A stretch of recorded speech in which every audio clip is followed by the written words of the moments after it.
Good morning. If you're joining us for the women's game and the stream here on Sunday, we will be starting in about 20 minutes with the commentary. Thank you for joining.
I hear myself right now. Now I can. Check, check, check.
Welcome to I Am Ultimate's coverage of the 2021 Ultimate Canada Invitational.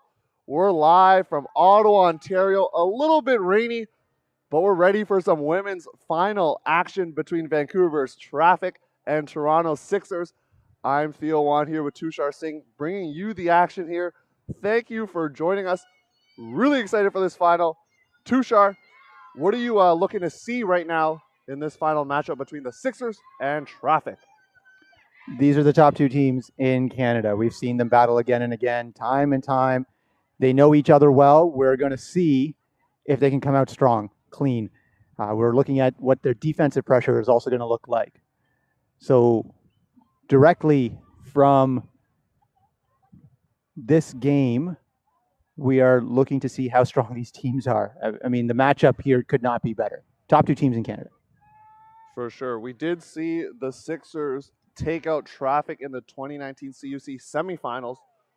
So we're hoping to see if Traffic can exact some revenge. If they win this game, they get a bid to WUCC. That's the World Ultimate Club Championships. Sixers having already got a bid in 2019 by virtue of their victory over Quebec Iris in the final.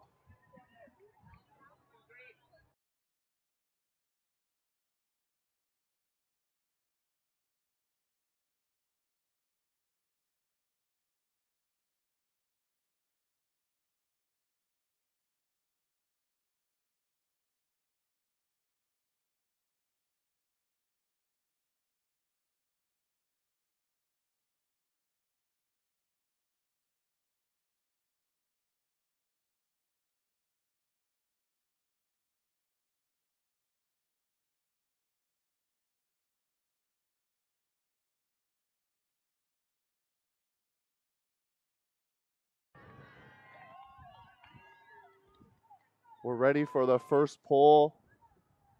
Sixers in the whites. A lot of them wearing shorts, Tushar. So interesting choice. It's a little bit chilly. It's a little bit of wind as well, while we can feel it here on the mics. Traffic in the darks. They'll be going left to right on your screen.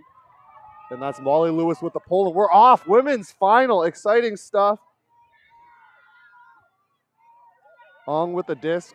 Saskatchewan native starting things off. Lynn underneath to Mason.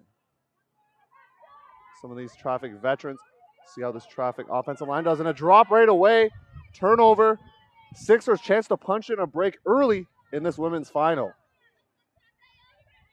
That was a difficult drop for the Traffic squad. We'll really see if they can actually push this through, but Sixers looking very good right now. Lewis finds Dawson up the line. Sixers see if they can be patient here in their end zone set. Rachel Cook, a rookie on this team from that Toronto junior system. Mason now. Patient offense here from the Sixers, Tushar. Really just working it back and forth. Lewis.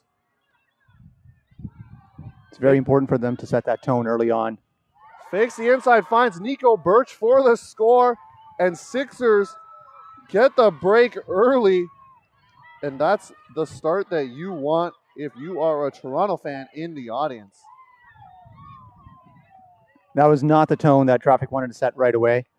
Traffic, of course, coming off their big weekend. And in this particular case, small bobble to create the turn, and then not a high-pressure defense that followed. Don't think they were ready for that, but it is also a very early game for this West Coast team.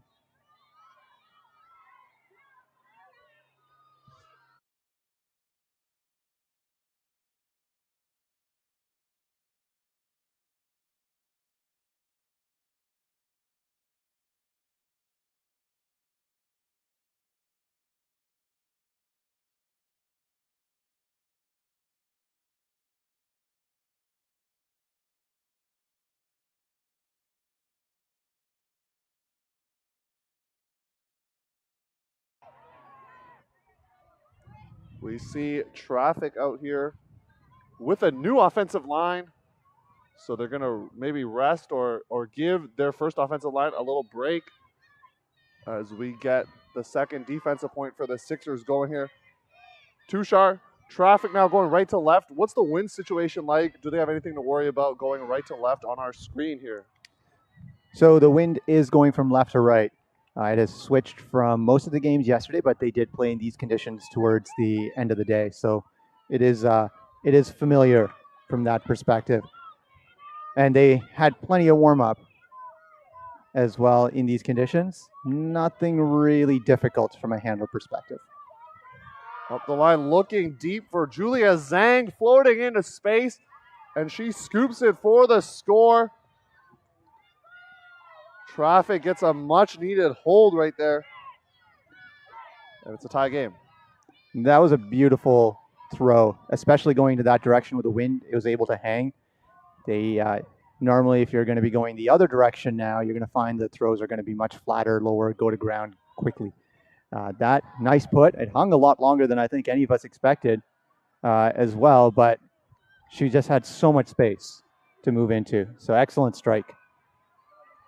What I really like, Tushar, is the coaching strategy of putting on your next best seven there in terms of another offensive line. Give the first offensive line a break, and now things are moving. First look at the Sixers offensive line and the first look at the Traffic D-line. So lots to see here. 1-1 early in this matchup. But Tushar, we got to be aware it's shorter game than maybe some people are used to, right? Only 70-minute long games. Yes, it's a 70-minute long game as we've had the whole weekend, as well as if you watched the stream last weekend, it was also 70-minute games. And this game, I believe, is hard capped as well. That is correct, yes.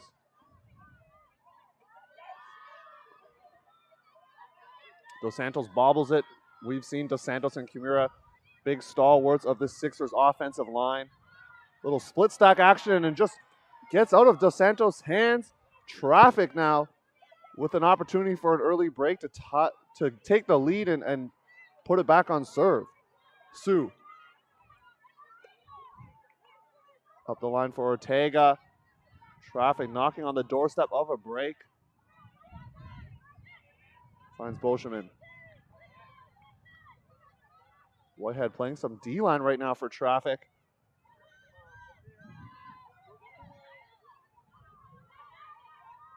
Good patience here from the Vancouver group. Looking for options. Great fake from Bolsheman. Inside flick is blocked by Kimura. Sixers get it back. That was a clutch D by Lauren. It's incredible to see these players play, and I think they were getting it to that point where Lauren would have that shot on it. See, it's a little bit potentially of a slippery field as Mar almost bobbled that catch. Up to Dos Santos, and she's going to shoot up for Boback. Bolsheman and Chase. Boback skies for the score. Toronto's up 2-1. Clutch D. It came down to Kimura's defense there on that end zone line. Otherwise, it's going to be a point. But if you looked at the movement as well, it was not an easy end zone for Traffic to actually move into. Required a lot of movement, tight coverage, so good team D. It looked also a little bit messy there, Tushar, in terms of how muddied it was. It seemed like there were a lot of cuts happening. Wasn't really a set vertical stack in the end zone. We did see a double cut there at one point, so two people into the same space or two cutters into the same space, and that clogged it up. This is something that Traffic will clean up. They're a veteran team. Even if you've got rookies on there, there's so much West Coast experience coming up through the system that it's unlikely we'll start to see that again. But 2 drops now, handler drops, with from each team, 1 each. And so that'll be the key to see if they can clean that up. As you mentioned, it is a little bit slippery out there. It's a little bit greasy right now. Cool as well. It's I'm starting to get cold up here in the booth as well. I don't know about you, Theo. No, I got too much adrenaline pumping through my veins, so I think I'll be okay. We got more coverage coming for you, so stay tuned. Depending on who wins this game, we'll either bring you the women's game to go for the bid or a mixed quarterfinal. So good action. Sixers coming out at a zone set. I like the look, forcing Traffic going right to left. Rockcliffe, a veteran of this Traffic squad, finds Proby.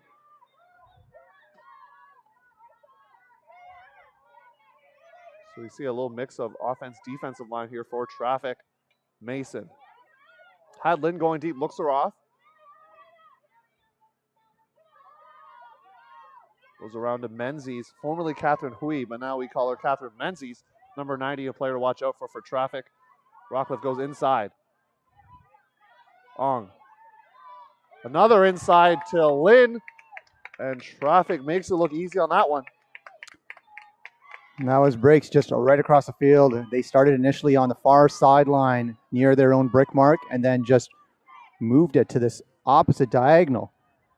Great work by Traffic, but it shows that that inside is something that Sixers need to shut down. Yep, something to look forward to as we take a look on the field 7 there. It's the de facto kind of playing game to get to the game to go. Quebec Iris playing Winnipeg Fusion. So just to mark out the scenarios for you at home, if Traffic wins, they will take the gold medal, obviously, and take the bid to WUCC. If Sixers were to win, by having already a bid, there will be a playing game between Traffic and the winner of the far side game, which is Iris and Fusion. So lots to watch out for. We got a couple Vancouver Furious George players watching. They're cheering on their Vancouver squad.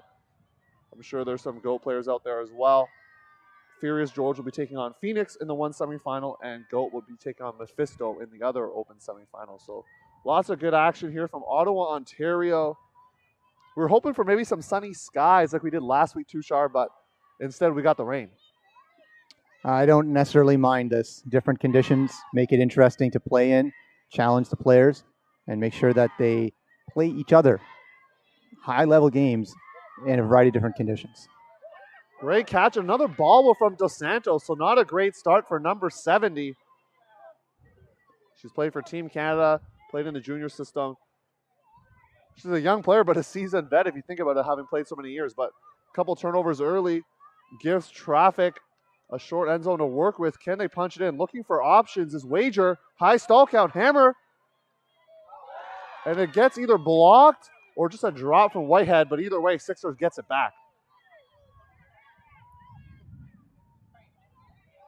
Goes around to Chan. Well, the Sixers will start to roll now. Looking for Dos Santos. She's sure-handed there with the gloves on. We see a couple players I don't normally see with gloves on, bringing them out for this game. Seen a few different Sixers games that have not seen the gloves on Kimura and Dos Santos specifically. So 2 offensive line handlers that will be using the gloves. It's coming in on stall 6. Looking for options to Dos Santos. High stall count. Backhand break. Bobak takes it down. Kimura has the other Dos Santos down the line. And it's signaled a goal by Sheila Quintos, the observer. So Kimura to Dos Santos. Cristo Dos Santos for the score. This Sixers squad on OND have excellent defense, what it looks like near the end zone, requiring plenty of movement Traffic created that opportunity or had that opportunity gifted to them in the middle of the field, but were just unable to make it through. There was extremely tight coverage by the other Dos Santos sister. And so we do have two Dos Santos sisters on here. Theo, can you tell us about them? Yeah, Crystal, the older sister, both of them having played for Sixers for a few years. From my knowledge, Britt having played in the junior system, Crystal starting a bit later. But they're two players to watch out for. A couple other sisters, I know the Chans are out there as well, Risa and Reeve. And right now we see Traffic taking a timeout, speaking with Coach Matt Doyle, who you might know from the old Furious days there, Tushar. They definitely need to change things up. They've had two opportunities, and this adjustment that they're about to make here is primarily an offensive one, so it's an interesting time to call a timeout. I may have done that following this point had it actually been scored and then made that defensive adjustment at that time. Yep. However, Traffic hasn't actually forced any turnovers. The errors that have occurred have been unforced errors. And the throw into the end zone had lots of coverage from Britt, which is probably what perhaps got a piece of it, which caused the miss on Terry's side. Yeah, Whitehead is a legend in her own right. Listed on our roster, 10 years on the squad, hails from Calgary, Alberta, but plays for Club Ultimate out of Vancouver. So pretty cool to see.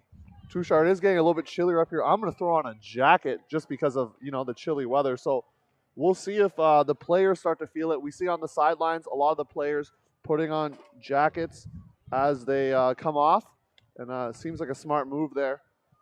As we see Jesse Sang wrapped up in a blanket along with Coach Carla DiFilippo. Big shout out to the coaches who are making things happen. Carla celebrating a birthday recently as well during the week. And the week before was Coaches Appreciation Week. And as always, we do appreciate the coaches putting in the time and energy in this grassroots sport. Split stack here for Traffic, but Sixers in his own high throw. Rockcliffe has time. Calmly receives the disc. Mason and Rockcliffe, some veterans on the team, and they're going to be relied upon on the offensive line. Traffic now stuck on that open sideline. Gets over to Menzies. Lynn, big fake, makes Dawson fall to the ground, but nothing comes of it.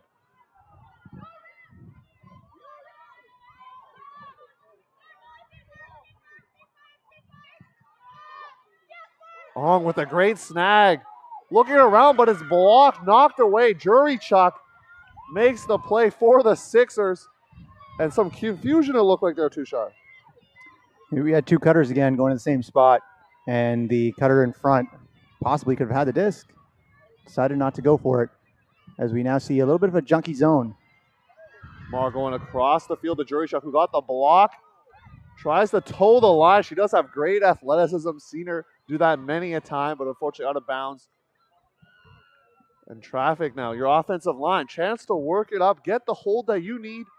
Going right to left on your screen at home or wherever you're watching. If you're from Vancouver watching at home, we do appreciate it. It's early over there. So thanks for joining us. Lynn. Going around to Menzies.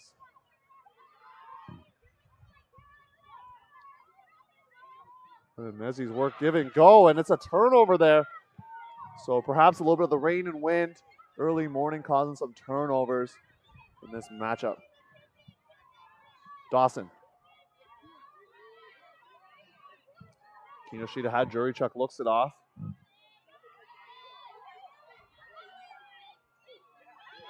Lewis powers a flick, looking for Mason. She's going to run it into the end zone. And it's a score. Lewis to Mason, and Sixers get another break. Going up 4-2. That's the second break that they have in this game, and that throw was spectacular. It floated perfectly, and Laura Mason actually making that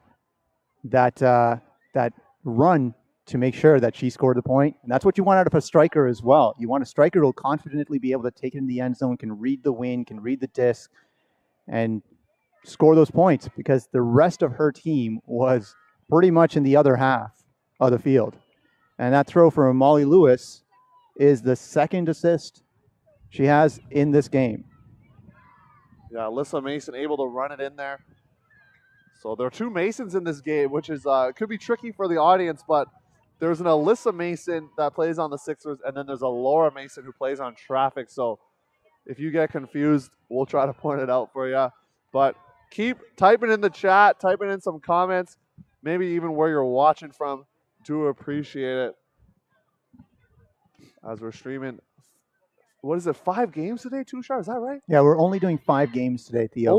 Only doing 5 games only. today. That's what I heard. We did 6 games yesterday, and so we thought we'd with you coming in, we don't want to spread you too thin. It's true. I appreciate that. So that's why we're only going to go with the 5 games. Temperature-wise here, it is going to be fairly cool throughout the day. It is 10 degrees right now with a 12-kilometer-per-hour wind from the east, which is left to right. Ortega caught the short pull. Rockcliffe. Traffic needing an 0 point now to keep pace. Zhang. Whitehead's getting defended really well by Birch and causing some trouble. Morcilla catches the disc, but there was a pick call. And we just want to relay here that when the observers, or you see the observers on there, they're simply relaying the call that's happening on the field. They're not actually making a call. They make active in-outs and in the end zone or not calls. But aside from that, until they tap their shoulders, they're not making a call. Morcilla. Looking for options. Someone's going to have to go backfield. Boschman. Nice grab from the one they call Bosch.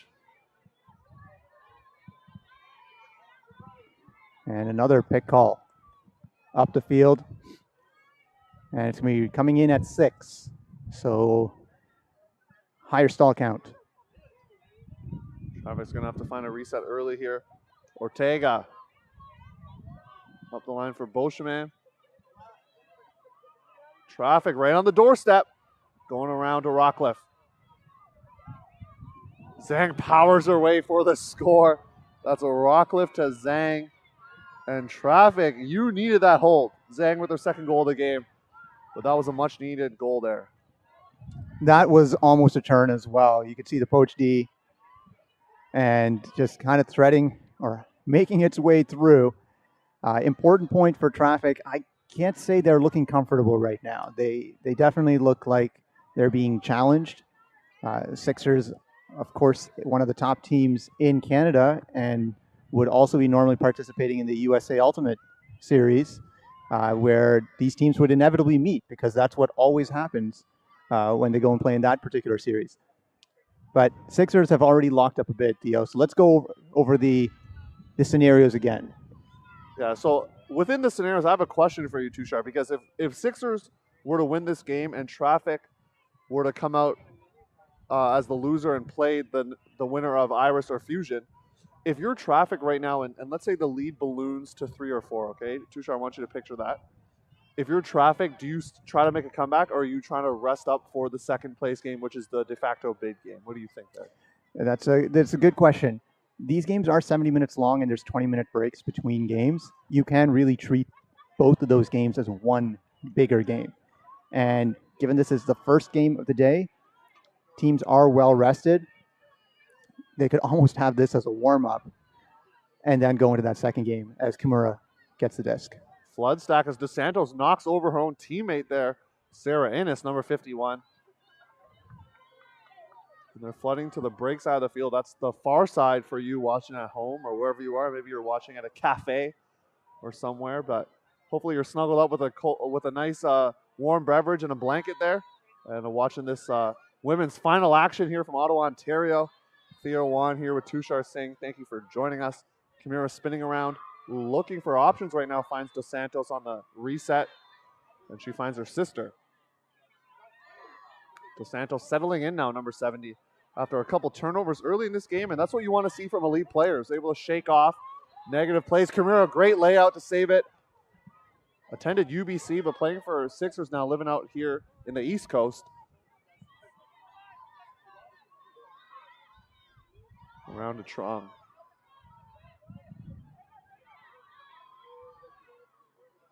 Great poach off for Traffic. That was stifling some of Sixers offense. And a pick in that stack. Just looking at everything that's going on right now, Sixers are dictating the pace of this game. They are fully in control. That's a great observation, Tushar. That's why you're out here bringing the analysis. Props to Tushar. He's also operating the camera and the scoreboard. So he did all yesterday.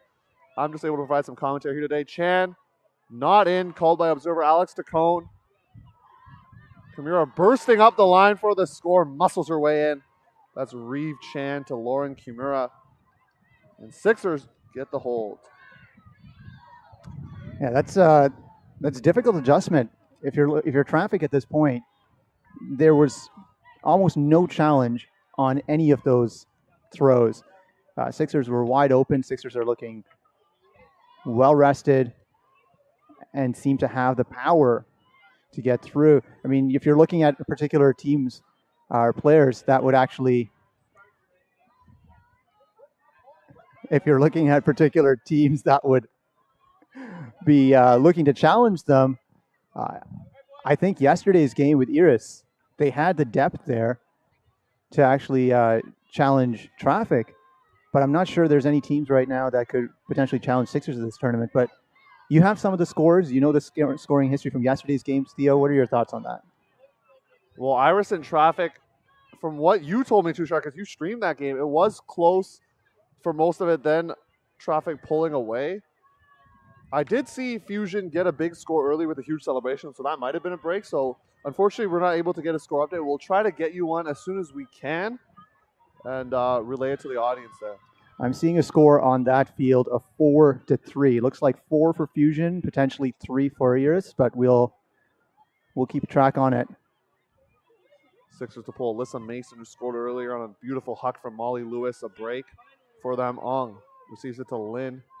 Another zone look. This time, the first time we've seen it kind of going left to right for Traffic. Low throw. Rockcliffe can't scoop it up, and Sixers another opportunity. Half is at 7, so they're knocking at the door. Dawson picking up. Fakes the inside. Finds Kinoshita.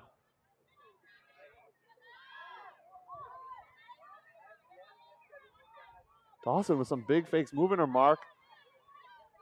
Looks off her reset, but finds Kinoshita in the end zone, and Sixers are rolling right now. The Traffic handling line is looking very rattled. They're uncomfortable.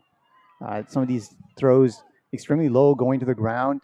That wasn't the first one in this game that was that low.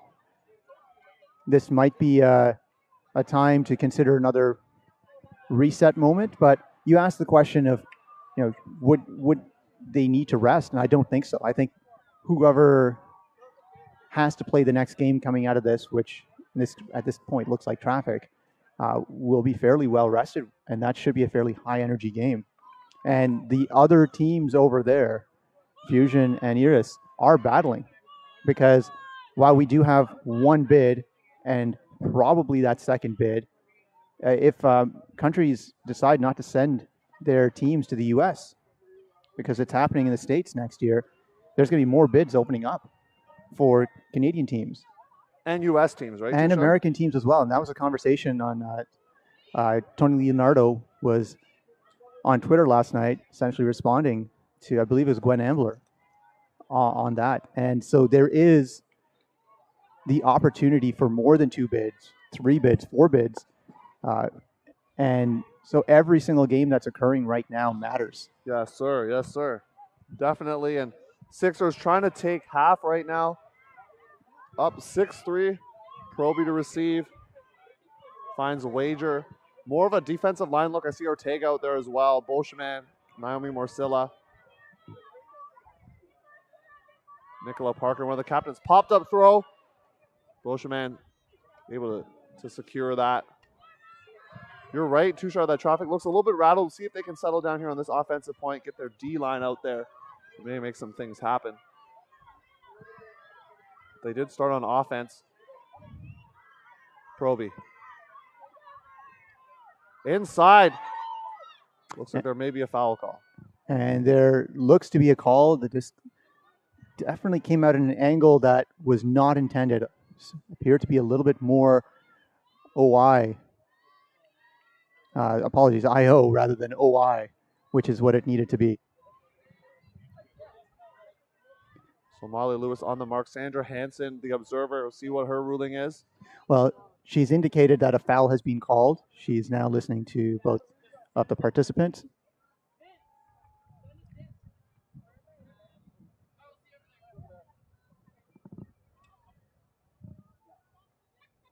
And the observers aren't coming in directly making a ruling unless they can cleanly make the case, but trying to determine what has happened. For those that were also asking earlier, yes, Jordan Marin is on the sideline rolling around on a little scooter. Jordan had a injury about 2 months ago, I would say, and is in the process of recovering. Observers made the call. Foul coming in on stalling one. And we can see that this is extremely bunched up right now for traffic. So we should see a handler come out of the stack. We did see that earlier with some muddled end zone play from traffic, so we do hope to see them settle it down here. Parker goes around to Zhang. Inside throw. Great catch by Wager. That was a tight throw. I thought Risa Chan might have got there, but probably not the throw that she particularly wanted, but it gets the job done, and traffic, you get the much needed hold. That's the tighter defense we're seeing from the Sixers as well, as they're challenging many of these throws, especially close to the end zones, these forced IOs. They're in position to get a bid, and that was a phenomenal adjustment by traffic player to actually come in underneath and make sure that they retain possession and tow it in at the same time. Yeah, that was first-year captain Brianna Wager with the grab. The other captains for traffic are Daisy Lynn and Nicola Parker. So 3 captains for the traffic squad having to fly down. I think some of them came down, would have been on Friday. I know some teams came down a bit earlier. Furious came down a bit earlier, depending on, what work schedules are like and different travel schedules. But a lot of these teams, especially in the mixed division, Tushar, are from Ontario, so a pretty Ontario-heavy mixed division. A couple teams from Vancouver, one from Manitoba. So like to see the geographic diversity out in this tournament. I just like to see players I haven't seen in a very long time. Yeah, it's been an interesting few years of having a disconnected community. It's one of the reasons why we're here, just to reconnect, make sure that we can provide this so that you also can reconnect. And there's always concern that on how this affects the non-elite teams, the teams that aren't here, the community and the grassroots, on how it builds up. And that's an uncharacteristic throw by Kimura. Low throw there, not what she wanted for sure. Boschman was in coverage on Bobak, but I don't think she would have got the block. So definitely low throw. We see Zhang out there for another second straight point as traffic trying to power up this defensive line maybe. Rockcliffe and Whitehead out there, Menzies, trying to get this break going left to right. They need patience in the end zone. We've had a couple turnovers, especially in this direction. Rockcliffe looking for Boschman up line. Kimura's in the air, and that throw just going to sail out of bounds. Sixers gets a reprieve. That was an interesting setup there. Commentary from the Furious sideline was, why didn't you make certain throws? And certainly we could see it from up here, but on field, it feels like Sixers are also baiting. And the round throw is batted. Could stay in bounds potentially, but Zhang knocks it away. Good coverage. Almost took out the injured Jordan Marin there, which you don't want. She's already got a torn Achilles, so I don't want to see her double injured. And because of the defensive play there, it comes in where that last D was made. Whitehead bursting up line, need a reset. Finds Parker. This looks like a really souped up traffic line right now. A lot of their star players out on this field. Morsilla's out there. Whitehead, as I mentioned earlier. Really need this break. Don't want to go down half 7-4, especially in a shorter game to 13.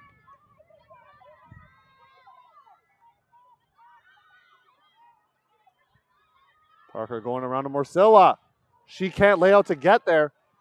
And Sixers gets their third chance here on offense.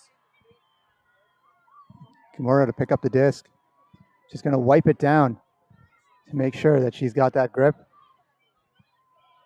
She's actually got 2 turnovers on this point so far. A low throw and then a round that got batted. And she throws a third turnover, looking for Dos Santos once again. So Traffic does have a timeout if they choose to use it. Looks like they're going to play through it right now. Menzies was going deep. Coming back under. They basically just isolated her in the space and she drops it. Sixers once again. This is one of those grindy points, Tushar, where if you're Sixers, if you can get this hold, it just generates so much momentum heading into half, knowing that you're able to be able to make a play on such a turnover-filled point. Ennis. And as I say that, a turnover from Sixers. And is that 3 apiece, it looks like, on this point, Tushar? It's been a messy point. Menzies looking for Whitehead. She tumbles into the end zone for the score and the traffic break. Big point for them. Menzies to Whitehead, the legend. And traffic gets the break. It's 6-5. Yeah, you might look at that and say, fairly substantial break to go into this, to earn this particular side and earn that point. But there were plenty of mistakes by both sides. That was not clean. I don't think anyone is happy with the potential results aside from the silver lining for traffic to get that point. The second throw by Kimura, which went a little bit deeper down the field and still a little bit low, was a high stall count. So traffic turned up the defense there in order to make that possible. As we go into this timeout, Theo, who called the timeout? Sixers called the timeout. There we see Mason kind of middle huddle now getting out of it. But Tushar, my question to you is, we talked about how traffic was definitely looking maybe a step behind, Sixers dictating things, but would you say that the tide has turned a little bit with traffic dictating a little bit on defense now, or is it just unforced turnovers from the Sixers, or what do you think, a mix of both? It's a little bit of a mix of both. There's definitely players on traffic who can keep up with the Sixers' pace. Sixers generally appear to be the faster team, at least what we've seen from an energy perspective coming into this game. For the traffic side, they have the players. We know that they have the players like Catherine Menzies, Chewy. We know that Whitehead is there. We've seen the speed from these players. And gets a big hold.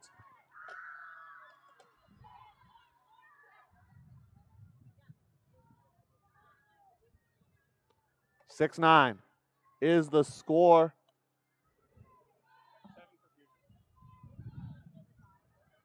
Score update for the fans at home.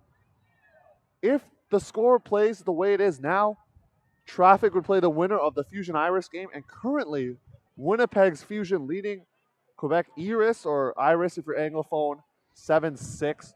Tushar, we're back live, we're ready to go. And yeah, I just gave you the score, I believe, so hopefully that helps. It's 9-6. We're trying to get through the comments as best as we can. And yeah, if you're watching from whatever city you're from, throw it in the chat. Get the chat bumping and grooving here. I'm Theo Wan here with Tushar Singh. Time to do a quick plug here because we got a minute. If you like listening and hearing about Canadian Ultimate, check out the Hockey A podcast. I host it with number 32, Danny Proby on Traffic.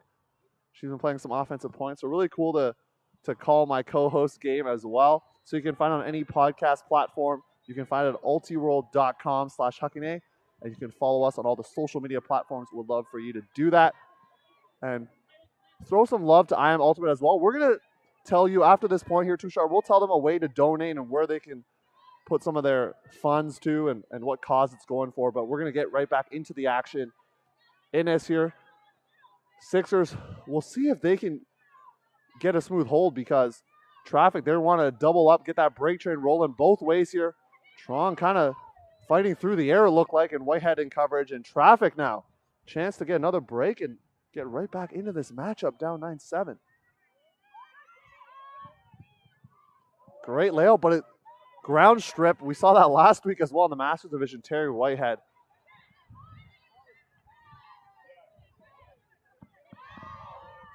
Looking down the line for her sister, Crystal. Her sister gets it back. Britt Dos Santos. We'll see if it's a Dos Santos point. Looks her off. Goes around to Mar.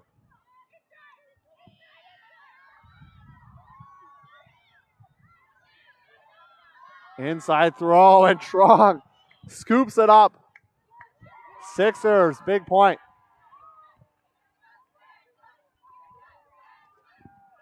Tushar, we're back and running. I know it was a tense few moments there trying to get the stream going, but we're back, ready to go. How you feeling? I think it's going to be a tense day as well. Right after this game, we'll be working on fixing up the streaming. We're using our alternate internet connection right now. And so whenever we come and do these streams, it's always something that goes wrong. Yesterday, it was the weather was not ideal. Today, the equipment is acting up to a degree. So we try and have redundancy where possible. It does take us a few moments to switch over as well.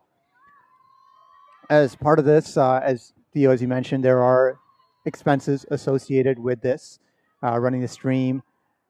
Ultimate Canada has covered a component of it in terms of they've provided us with scaffolding. They've provided us with clean water to drink from time to time as well, the tables, power, a generator. These are the fundamentals of on location. However, there are other expenses, and we're covering all of them ourselves. For example, driving up hotel rooms, crashing at people's places, things like that. We're not asking for donations for ourselves, though. We're taking on that expense. What we would like you to do, if you are able to, is donate to the charities that we have listed on imultimate.com/live, in particular FN Caring. Now we're going to tell you more about that after this point here. Just back to the action. Proby gets it knocked away by Dawson. And the Sixers 3 points away from the gold medal. They can go home to Toronto happy knowing they did their job. Sixers not going to the USAU series this year. Traffic, the only Canadian team doing so. And maybe they're feeling the effects from last weekend. They were able to take down Riot in the final. Dawson right outside the end zone. Going up line is Kinoshita. She grabs it for the score. And the Sixers up 11, 2-6. And time is running out for the squad from Van City. There's about 17 minutes left in this game, but it might go to cap, Tushar. It's 11-6. I think we're definitely seeing a difference in energy between the two teams. Yes. Sixers are definitely more amped up and have demonstrated the control they have over this game. Traffic now making a few line calls and sending out many of the players that have already been playing in this game. We see Whitehead out there again. And they need to send one more player out, just the 6 so far. But different energy on that sideline. And I'd also say Traffic here, yes, they have quite a few players, but it doesn't look like their full squad is necessarily here. Doesn't look like we see, 24 players on the actual sideline. And as you said, different time zones, travel distances, etc., can all play into this, but this is a big game. And first thing in the morning too.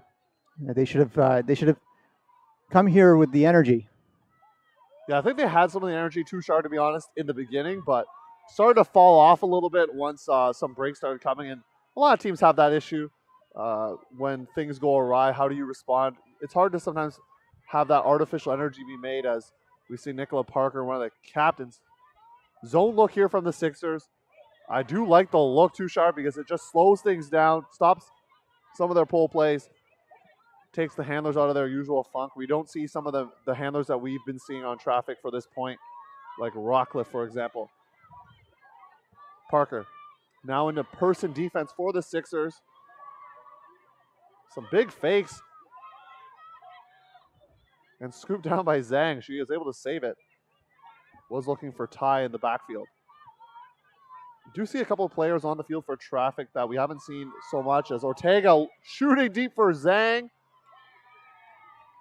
Excuse me, that is Alvarez with the catch. And either way, traffic, you need that point. And that was a great look. It looked like there was a pretty good tight coverage, but just brought it out and sent it down the field. Nice float at the end as well. It is tricky with the wind, I would say, and judging that correctly, especially in these colder conditions. I was chatting with the red flag player yesterday, and they said, yes, while these are conditions that they are used to normally when they're going over the winter, they've perhaps lost touch of it over the summer, which has been quite hot and dry. So perhaps a little bit out of practice as well and playing rainy weather. I mean, Tushar, it's October here in Ontario. Just turned October. We know the weather hits a little bit colder here.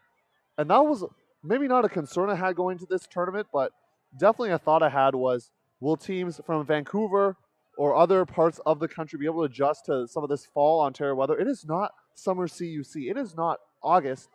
It is October. I see gloves. I see pants. I even see some toques on the sideline. And for good reason. A little chilly out here. I will say, though, CUC Edmonton was much colder and windier than this. And these teams that we have, similar in nature, excelled as well in those conditions. Second day Edmonton, I wasn't personally there, but saw it on the streams, and it was a little bit chaotic with the wind things there. So definitely interesting second day. Dos Santos going deep out of the handler position, and just too far. So if you're traffic, this is what you need. Time is not on your side. 13 minutes left. Coming out horizontal stack. That was a big put, and I think the right play. Yeah, I agree. Just makes traffic think once again. That was not that far off the mark, and Kimura was not challenged at all. Kimura instead challenges for the block, but there will be a foul call there. She was working against Naomi Morcilla.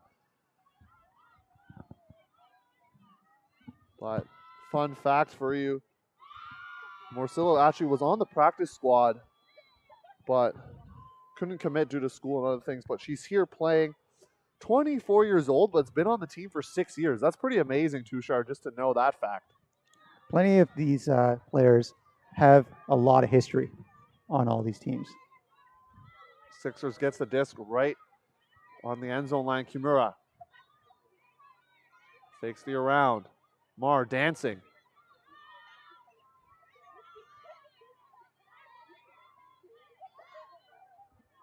Kimura again. Looking for Dos Santos coming. Bursting out of the stack as her sister. And she can't get there. So Sixers letting traffic still kind of knock at the door, you know, just hanging on by a thread, but they're still in it as Sixers goes in a zone look.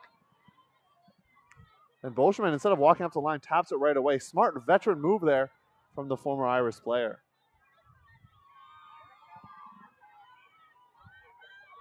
Up the line, high throw. Blowback knocks it down, but there's sure to be some sort of call. And looks like it's uncontested. And Monica Sue is going to keep the disc for traffic. Good to see the spirit here, especially in the finals. I think it's always there. And these players know each other, and they know when they made an error. High throw, and Dos Santos scoops it up. Sixers another opportunity. And as I say that, a turnover to Mar, just out of her left hand. And if you're traffic now, you're so close to the end zone, you need to get this point in now. Make it close, 11-8 with time ticking down. We said it might go to hard cap, but we'll see if traffic makes a little bit of a run. Morcilla fakes the around. Now hits it to Sue. More disciplined vertical stack here from Traffic than we saw earlier in this game, maybe settling into some of their systems. Inside throw, great snag. That was Sarah Norton coming all the way from Alberta. Another Alberta transplant here on this team, previously playing for Fleury. Things not coming easy for Traffic, but they're close to the score, and that's all they care about right now. Bolshman looking for Morcilla, and they get the point. Like I said, it wasn't easy, but they got it. It's 11-8. Don't look now, but we got a game, folks. On the resets there, a lot of laying out, and that can be due to the footing of this field. This field's seen quite a bit of traffic. It is not dry out there, so plenty of might just be half a step off. Yeah, Sixers is going to take a timeout here. We're going to take a timeout here on I Am Ultimate and be right back from the 2021 Ultimate Canada Invitational.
You're watching I Am Ultimate's coverage of the 2021 Ultimate Canada Invitational. Theo Wan here with Tushar Singh, bring you the women's final between Toronto Sixers, Vancouver Traffic. The Sixers up 11-8. Tushar, we talked about donations earlier, but we didn't get to say where it goes to. So can you do that quickly before this point gets going? Yeah, for this tournament, we've been asking for donations to FN Caring, First Nations Caring. You can find the link on imultimate.com/live. Just going to the streaming schedule as well for today, Theo. We will take a short break and go offline after this game just to fix up our equipment a little bit more and see if we can get back to our steadier connection. But after that, we're expecting the scoreline holds another women's game. The game looks like Fusion right now. Fusion's winning. So, and then after that, mixed open mix or open mix, something like that. Yeah, open final coming after that, and then potentially open game to go if Furious were to win that, and then mixed final. So lots of action-packed frisbee for your Sunday morning, or if you're in Vancouver, really Sunday morning. As Dawson now going around, plus she traveled as she threw as well, and that's going to be a turnover. And now Traffic, you're making it interesting for the fans at home. We love to see it. 6 minutes left, far throw, and Dos Santos is going to knock it down. Actually knocks a little further to her area towards the Sixers end zone, which you don't really want. But Sixers, you got to get this smooth hold right now. And as I say that, blowing a tire is strong. I think the field is a little bit slippery, as you mentioned, Tushar, and we're seeing it a bit with some of the handler cutting. We saw it with Trung there. She just lost her footing. It is unfortunate, but both teams have to deal with it, so it's not going to favor one team or the other. Both of them wearing cleats, and it's all good. Really been impressed with her play as a handler. I know coming from Saskatchewan, a smaller ultimate community. Big block from Dos Santos. Thought there might have been a foul call there. Andrew Moore maybe called something, but decided not to.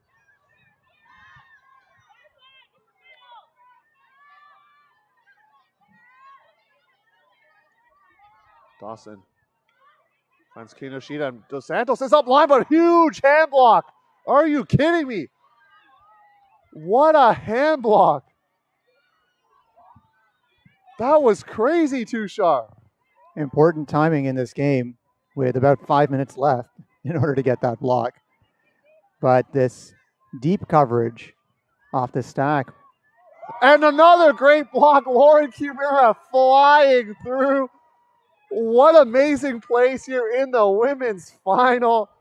Tushar has been really fun to call in the booth. And wow, oh wow. Lauren Kimura flying through. Trong isolated. They don't hit her. Dos Santos. Sixers got to settle down. I'm so excited. I'm sure they are as well. Adrenaline pumping through the veins. And it's a ground strip on Bobak. So traffic, you're hanging in there. Gonna need a point soon because of the cap. 4 minutes left, 2 cap. Alvarez backhand instead. And Bobak takes it down. Could this be all she wrote? Could be, folks. With this much time left, down 3 points is Vancouver. And as I say, that great block from Cheryl Andre. Will there be a call? There is a call on that one, but on the sideline, the Sixers players were also indicating or felt like that was going to be a block even before the throw. They saw the coverage. We'll see if there was contact during that time and what the conversation results in. If you're traffic, you want this to be resolved quickly, Tushar. You don't want to kind of get into conversation. You just want it to be resolved so that you can get this play going because you're down 3 with, what's the time now? About 3 minutes left. 3 minutes, so there's no more time for talking. You just gotta move in here. So I think, Theo, we're just going to see that this game is basically played out at this point. With the scoreline the way it is, it's going to be difficult for quick turns. Theoretically, certainly possible, but maybe some Callahans or something could happen, right? Could happen, but in practicality, I think we're looking towards the next game already. Whole second block of this point. Had a hand block earlier. You see traffic working a little bit of urgency here. There's a pick called downfield, which will stop play. Not to take anything away from this point, it's been incredibly athletic with the layout Ds, the hand blocks. And this is certainly shaping up to be a great final towards the end of this game. Yeah, I see Iris just scored a point on the other side as well. So a big block happens. Lots of action happening at UPI. There's just so much going on here as we're trying to keep track of it all. Kimura up the line, and Dos Santos scores, and that should about seal it, folks. So Kimura finds Dos Santos. And that should put the game out of reach, and we are trying to get you a score update of the other game. I can't see that far, apparently. Tushar, you can. So what do you see for the scoreline over there between Iris and Fusion? It's 9-8 at the current time. And Iris putting on a power line. Yeah, Grignon Tomas I see out there for sure. Nina Prévost as well. You know Beaudry's going to be out there for Iris. So lots going on, and we're going to try to give you the update as soon as we can. I definitely can see Howard out there as well. So they've got their strong handlers out. This should be the final point of this game. So if that point continues past this point, I'm sure we can get a little zoom action, Tushar, and maybe see what's happening out there on field 7. We potentially can, but that game will end at the same time from a time cap perspective.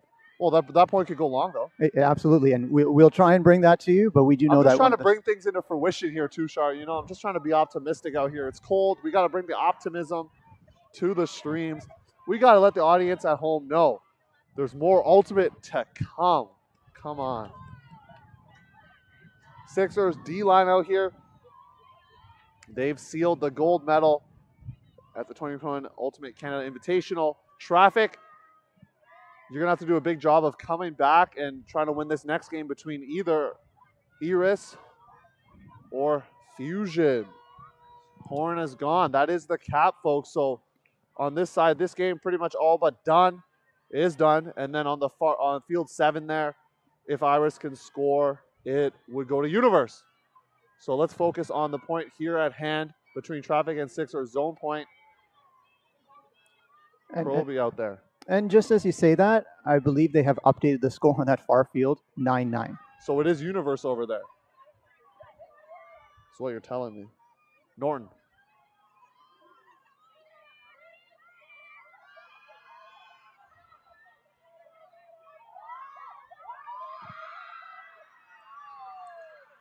And just in the background, Fusion has taken that game on Universe. Yeah, huge layout. I just saw it. Proby outside the end zone was looking for Norton. Looks her off. Hammer time. And bobbled, but not caught there. No call. Wager. No call.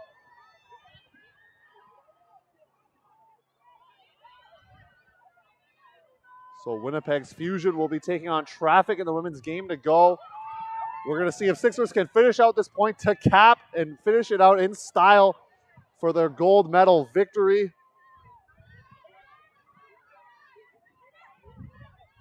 Looking for options. High stall count. And blocked by Danny Proby. Wager. Finding Proby underneath. Scoops it with two hands. She's going to fire it out to space. And that's going to be caught by Monica Sue. 13-9 is the final score. 12-9. Excuse me, 12-9. Sixers are your 2021 Ultimate Canada Invitational Women's Champions. And they'll be taking on Winnipeg's Fusion for a chance at a WUCC bid. That game will come at you in about 20 minutes. So stay tuned for that. Thank you for joining us for I Am Ultimate's coverage. We do appreciate wherever you're from. Thanks for tuning in. We'll see you in 20 minutes and be right back.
You're watching I Am Ultimate's coverage of the 2021 Ultimate Canada Invitational, Ottawa, Ontario, for the women's bid game. Essentially, the game to go to get a bid for World Ultimate Club Championships representing Canada.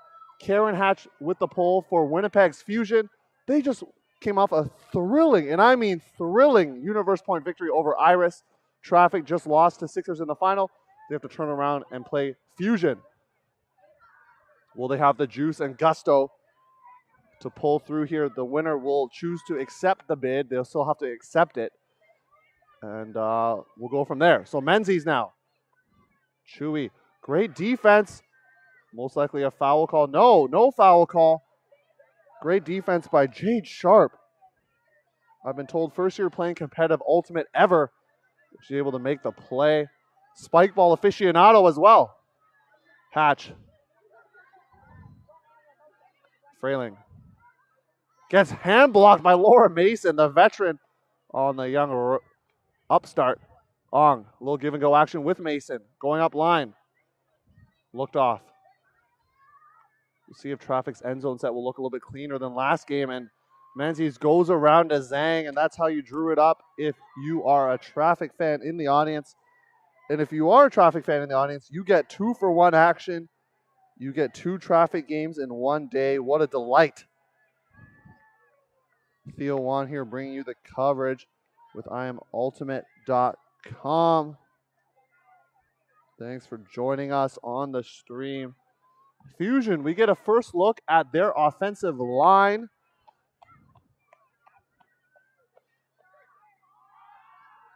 So they got a mix of young players, a couple of veterans on this squad, but Fusion, I'm not sure if people thought they would be here. I think maybe some people thought Iris, but Fusion had their own plans, and they're now here in the game to go. Caitlin Cho out there, Sam Burridge. Sarah Jacobson used to play for the Sixers, as well as Jolie Valencerina, among others. Yes, there, Mr. Tushar. Well, keep an eye on number 41, Jacobson. And Valencerina, number 2, is out there, was very active as one of the captains. And also, and it should be mentioned because it's important, in her day job as a nurse. And so used to high pressure situations, which is what this game is. You know what, Tushar? I love the fact that our rosters this year, or this specific tournament, has information like this for us. Like, I really like that. It just gives us extra tidbits for the audience at home. Winnipeg, thanks for joining us. Vancouver, like I said before, a little early now. It's 10:30 Eastern. 70-minute games to 13. Valencerina looking down the line. Will that stay in? And that is called out of bounds by Sheila Quintos, who is the observer. It'll be coming in on that cone. Yeah, Sandra Hansen, the other observer here. Boscheman set to pick up for traffic. If they go up early here, especially 2 or 3, I would suspect Fusion's going to call a timeout early. You don't want to let the lead bubble, especially in a shorter game to 13 here. Moving it up. Morcilla gets blocked by Jacobson. Did not run to the disc, and that's something you might see from younger players, but you got to run through the disc. That was a tight timeline, sideline over on that side. I don't know if there was that much space for her to operate. Lee Chachanov to pick up number 11 for Fusion. Trying to go with a tight inside throw, knocked down by Whitehead. Don't think that was the right throw choice there, Tushar. Just a lot of good defensive pressure. And during the time between these points, I'm going to have to ask you to go and chat with that gentleman in the green jacket so that you know how to pronounce that last name.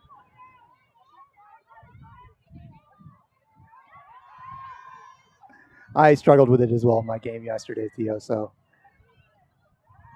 Looking up the line for Bocheman for the score. Traffic gets the break, and they're going up early here.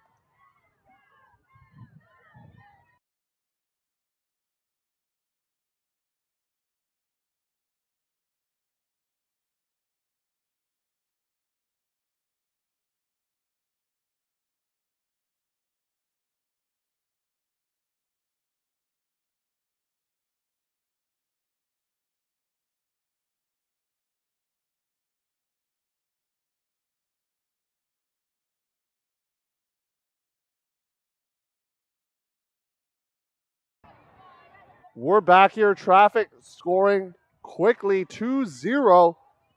And like I said earlier, Tushar, if Traffic scores another point, I'd look for Fusion to call a timeout. I think it's too early for us to be talking about that, especially with the lineup that we're seeing out there on the Fusion side. And I should note that laser that went down the line just tailed off. If it had been a millimeter the other way on the release, that would have stayed inbounds and been an easy point for Fusion. And you know, Tushar, that's much my coaching brain out here, always anticipating maybe the worst, maybe my negative bias there. Always anticipating the worst, seeing how you can recover from it. So I like you, Tushar, being the optimist out here, providing it on the stream. I'm always an optimist. That's why I win games and medals, Theo. Here we go. We got the ever humble Tushar on the color and the camera and the production. I'm just here bringing the play-by-play. So thanks for joining us. Pick call downfield, Lee Chachanov with the disc. And this is an interesting setup. But looking to isolate Jacobson and Valencerina. Yeah, you mentioned her earlier, and getting a lot of the minutes right now and touches for Fusion. Some struggles in the reset space. Floating it out for Aitken. That's going to be knocked down by Moore, the Queens alumni, with the block and Traffic. Their defense is pretty stout right now, caused a lot of pressure for Fusion. Fusion coming off that Universe Point win, as I mentioned, maybe a little bit high on the energy and maybe the emotional letdown potentially after that game. We'll see what happens. Norton able to secure it. Finds Sue.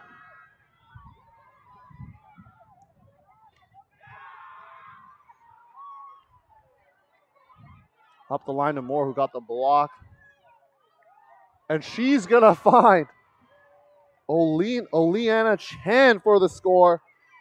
And so now Tushar, my 3-0, I don't want to say prediction, but thought has come to be. So now what do you do if you're Fusion? Fusion is calling a line right now. It's good not to take the time out. I think they are settled in. They just came off a massive win on the other field. The veterans are now going to be talking about that particular issue, which is the reset. They had isolated Valencerina and Jacobson there as part of their split stack, and they had no issues moving to them. It was just the next step out of there. And so they'll have to have a conversation on how to make sure that they maintain that possession. And then after that, the throw that went up, it wasn't a high stall count. It was just a huck that was a little bit short going into the wind. So they'll tune that in. Tune it in. They will have to as they try to make a comeback here.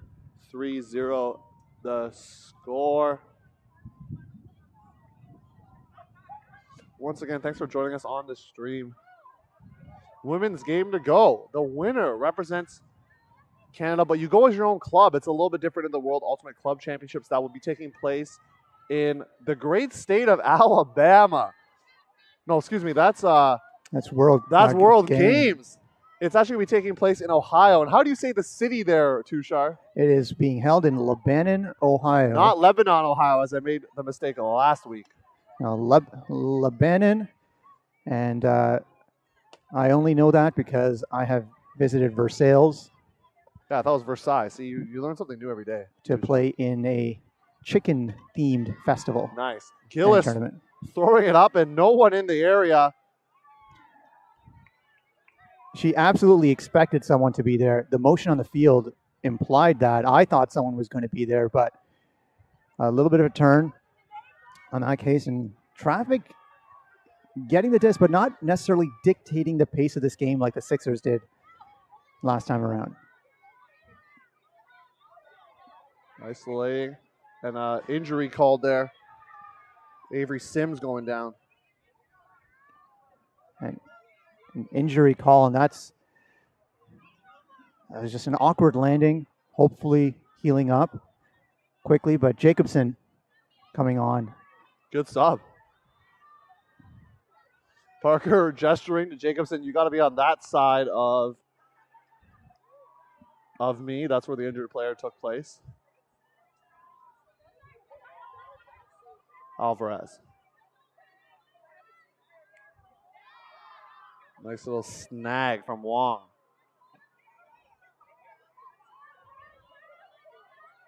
Going around. Ortega was going one way. Throw kind of went the other. She tried to stop and make a play, but Hilland in coverage. Hatch, a veteran of this squad. She's played for multiple Team Canadas. She goes around to Jacobson, another former Team Canada player in the junior scene, as well as for the World Ultimate Guts Championships. Going high release flick to Gillis for the score. And Fusion, you needed that one. Got some claps there from Dean Wright, who's watching. And Fusion happy with that. Fusion definitely needed that. They look to be happy with that. That was a bold throw by Hatch, and it's the sort of ultimate I like to see. As someone, when I do handle, I try and see the full field, see the opportunities to create that space, and that certainly did create that space. Hatch had a very far off flat mark from Traffic, so I think that's incredible vision. Is that how you're saying you won all your gold medals? Is with all those interesting throws? Is that what you're saying there, Tushar? Anytime I've won a gold medal, I have definitely not been the one making any sort of interesting throw on the field. You're the safe reset, is what you're saying. If I was on the field at all, I've definitely played with people who are at another level and have provided me the opportunity to learn during a tournament. But those were in my younger days. Now I just sit up in this little tower that's been built for us and pass judgment along with you, Theo. Hey, you and me both. I'm a little bit younger than you, Tushar, but I think I may have retired from the game as well. Just taking my talents to the booth as well as podcasting gives me a chance to, promote the Huckaday podcast. Follow us on all the social media platforms. You can find us on any podcast platform as well. Danny Proby, who's actually going to get the disc in the middle of the field, my co-host. So you can check that out. And, learn more about Canadian Ultimate, tournament coverage, all that good stuff. Traffic working downfield.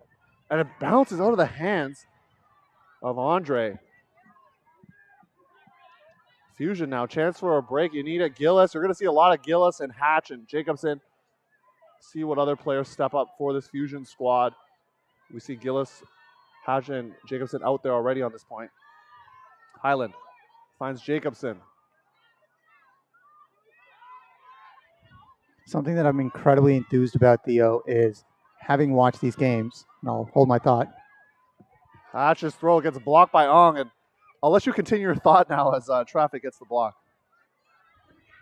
Well, let's watch this offensive play out, and I'll hold my thoughts for between the points.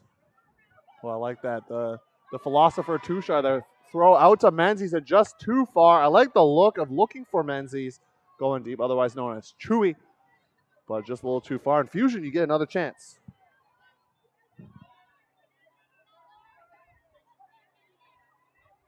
Hatch goes around, finds Hilland.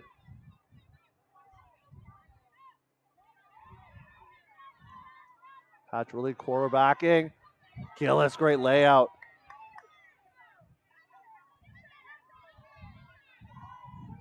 Rockcliffe in the area gets the block, or at least the pressured defense they're on to pick up. Finds Proby right away. Give and go. Lynn going deep. Big block. And there's Freeling. And there's help coming as well on that particular play. So Fusion definitely playing heads up on the deeper throws. Wind still going left to right, but there's a bit of a fog as well, Theo, which implies that things are getting a little bit more humid as well as maybe the wind will die down. Yeah, this is great layout weather, as they say, and that throw gets knocked away by Menzies, and traffic a short field to work with to get a hold. Great point on the weather, though. We'll keep the audience, you watching at home, updated with all that good info. Lots of action happening right now. Some mixed quarterfinals, open semis, this women's game to go. Lots to see here in Ottawa, Ontario. We're glad we can bring you at least one game.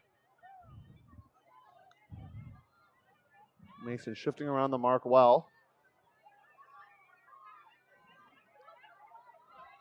Up the line goes traffic. Great fake from Proby. Couple fakes.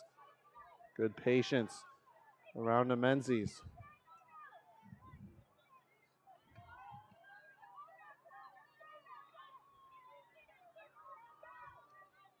Ong.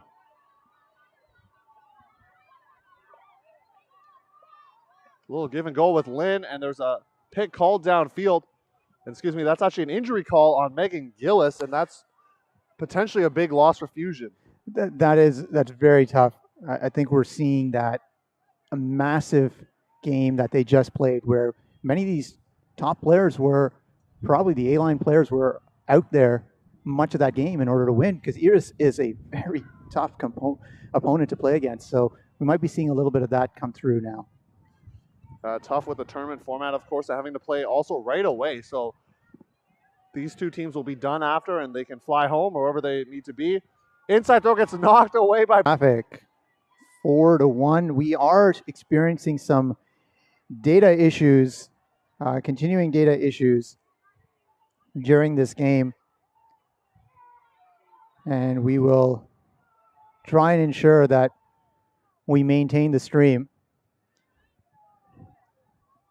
And we do have my tech team not located locally working on some of these data issues as well. I like it. So trying to get as much support as we can in order to get this stream out. And while we have this timeout, I think taken by Fusion, yeah.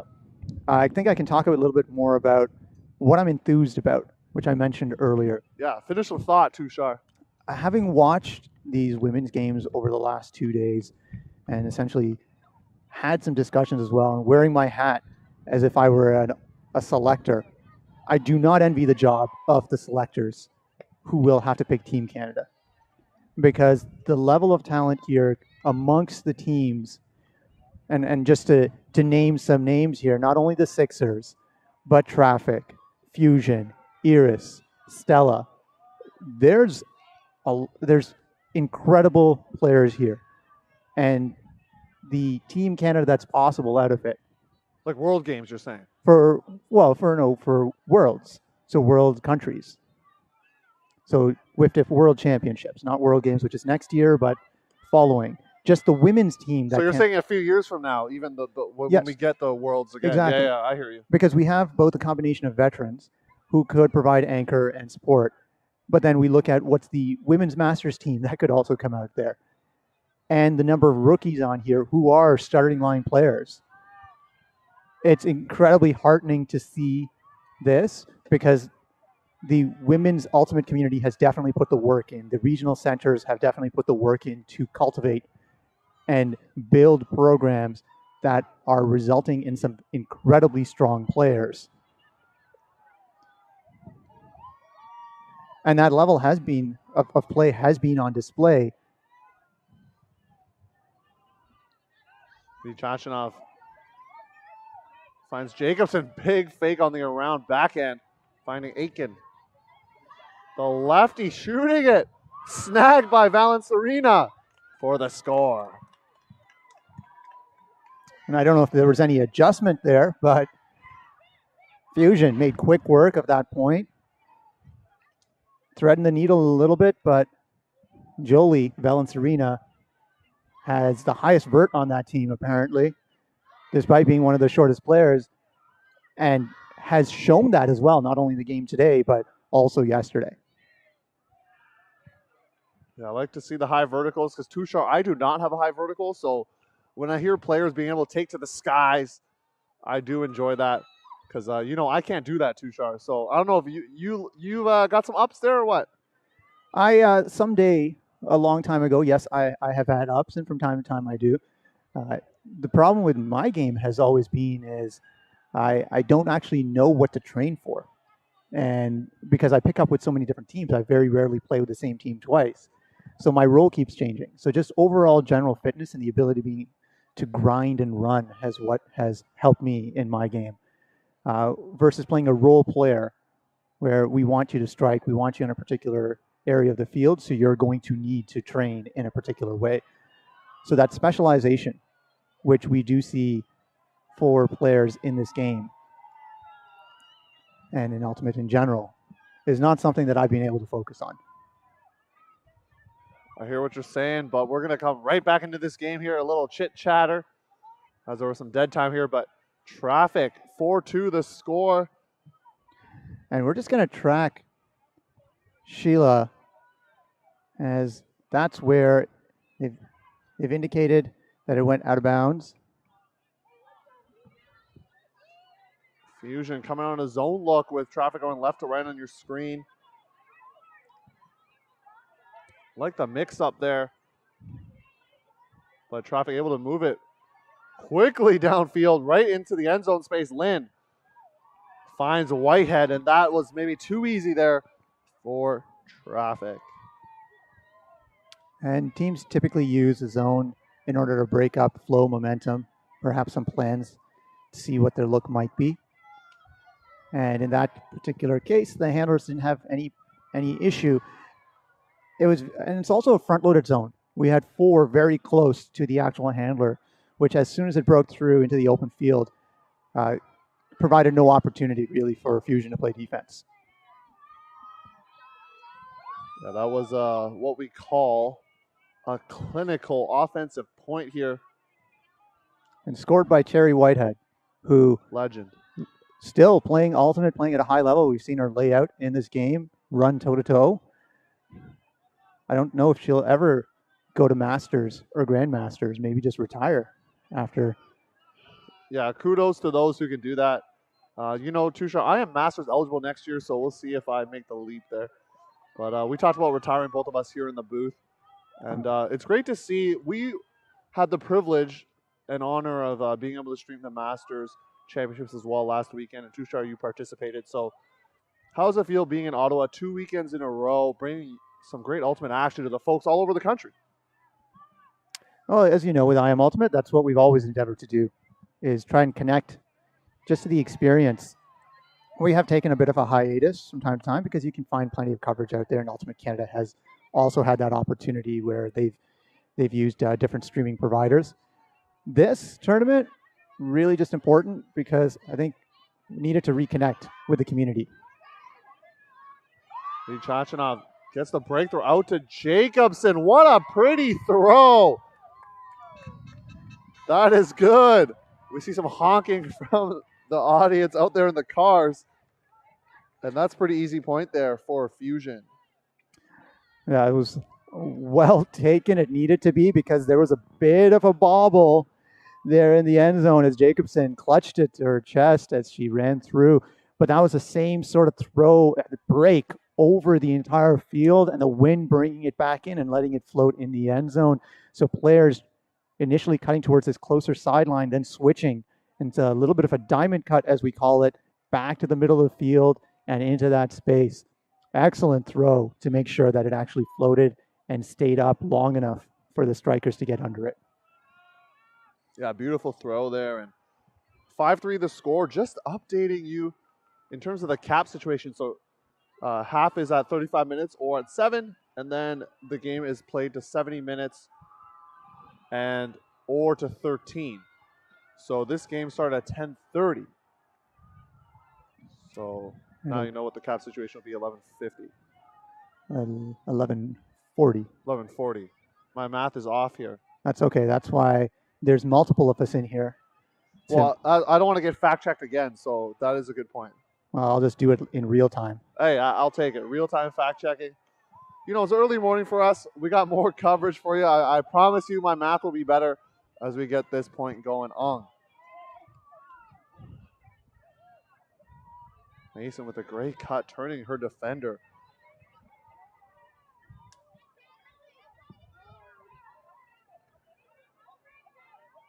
Breaking all the way to the far side of the field. Mentioned this before already, but Ong has really quarterbacked this offensive line, been really impressed with her.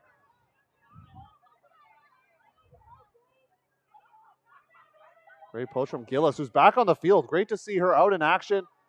Andre burns up the line for a score. Give and go action with Rockcliffe.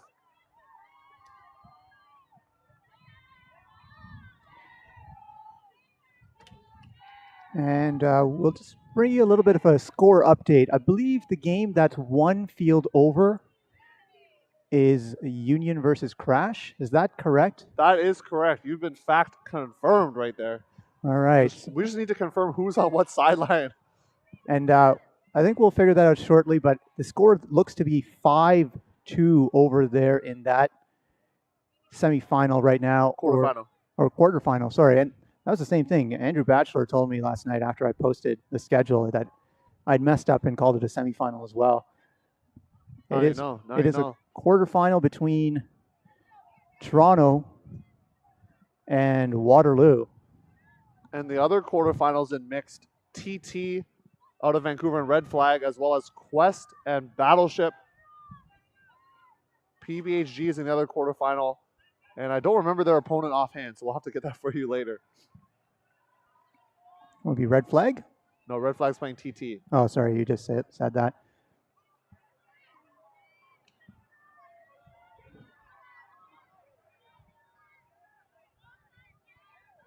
All right, the observer's being pretty strict. Red Fox is the team. So an upstart team from Quebec.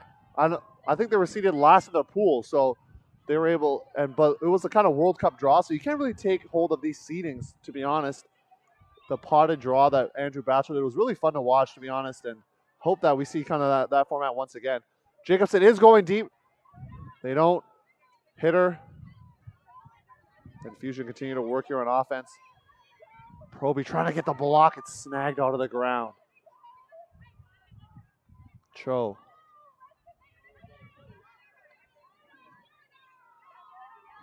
Lee Chachanov. A very tight stack played by Fusion compared to many other teams. And a pick results from it. And we have seen that before in their games, but they do play something that's clustered very tightly and move down the field to keep pace. But they also seem to be isolating Valserina and Jacobson once again, letting them do the work.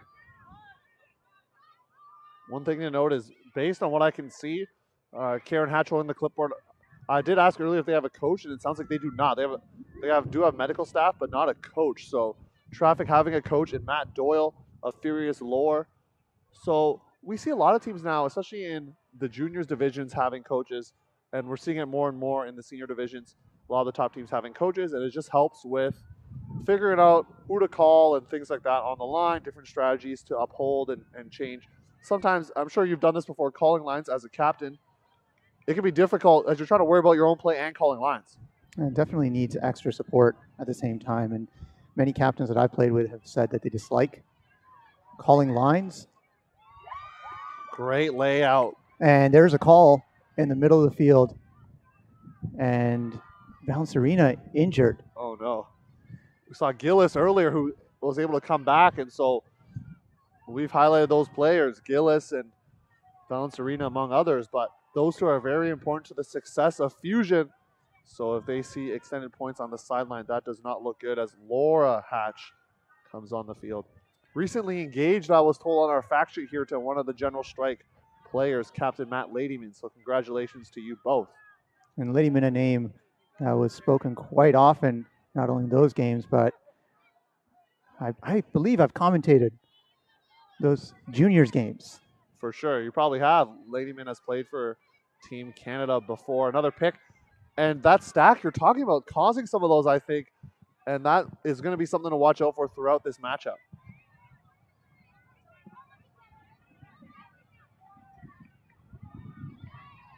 Looking for some handler to get free. Burridge and Lee Chachanov, excuse me.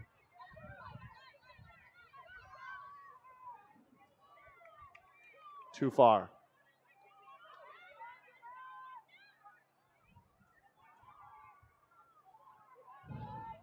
Voyager finds Bolshman up the line. She has a player going deep. It's Monica Sue. We'll see if Quintos calls her a no. And it's bobbled but caught for the score. Traffic gets a break. Sue to Zhang. And that 7-3 makes it halftime with Traffic with a commanding lead. And that's been, I think, a difficult point for Fusion because they certainly had the space. But getting a lot of play time for specific players and specific handlers as well. Let's see what the adjustment is. There's plenty of conversation going on.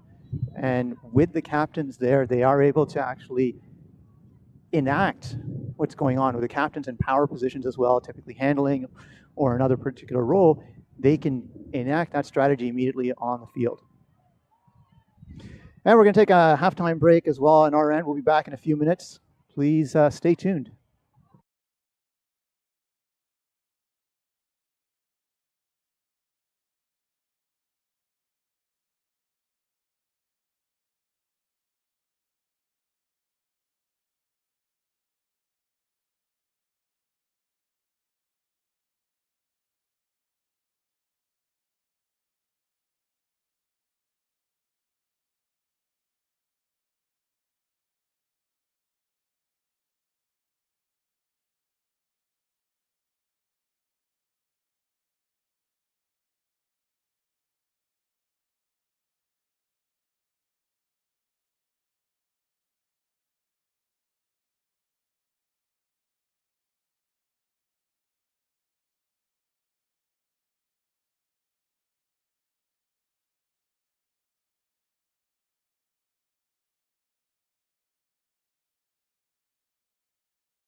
Welcome back to I Am Ultimate's coverage of the 2021 Ultimate Canada Invitational.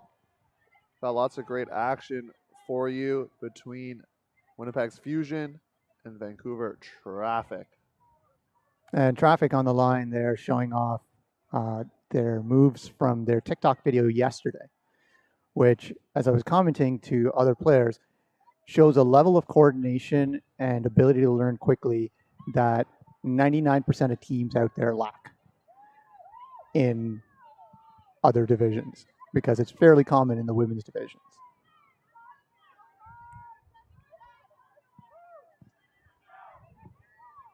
Berger on the offensive line handlers, getting it off the line, finds Wong.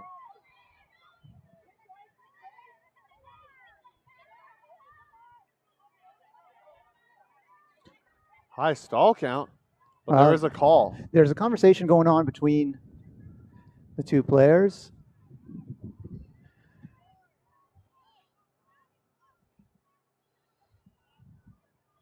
Roby and Wong talking it through, coming in on stall 7. Looks off Lee Trochanov, has to fire a backhand, and it's scooped up by Jacobson, so Fusion gets the hold out of half. Probably not how they drew it up, but hey, you get the point. Jacobson getting her second goal of the game, and Fusion making it 7-4. There's those players that you trust on the field to always come up with the big plays. Every team has a few of them. We've highlighted who they are on that. Jacobson is definitely one of them. Always looking heads up and has the speed to cover the distance as well.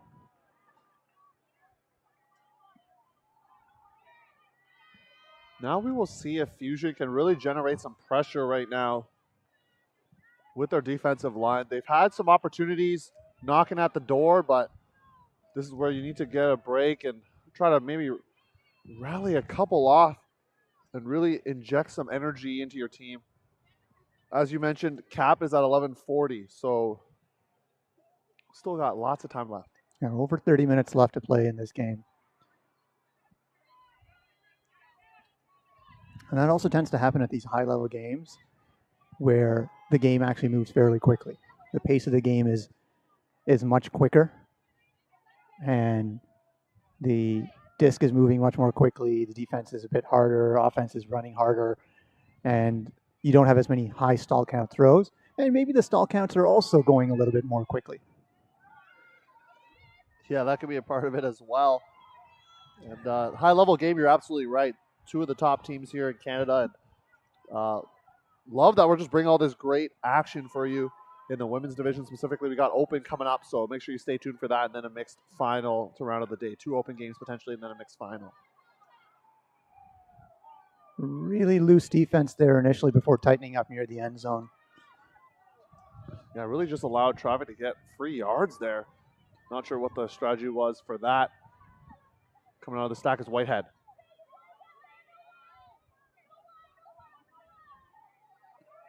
And looks off Rockcliffe. And that's a turnover to Menzies. I think just too many people crowding that open side there, Tushar. That's some of the same issues we saw in the last game.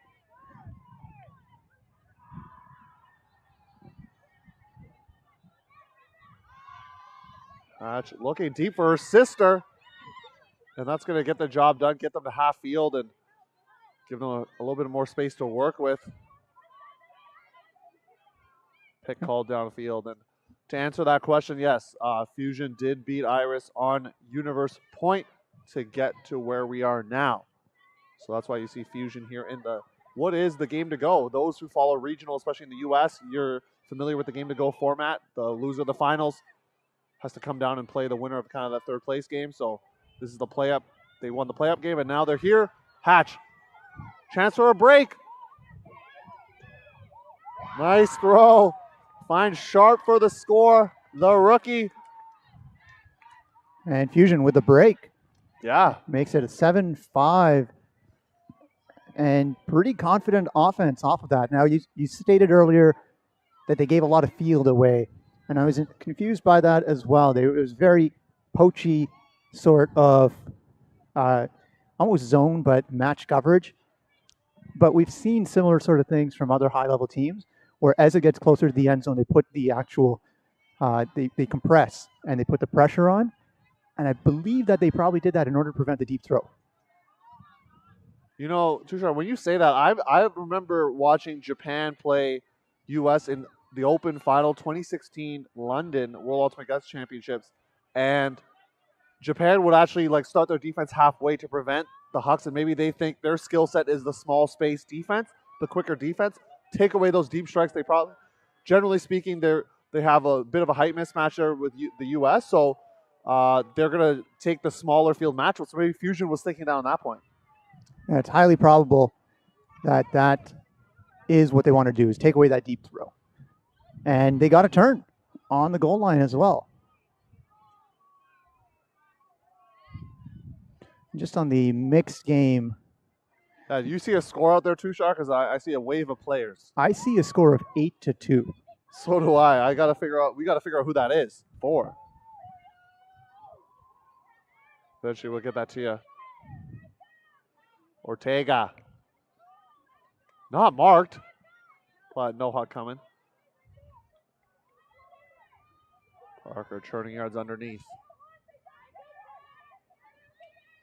Hatch on again, and you're going to see a lot of these sharp out there as well. A lot of these players playing multiple points in a row.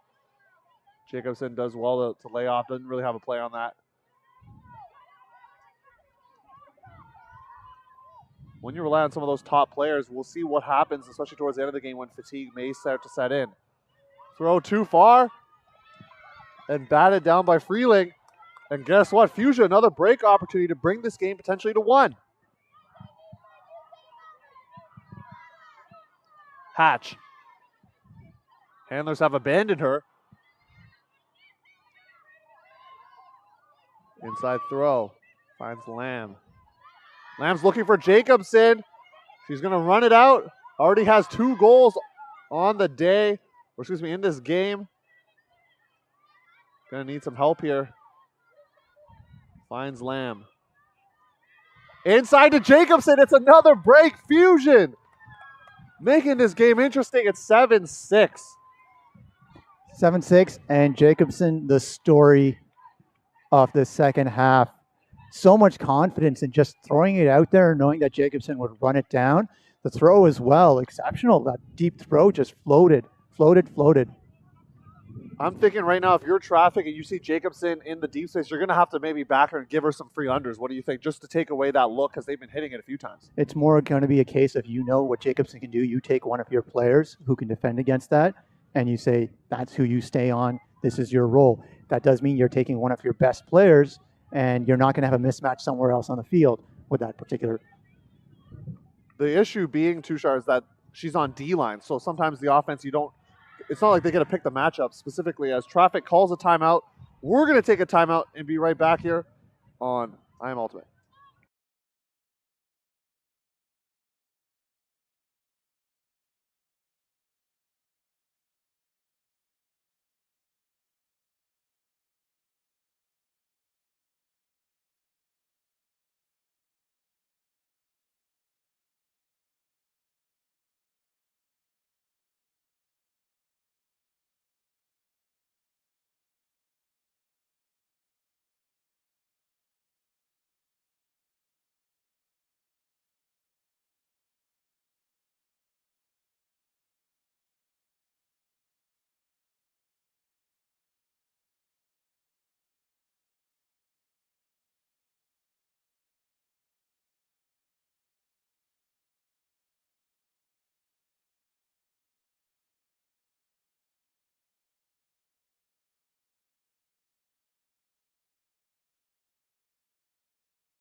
Welcome back. You're watching I Am Ultimate's coverage of the 2021 Ultimate Canada Invitational. In the booth, Theo Wan here. You can follow me at One and Only Sports on Instagram. A little quick plug there. You can follow I Am Ultimate at I Am Ultimate on Instagram. Tushar Singh in the booth as well. Tushar, how are you feeling right now? Fusion gained 2 points in a row. 7-6 the score. Traffic just calling a timeout. This is coming down to the wire. It was 7-4 at one point. Yeah, great to see Fusion bringing it back into the game. They have some excellent players on there, as do Traffic, who are also contenders for Team Canada for the World Games. Yeah, some of them in the World Games applicant pool, like Laura Mason, for example. And I know Sarah Jacobson being one of them as well, who's on this point again, seeing extra time. And, my vote is that she makes it, just seeing all of her dominant play right now. And that'll be decided later this month, I believe. So we're going to focus right now on the action. Ong pointing for some direction. Finds Mason. Jacobson almost got there for the layup block. She has to get up quickly. For Traffic, a key hold out of this timeout. Little scoop cut from Rockcliffe. Mason going to go up line, and she'll beat Jacobson to the spot. Rockcliffe to Mason, 2 veterans of this Traffic squad. Rockcliffe with a 3rd assist of this contest. 8-6 the score now. For those of you that are watching, let's give you a little bit of context on how they got there. The women's gold medal game was played first thing this morning, starting at 9. That featured Sixers from Toronto. Is that how I say it? Toronto? It's actually the 6 or Tirana for those from there. But no, TO, whatever you want to call it. Sixers won. And then Traffic had to drop down in this game to play the winner of Fusion Iris, in which Fusion won on a sweet layout. We were commentating the Sixers Traffic game, but in the view there, I saw that and I was pretty excited for them. And so Fusion coming out with the victory, and they're out here 8-6 the score. And just that last point there, just want to make a quick note. Rockcliffe to Mason, or Rockcliffe and Mason being part of that, both on the World Games team in 2017. So pretty interesting fact for you there for those ultimate historians in the crowd. And for those of you who are just watching, you might have seen a point being grabbed in the background. That was by Crash. That's a mixed quarterfinal over there that was at one point 8-2 and is now at 8-5. Wow. With Crash pulling that back in. Plenty of history between those teams as well. But on this field, Traffic from Vancouver is pulling after an important offensive hold. And we see Jacobson back on the field. Have to be. And I agree with you. I just don't think they can afford not to have her on the field anymore. Found Serena as well is out there. And no Hatch on this point. And I don't think you'll see Jacobson take a point off. I'm going to be honest with you, Tushar. Too important to this squad. As she goes deep. And that throw just needed to be floated a little bit, but there were 2 strikers under it too. Yeah, Cho going deep on that one, and just didn't work out there. So Traffic break opportunity, and still lots of time left, but Fusion, that was I think a kind of a hold you need right now. So 23 minutes left. Traffic break chance. 8-6 the score. Will this go to Cap? We'll find out. Cap at 13 today. All weekend it's been like that. 70-minute games, which is a little bit tougher for some teams because, if you go down a big hole, it's hard to come back. But we have seen comebacks in this tournament already, so it is very possible. Going big around to Ortega. Swing it to Proby. Has Zhang going deep, doesn't hit her. Instead finds her in the undercut. Traffic really likes throwing those straight ups and staying in line rather than throwing a break, and they do activate the cutters on that side as there's a pick call. Pick all this Burridge calling that one. 3rd-year player for Fusion. Captain Nicola Parker. Going a swilly around backhand.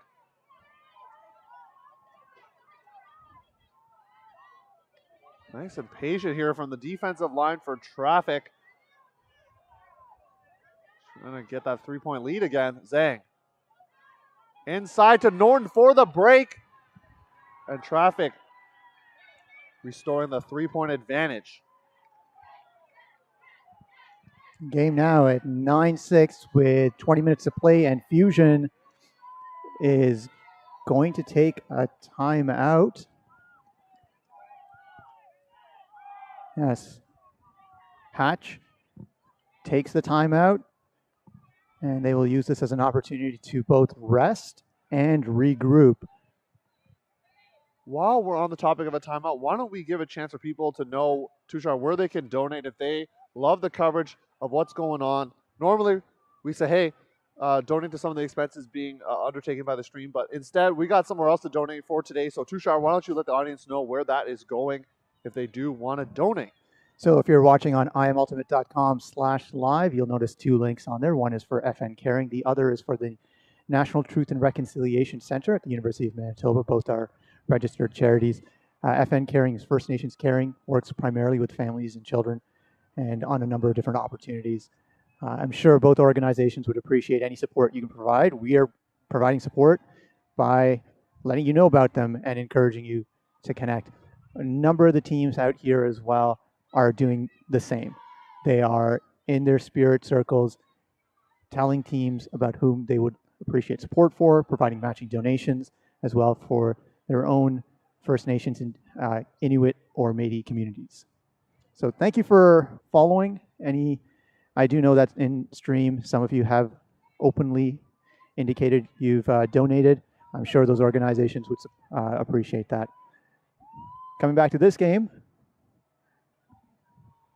Look who's back on the field. Tushar, Valencerina, Jacobson, Burridge, Lee Chachanov, Krista Aikens out there as well. And so that's who you see for Fusion. Traffic bringing out a strong defensive line here that's looking to really just put this game out of reach potentially, making it 10-6 with under 20 minutes left. Following this game, we will take another quick stream break as I work on sorting out our data situation. Got to do that. And but we are intending to make sure that we have full coverage throughout the day, and these games are being recorded so that in post you'll be able to further criticize the commentary that Theo and I are providing. You know, the smoke, as the kids say. Blocked right away. Wager at Lee Chachanov looking for Jacobson, but Wager sticking her hands up. The paw is up to block it.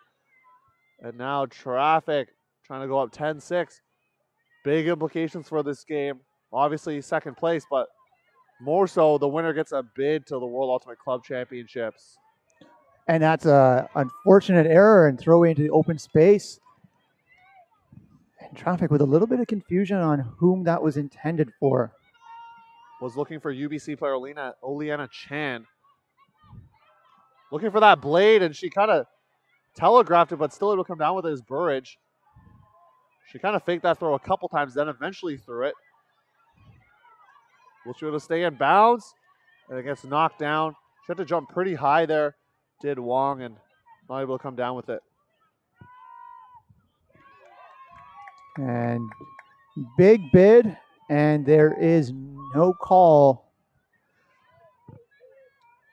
as Chachanov, Lee Chachanov, Lo Chachanov gets it back.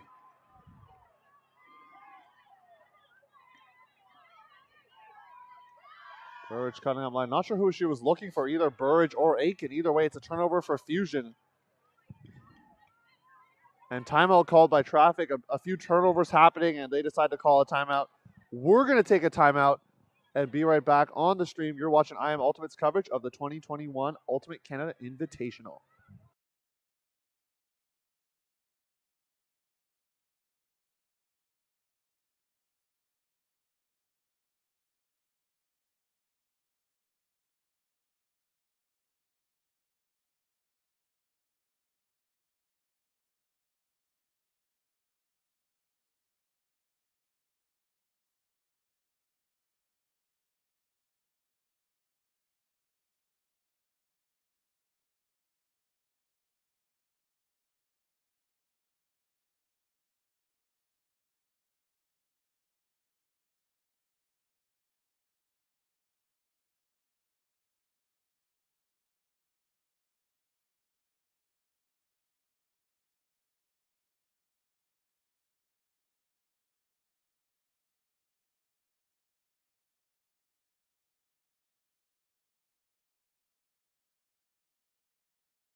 A bit of an interesting call. We'll see what happens. Looks like no call.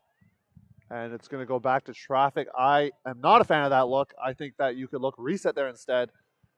But of course, it's easier for me to Tushar to say that in the booth than it is playing. Well, you're the one that's saying it, Theo. And but on that, I think it's we've seen a lot of highly defensive pressure on the handlers from traffic. And it's resulted in a few resets. Tipped by Jacobson. Lee Chachanov, a little 7 cut from Jacobson, doesn't get free. Now inside throw to Aiken. Can she run it down? She will. And Fusion gets a hold that they desperately needed. And only 2 points down here. 9-7 the score. And as we've joined on chat by Bobo Eric, I think it's fair to say Furious Legend. Yeah, Bobo, I'll call you a Furious Legend. We have Furious Legend Matt Doyle coaching traffic. We got Furious Legend out here in the chat. And maybe, just maybe, we'll see Furious George in the final. We don't know yet because we don't have access to the live scoring or anything like that. But Furious George currently taking on Ottawa Phoenix in the semifinal, along with a matchup that I wish we could have streamed, but, you know, there's only one game at a time. Toronto Goat versus Montreal Mephisto. I think that's going to be a barn burner of a matchup, and really excited to see the result of that. So the winner will play there, and then what will happen is if Furious wins that game, if they're in the final, then there will be, just like this, a second place game between the loser of the final and the winner of the playing game, which is basically the losers of the semifinal games. So those are the next 2 games we got for you on I Am Ultimate's coverage. And then after that, mixed final. I'm honest, I love October Ultimate because of the challenge. I love these marathon tournaments as well. I know I'm an outlier in that, but feels like when you go to a tournament, it's got to be a competition at the highest level, not only physically, but mentally as well. I like it. And long tournaments definitely make that happen. Menzies finding Mason. A little more loose look again. Whitehead was going deep, now comes under. See a lot of these traffic stars, these names that you'll recognize if you're any sort of women's ultimate fan in the audience. Laying up the line. Oh, almost got there was Highland. Menzies breaking free. A blown poach call allows Menzies in for the score. And traffic making it 10-7. Bobo Eric letting us know that Furious George versus Phoenix is at 7-7. And that's an interesting game as well. For anyone asking where the Union game is and Union stream is, it's Union and Crasher right over there in the distance, playing their quarterfinal, which Union appears to be leading 10-6 right now, and Crash in white with a possibility to make it 10-7 with about 10 minutes remaining in both of these games. Yeah, Tushar, I'm going to be honest with you. We wish that we could just take this camera off of the tripod that it's on currently and be able to hover to all these games. But we can't do that. So, unfortunately, we're going to have to hear it secondhand from different people. And that's what we got for you. So, that's what's happening. I know some people may have thought we were going to stream the mixed quarterfinal. It depended on the result of the women's. So, the fact that there's a women's game-to-go game, which is this, allows us to stream this game, which has been very exciting. As in the background there, Union just coming out with Crash coming out with a huge grab, making it a little bit closer. So now into this contest. Fusion, you need this O point here. 10 minutes left, down 3.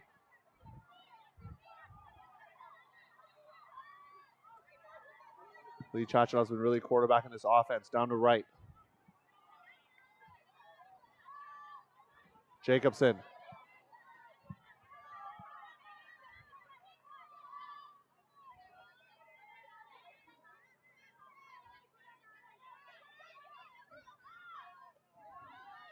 Working down this open side. You hear chili calls there from the offense. As that happens, a throw goes up that maybe wasn't what Jacobson wanted. She pats her chest, says, my bad. And Traffic, if you can score at this break right now, may put the game out of reach.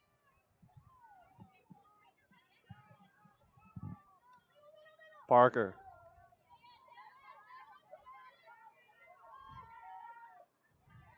Nice little grab there. Gesturing for her teammate to get open, but instead it's Parker up the line. Has a teammate going deep.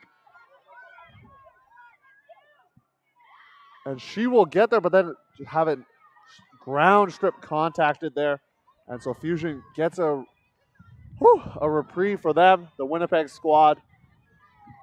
So they get another chance for a score, make it close, make it 10-8 with time cap looming.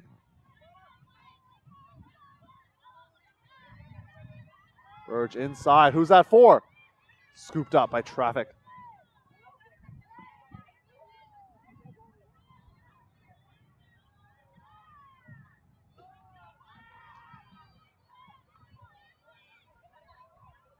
Take an inside throw to Parker. Could this be another break? It is. Parker to Alvarez.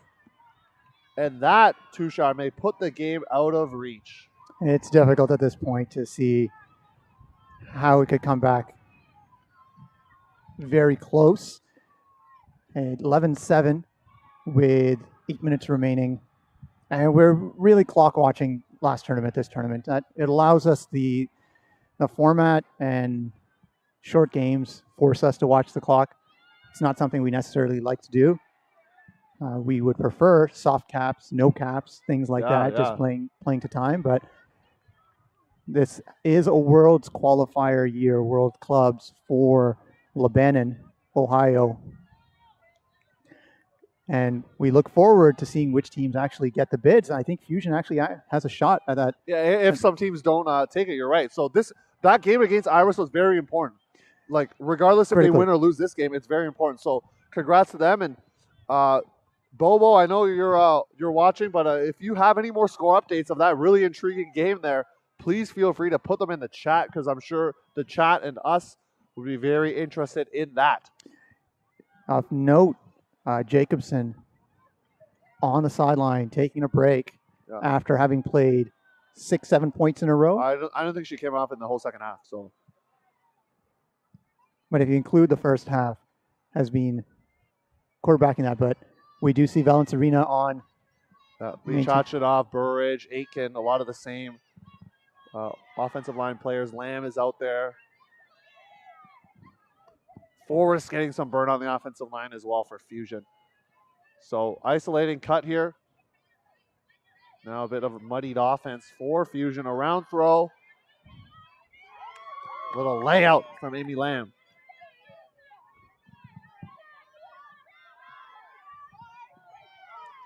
Bird staying in bounds.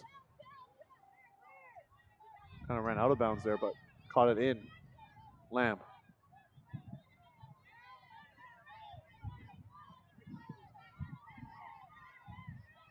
High release backhand of Valence Arena.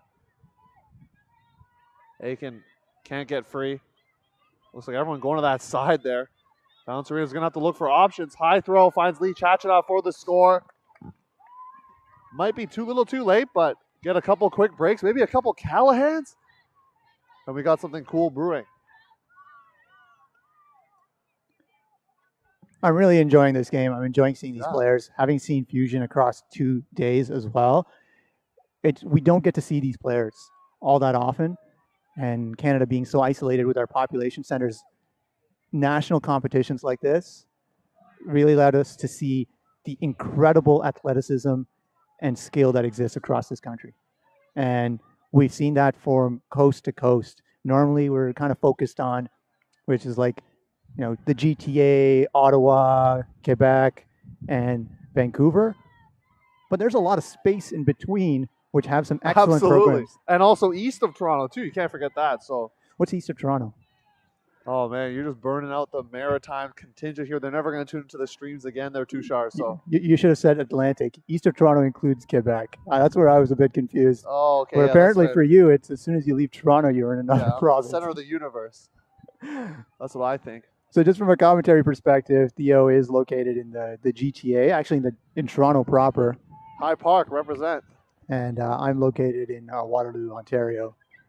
Just differentiating that because there is a Waterloo in Quebec.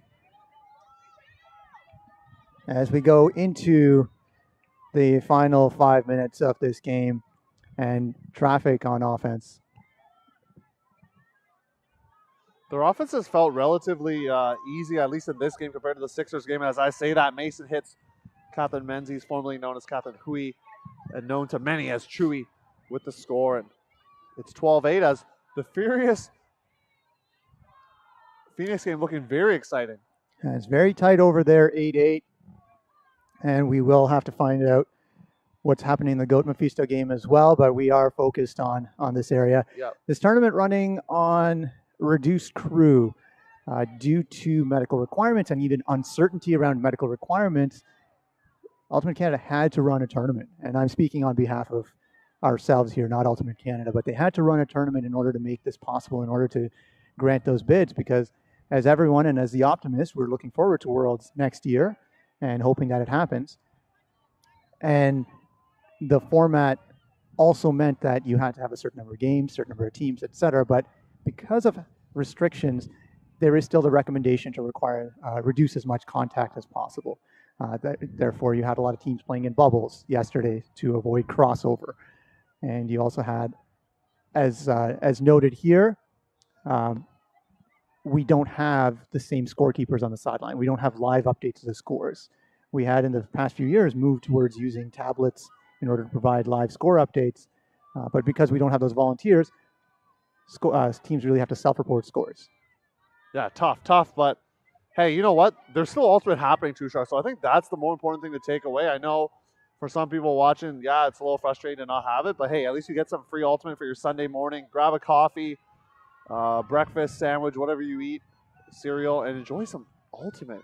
High-level Ultimate. And more than that, the play is what matters. Yeah. And even if the stream wasn't here, all of this would still happen. The players would still be incredible and would still be battling for the world's bids. Lee Chachanov can't get there. And high degree of pressure from traffic.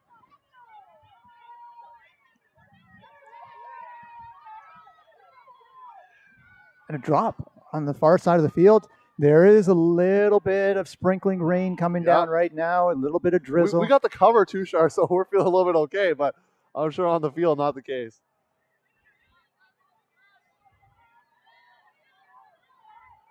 Serena. Jacobson back on the field, shaking free, but they don't. And just a turnover there from Serena. Maybe some fatigue setting in for Fusion. I was surprised not to see a layout there to run onto that. That's what I mean about the fatigue. Moore. Trying to punctuate this victory. Getting it to the cap of 13. And just out of the hands of Andrea Moore. All right, we're seeing some score updates coming in on the chat. PBHG beat Red Fox in mixed quarterfinals in a 9-8 furious lead. I can see Phoenix on offense right now, so that could potentially go to Universe. But out here, Fusion trying to add one more point to the scoreboard. High stall count. Knocked away by Moore. She's been all over this point. And trying to seal it for the victory.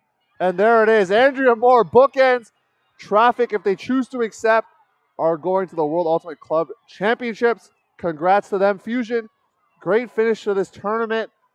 Having made your way through Iris to get there. And this has been a great final to watch. We will try and zoom in on some of the other games. And this was a game to go /final. We are going to want to make sure that we talk a little bit more about these women's teams right now, having played the game.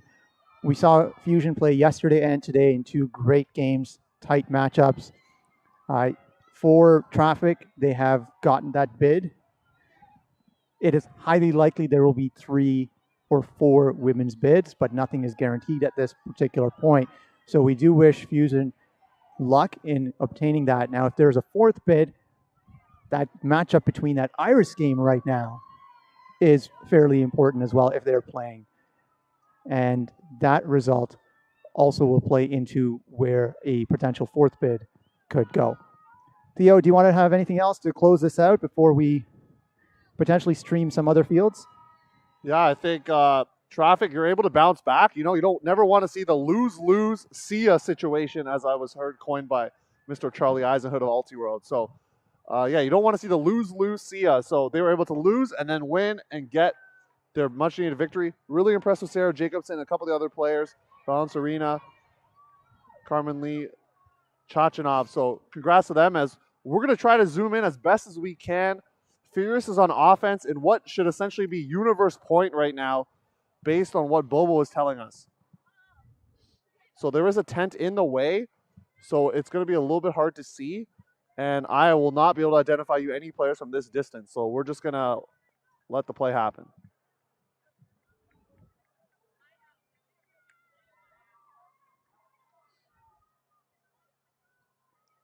Yeah, tent completely blocking us here, and we see big flopping layouts from Phoenix. This is a huge point. Once again, tent blocking, so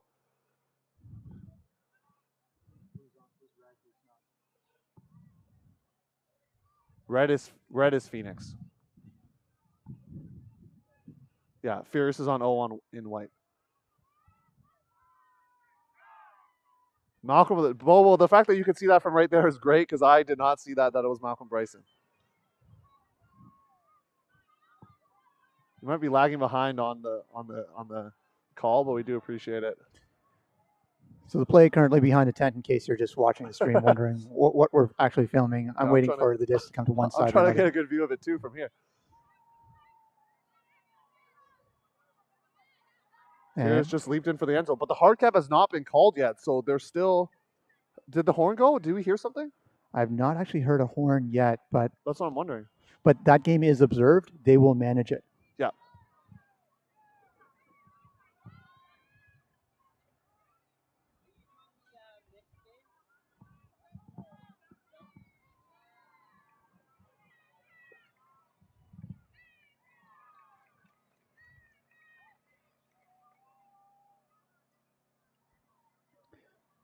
There's likely a travel call. That's what we're currently looking at. Yeah, you're welcome. Madison played really well, so thanks for tuning in from Saskatoon.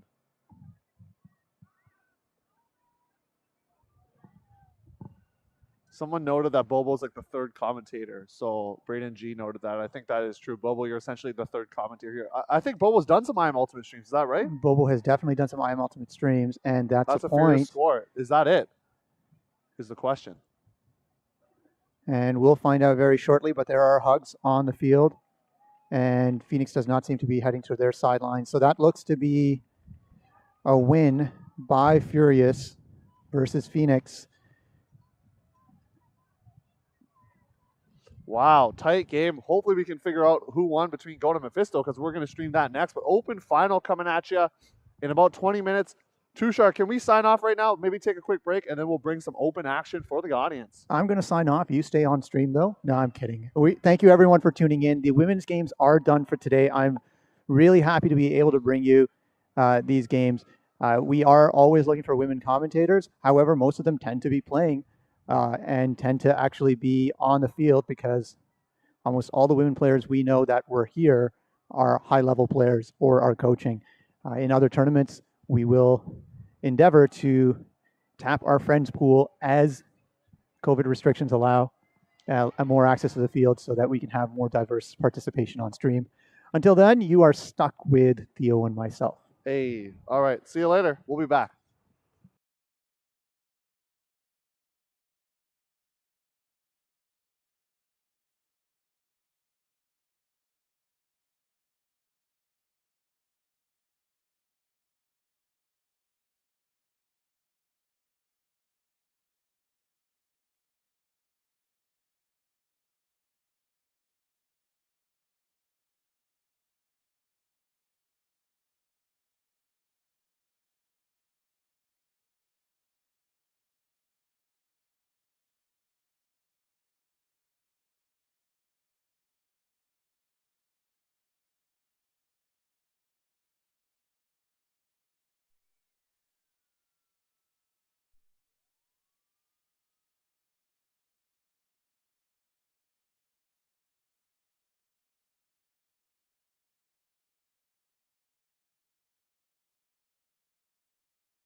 We'll be starting our coverage of Mephisto versus Furious in around 7 minutes.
You're watching I Am Ultimate's coverage of the 2021 Ultimate Canada Invitational. We got the open final between Montreal Mephisto, undefeated up to this point. Same thing with Vancouver Furious George. Mephisto taking down GOAT 12-9 in the semifinal. Furious coming off a 10-9 victory over Phoenix. Montreal to start on offense. And this is sure to be an exciting matchup. We do got, Montreal fans in the crowd as we get it going here. Final action. If Montreal wins, they get a bid to WUCC. Brissette with it. Finds Godert.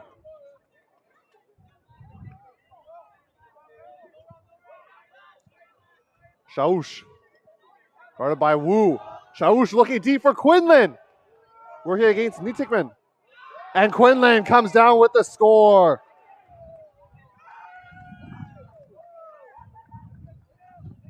And Mephisto with 1-0 right away.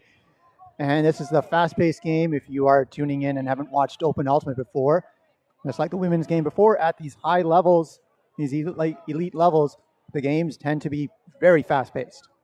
Yeah, and that's Tushar Singh's voice you just heard. I'm Theo Wan here in the booth. Thank you for joining us. Loving this tournament, loving the feel and all the action that's happening. So Mephisto kind of rebranding this year. They were like a Mockingbird before, and there's other team names. We're going back to the original. Got the nice crisp blue jerseys for you. Fierce on the other side going with kind of the peach whites. I would say peach, would you say, Tushar? What kind of color would you say the Furious jerseys are? It's a little bit red off white that they're having. A little bit too light to be peach as well. Not orangey enough. But turning back to these jerseys that Mephisto is working on, the team itself, I don't think they've been in the final since 2010. That is absolutely correct. But that will not be fact-checked. I know that for a fact. And then Furious has been in almost every final since then, or the ones where they've showed up. Absolutely here. Furious offensive line. You're going to see someone that's familiar on GOAT's defensive line, and Toli Vasilyev, who's actually going to be the center handler right now on offense for Furious, with Malcolm Bryson and Tim Sang. Bryson, icy fresh, they call over to Scott Graham, Ottawa's own. Looking for Burrell, and it's a turnover early. Mephisto trying to get a break. Elwar to pick up. So this is not the first time that these teams have actually met in the last few days. That is correct. On Friday, they had a friendly, as you would. Yeah, like soccer friendly. I like that. And in that particular game, Furious won on Universe. A close game, and Kohoner now guarded by Vasilyev. He's a hand block master. Duplex. Kohoner to the other side of the field. Montreal trying to get a break early here. Duplex played on the 2015 U23 Open team with Fred Lamb, among others. Trying to play Janka.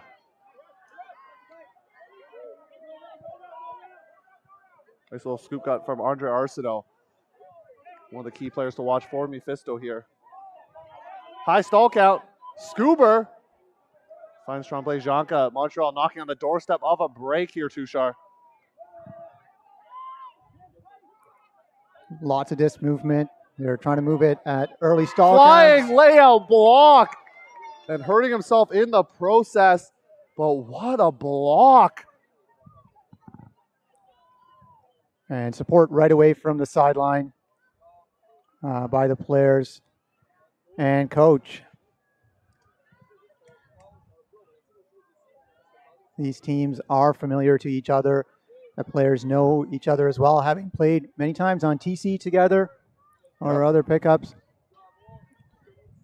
As we see observer Rob Langridge, I just want to give you the observers for this game. Justin Lee, head observer Jeff Blair, Rob Langridge, as I mentioned, and Glenn Ford are your observers for this game. Great flying layout as Matty Barzan out there. Looking like we might have to get some medical out here. Big layout. Fred Lamb potentially coming on the field here. Another interesting storyline is number 24, who you might see on your screen as well, Jay Boychuk, having played with GOAT as well, with Toli Vasilyev. So a lot of these players, if they move out to a different city, they're just going to pick up or play and start practicing with the elite team in that area. So pretty cool to see here. And the atmosphere is definitely buzzing.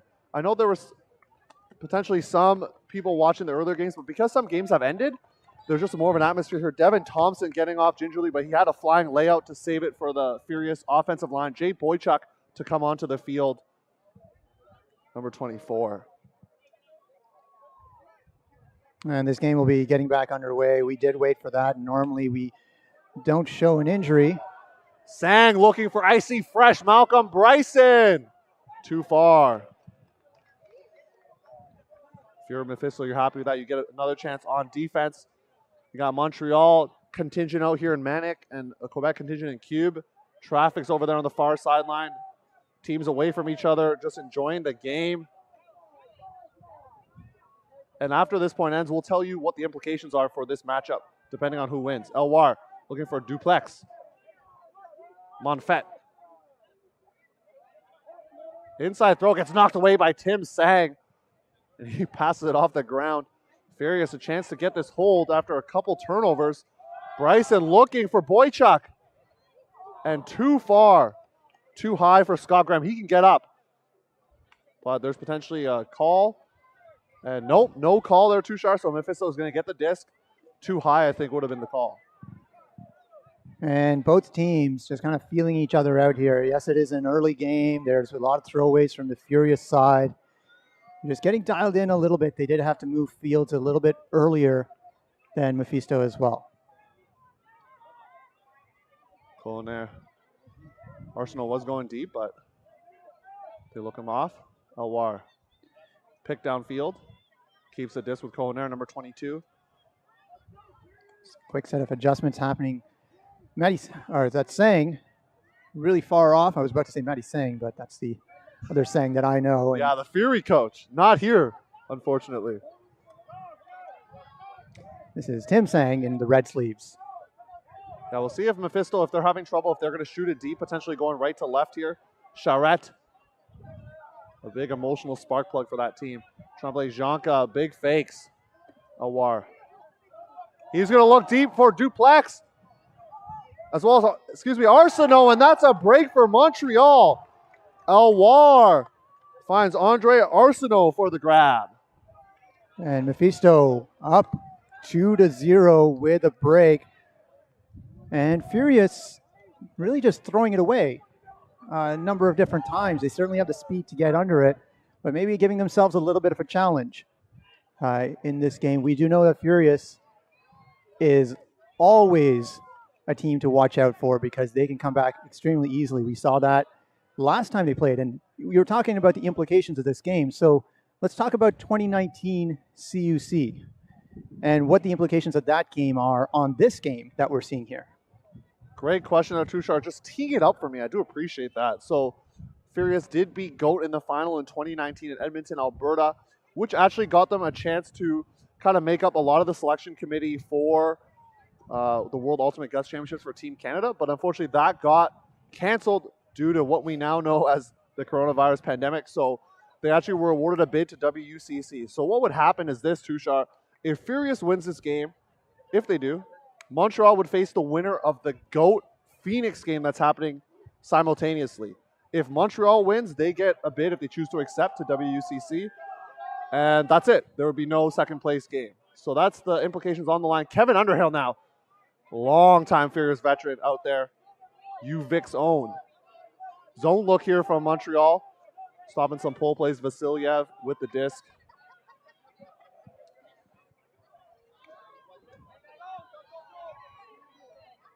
This is sort of the finals atmosphere I'm used to, Tushar. Like, teams are distance away from each other. Just want to let people know that. But the chatter's happening. People oohing and awing for plays. That's what we love to see. And the sidelines are packed. And we did have that for the women's final as well. But with many of these open teams playing during that time, we couldn't get as many of them over here, whereas now they do. And some teams only playing a lot of the consolation games only being 2 games today because of the preservation of the field. So that's what's happening as well. Big hammer look.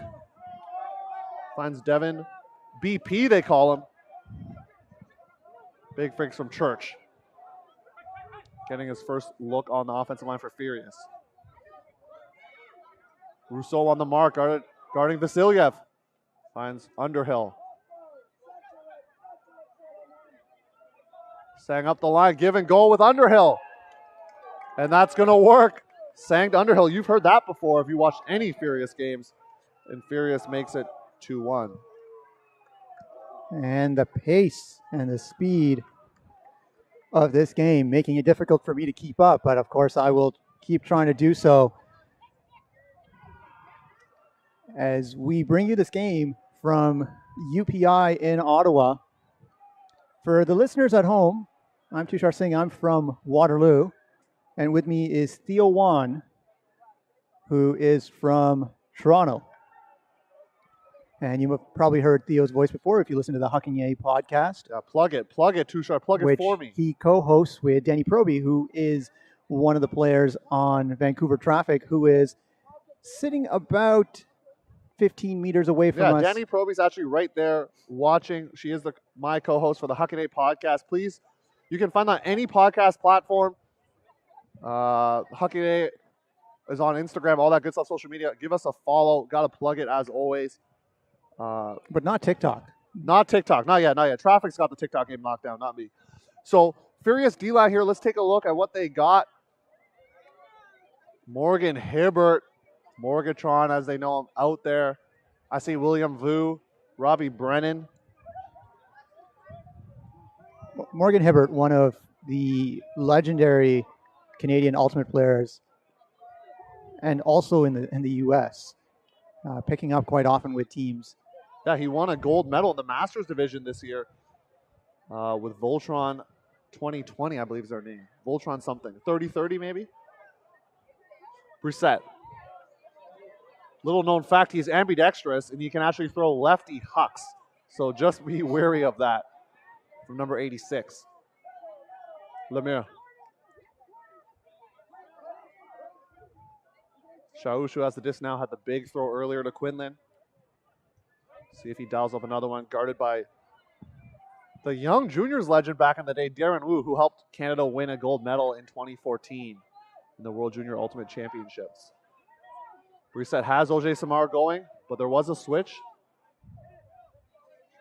Finds Godert. Foul by Vu, and maybe potentially left hammy issues there for Godert as well. Head observer Jeff Blair there to resolve anything if needed.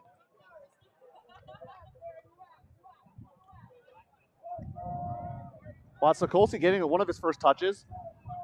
He'll be someone to watch out for Mephisto. Lemieux snags it. Guarded by Hibbert. Up the line to Brissett, knocking at the door, and they find Quinlan for a second goal of the game. That's Brissett to Kevin Quinlan. And this time around, we definitely saw a lot more pressure from the Furious defense as they look to get that turn and earn that break back. As the score now 3-1, and both teams continue to get amped up.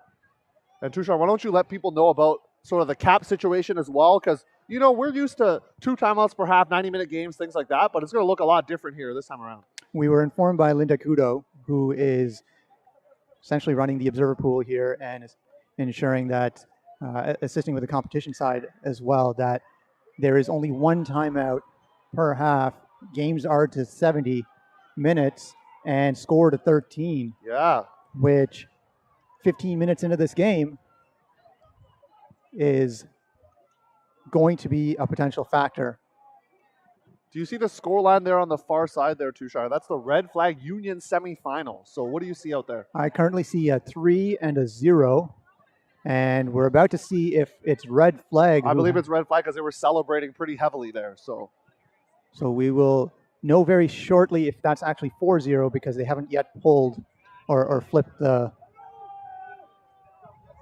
Yeah, as I mentioned before, GOAT is playing Phoenix currently. Phoenix, heartbreaking loss to Furious, kept it close the whole way. So now we see Kevin Underhill did not play offense on the first point, but now he's back on the O-line for them. Boychuk.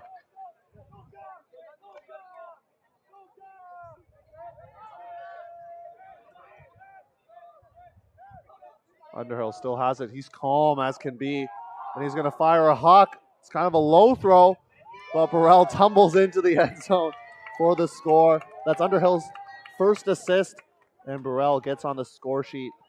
He also played for Toronto's Goat at one point, so a little mixture for a lot of these players. Yeah, I believe he moved back to Vancouver about 3 years ago, 4 years ago. And as a speedy player, always an asset on any team. As the score in the Union Red Flag game does appear to be 3-0-4 Red Flag, who, Theo, I believe you called them to be in the finals, potentially to take the whole thing. Yeah, I try not to bring up my picks on the broadcast. Don't want to sound biased or anything, but someone in the booth did pick Red Flag to make it to the final. I'm not going to say who, but and to actually win it. So I'm just going to leave that there as you can figure that out in the audience there, Tushar. As I just before that stated that it was you who made those picks, but we do need to fill airtime from time to time. Yeah, we see on the sidelines here for Furious some legends in the game for them, Alex Davis and Matty Bearzan. So Matty Bearzan, their coach, he's talking to John Hayduke. Hey, both of them played Furious at some point, so pretty cool. Hayduke carving a lot of coaching out there in the Misfit program out in Vancouver, and now taking his talents all the way eastward to Montreal. And when the opportunity came up, he took it as Morgan Hibbert launches it. Yes, launching the pole. It's going to hit the turf, and it's still a little bit wet, so got to be careful there. Brissett with gloves. Foul call on Vu, who was coming down on Brissett, but maybe had inched Lemieux a little bit. And coming in at stalling one. It's around to Lemieux.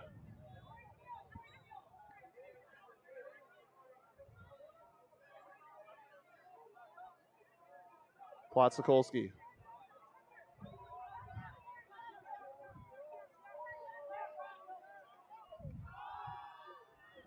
Brissett is a gunslinger, but looks it off at this point. Big fakes here, and Mephisto's offense has looked pretty smooth, and we'll see if that continues.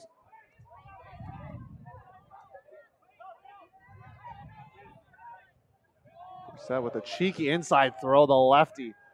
Like I said, ambidextrous too, so you got to watch out for both.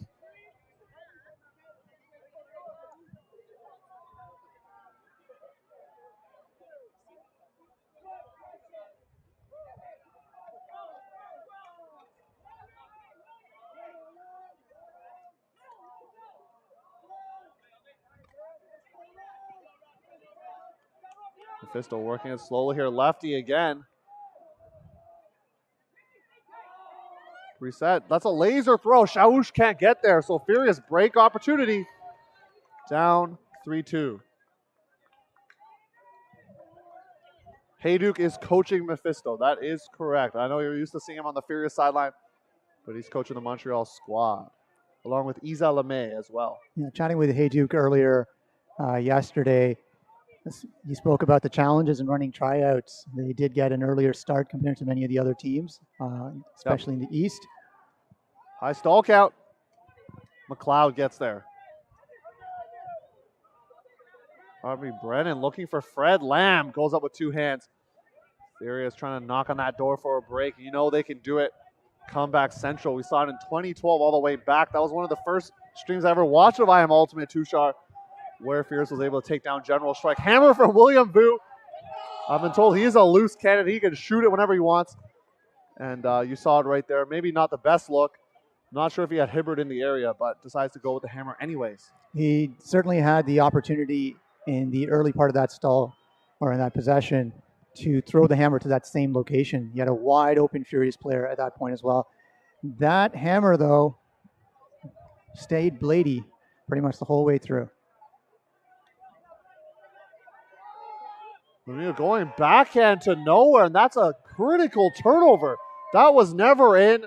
I'm not sure what he was looking for, but Fred Lamb was in the area. And there was a poach D to prevent any sort of coverage. So Furious playing with three players around the handlers. Vu now on the sideline. Going in is Hibbert, and he's going to come in for the score and the Furious break.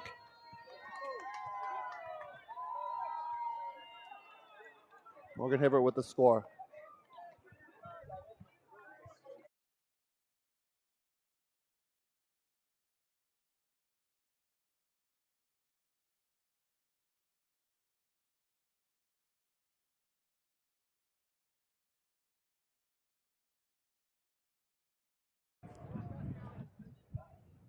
Furious just coming out with a break there, Tushar.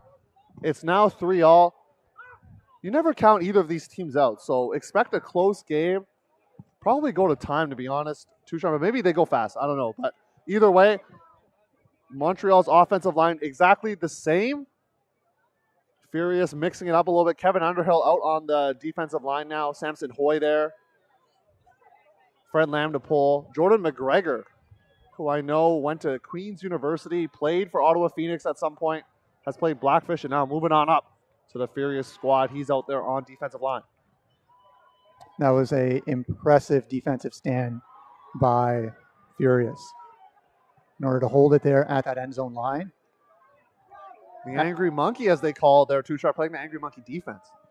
I think they made a branding change a few years ago to not be as angry. Yeah, so the Happy Monkey, we'll call it. Interesting look here from Montreal. Watsikolski finds OJ Samar. That was a hot throw. They got a really tall offensive line, especially in the cutter space with Shaush and OJ Samar there. Definitely above 6'2", both of them. OJ Samar is poached, and he goes with the high arcing backhand that finds his target. Reset finds Quinlan. There's a falling Fred Lamb, and that poach is going to let OJ Samar get free. And that's a pretty throw from KQ, number 81, as he celebrates with the observer. KQ, otherwise known, finds OJ Samar for the hold. Impressive throw across the top there as well to go cross field. As I said, the type of ultimate I prefer, seeing those opportunities and using the wind to your advantage as well, which is coming from the camera onto the field, slightly left to right. We're seeing a little bit of fog still in the air, a little bit of moisture. Disc is still greasy, which in the first point we saw was an issue as the teams were getting used to that.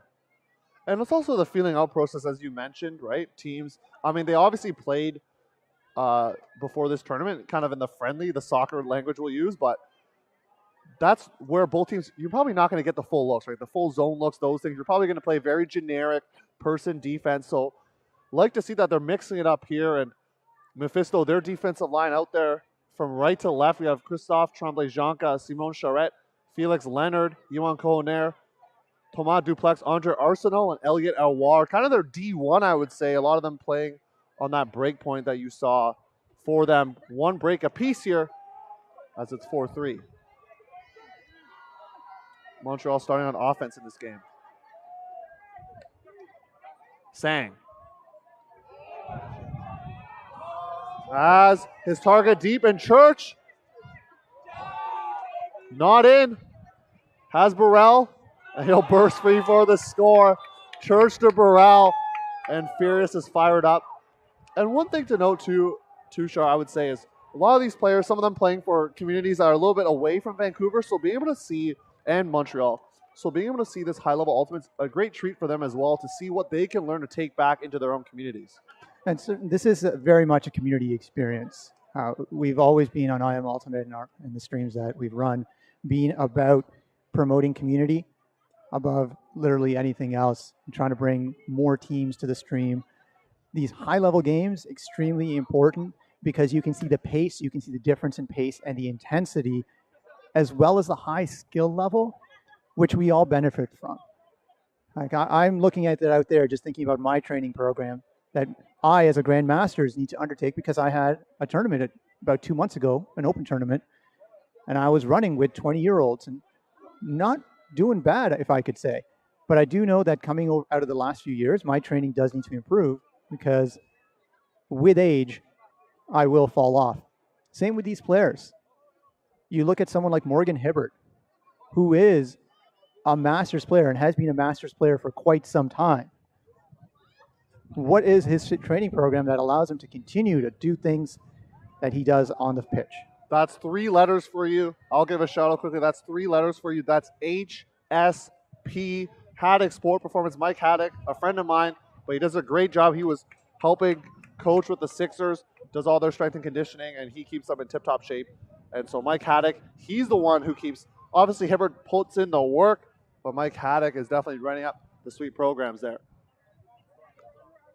Lemieux goes around, not phased by that earlier turnover. Call downfield. Pick call in the stack. And this stack much more spaced out and has to be.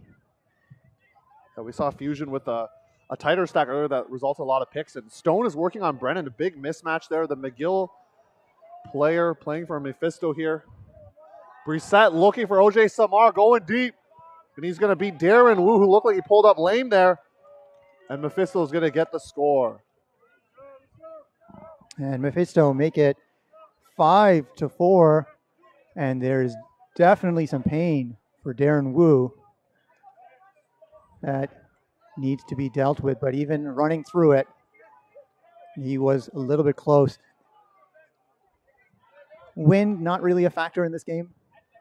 And so far, neither is any of the moisture that is in the air. Yeah, a few less turnovers for you in this matchup. And both teams dialed in. I think the difference, too, being that the first game, it was the first game of the day. For them, this is their second game. They've already played a pretty tight semifinal. They're feeling into it. Juices are flowing. Energy's going. So they're ready to go here. Fierce offensive line taking the field. Underhill is a stalwart for them. And do you know what age he started playing Fierce? I know he started a long time ago. First time I played with Sang was 2010 in Sherbrooke. Moondoggies, right? What about Underhill? I think he's been on Fierce for a while. Bobo might know the answer to that. But Bobo in chat will let us know the answers for all of that. Hawar with the pull for Mephisto. And this pull is going out of bounds. And while I have the mic, I will just mention that Bobo Eric had probably one of the best commentary experiences in booth experiences.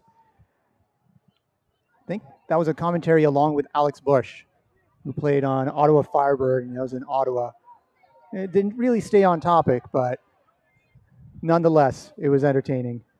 Yeah, we're going to stay on topic for you. We've learned from that, or I don't know, that's a different stream. That's a different stream for a different time, Tushar. But right now, back into this game. Zone look here from Mephisto. Kind of 2-3-2 look. Underhill. Zones aren't really going to phase this team, but I like stopping the pull plays. Burrell already with 2 goals here.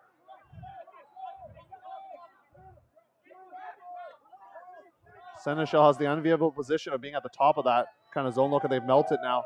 Limoges on the mark. High stall count going around. Finds Sang. His give and goes are incredibly impressive. Yeah, Sang is a fast player.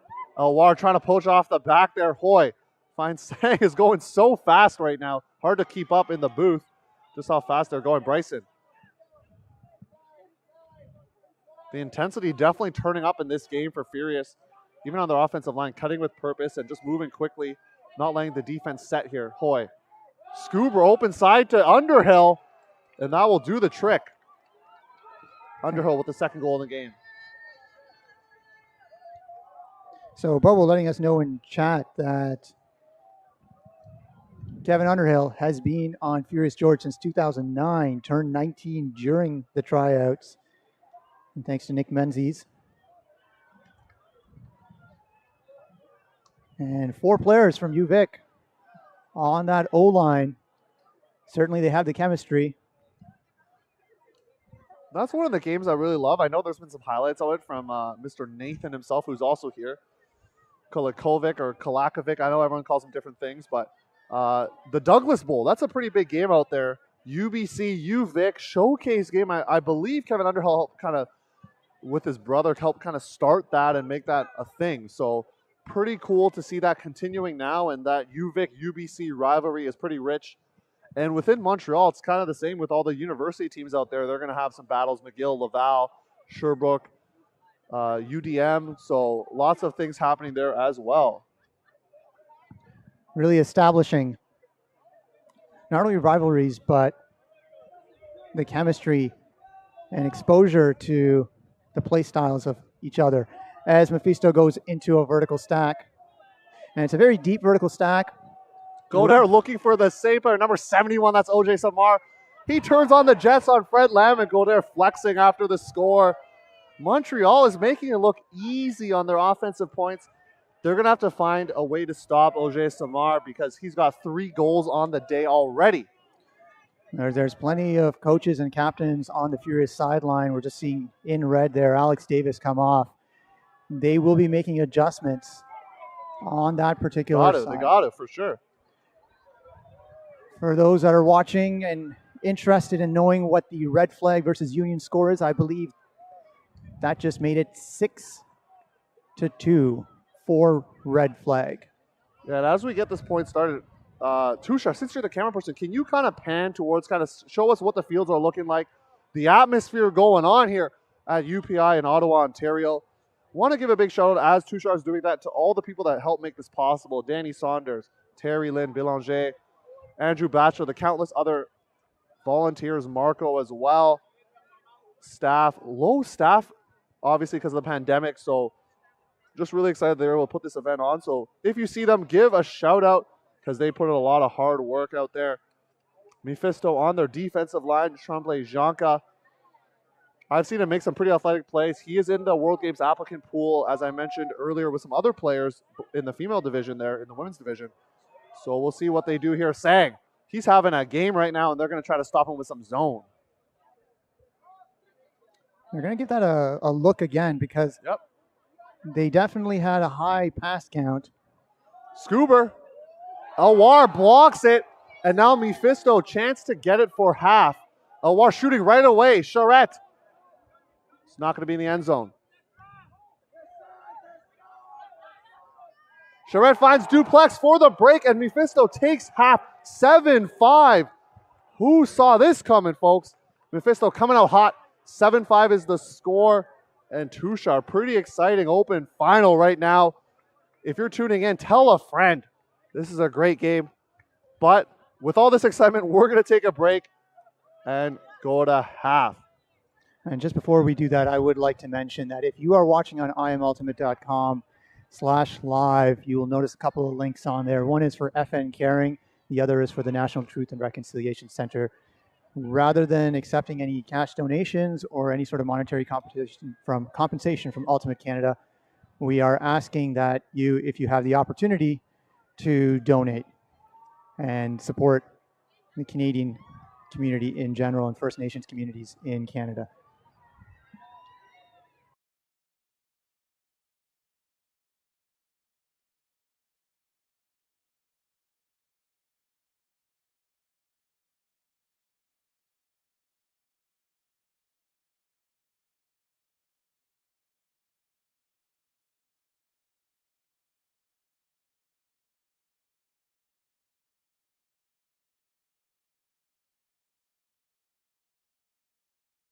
During halftime, we're just going to focus in on the game that's happening one field over between Union and Red Flag, just to give some of the viewers a little bit more to watch rather than having a break in these short games.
I don't even have to see the numbers. As Katie Wong in the end zone calling a foul.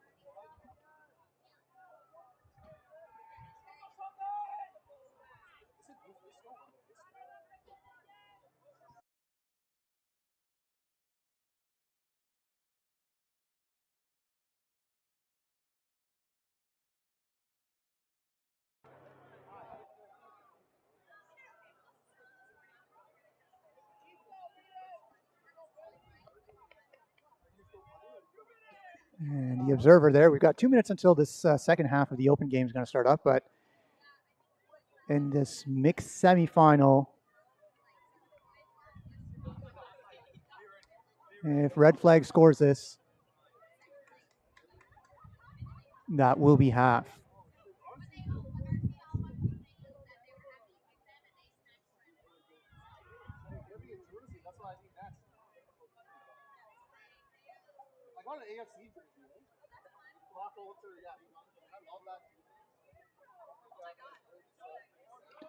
And the observer says it is a foul. So Kitty Wong will pick up the disc, bring it back to the spot, and then will, after the check, maintain possession, but get a chance to put it into the end zone as red flag aims to take half.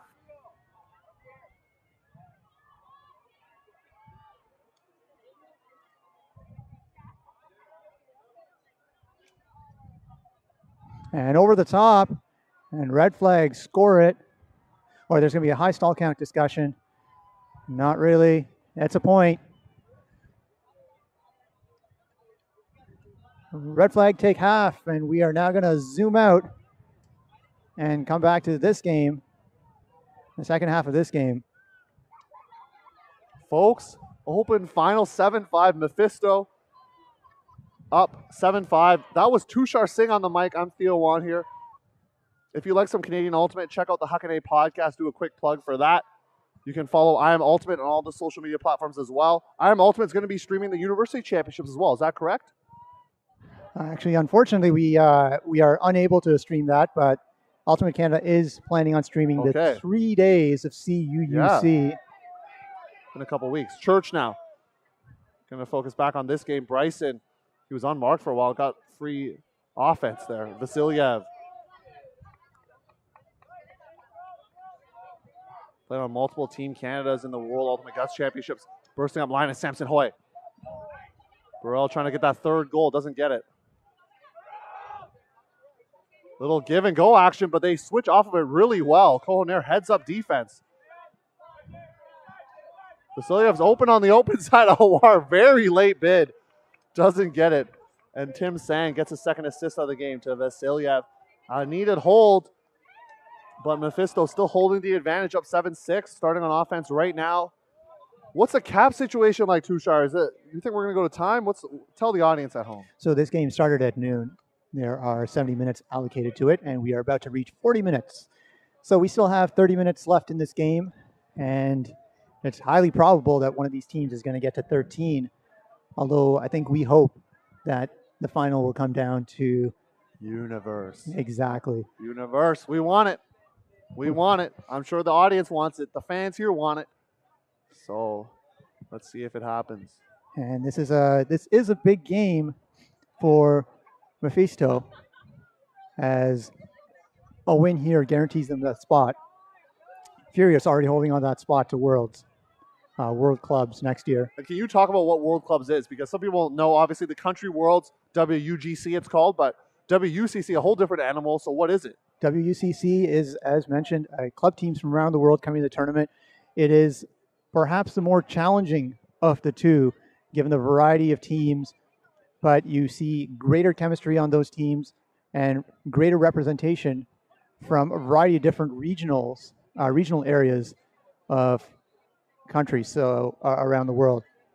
Having had the opportunity to play in it, I'll definitely say that WUCC has been a more interesting experience. Definitely more fun than playing in a country championship. Wilger Samar shaking free. He's guarded by Lamb again. They're going to give him the under this time, and maybe a smart choice as he's been burning them deep. Shaush gets looked off. Wilger Samar around all the way to Brissett. Godair is going deep on Underhill, but some good switches prevent that from happening. Spinning around is Brissett. Miscommunication. Furious break opportunity. They pick it up quick. Vu. You know he's got the bombs. Is he going to throw it? Underhill.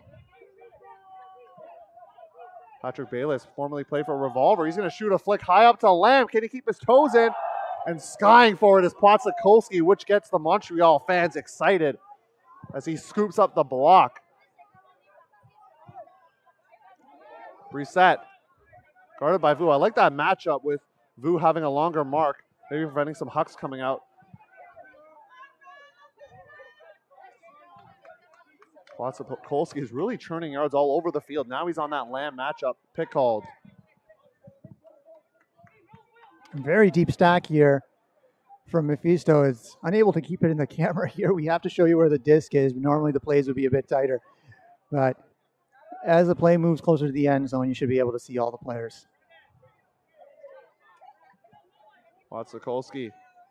Go there, guarded by Underhill. Big bid. And there's a injury and foul call, but not an injury, but a foul call. It's very physical play, requiring layouts on almost every single catch by both teams. Coming in on stalling one. Nothing coming easy for both teams, Sushar, and that's what you want to see in the open final. Mephisto kind of wants to end it here. They don't want to have to go play another game. And Fierce wants to take home the trophy. Brissett, low huck, and it's going to find the mule. Fierce was oh so close. Brissett gets another assist. Mephisto 8, Furious 6.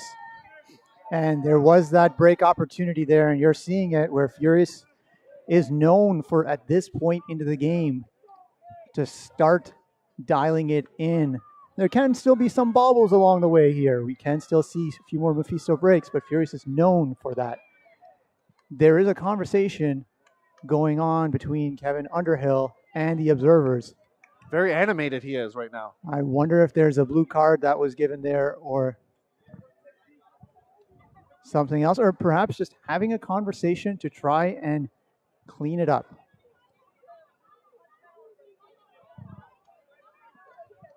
Furious offensive line out here, and we'll take a look at the Montreal defense. Kind of similar look to what I mentioned before. Tremblay Jonca, this time Antoine Rousseau out there, Gab Monfette, Julien Seneschal, Felix Leonard, Vincent Gamache, and Olivier Bastien. So this is actually more of their second, they have two kind of more even D-lines. And Christophe Tremblay Jonca kind of stays on for both. He's a main puller for this Mephisto group. Scott Graham back out there for the Furious offensive line. The University of Waterloo captain playing for this Vancouver group.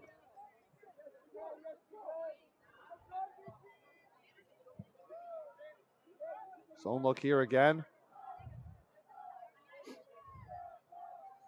And it's actually Vincent Genet out there, not Gab Monfette, for Mephisto. A little bit of discussion here.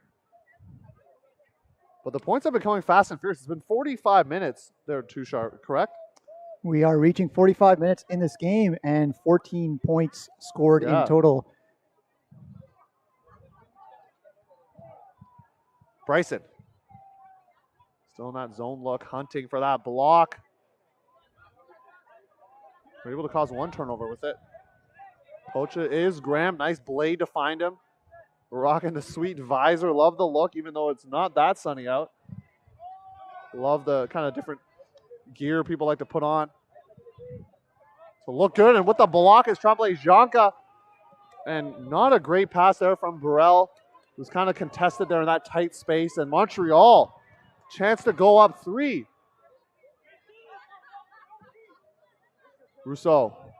Low throw scooped up by Tremblay Jonca. I've been really impressed with him. He's going to throw out a huge huck. Genet, can he get there?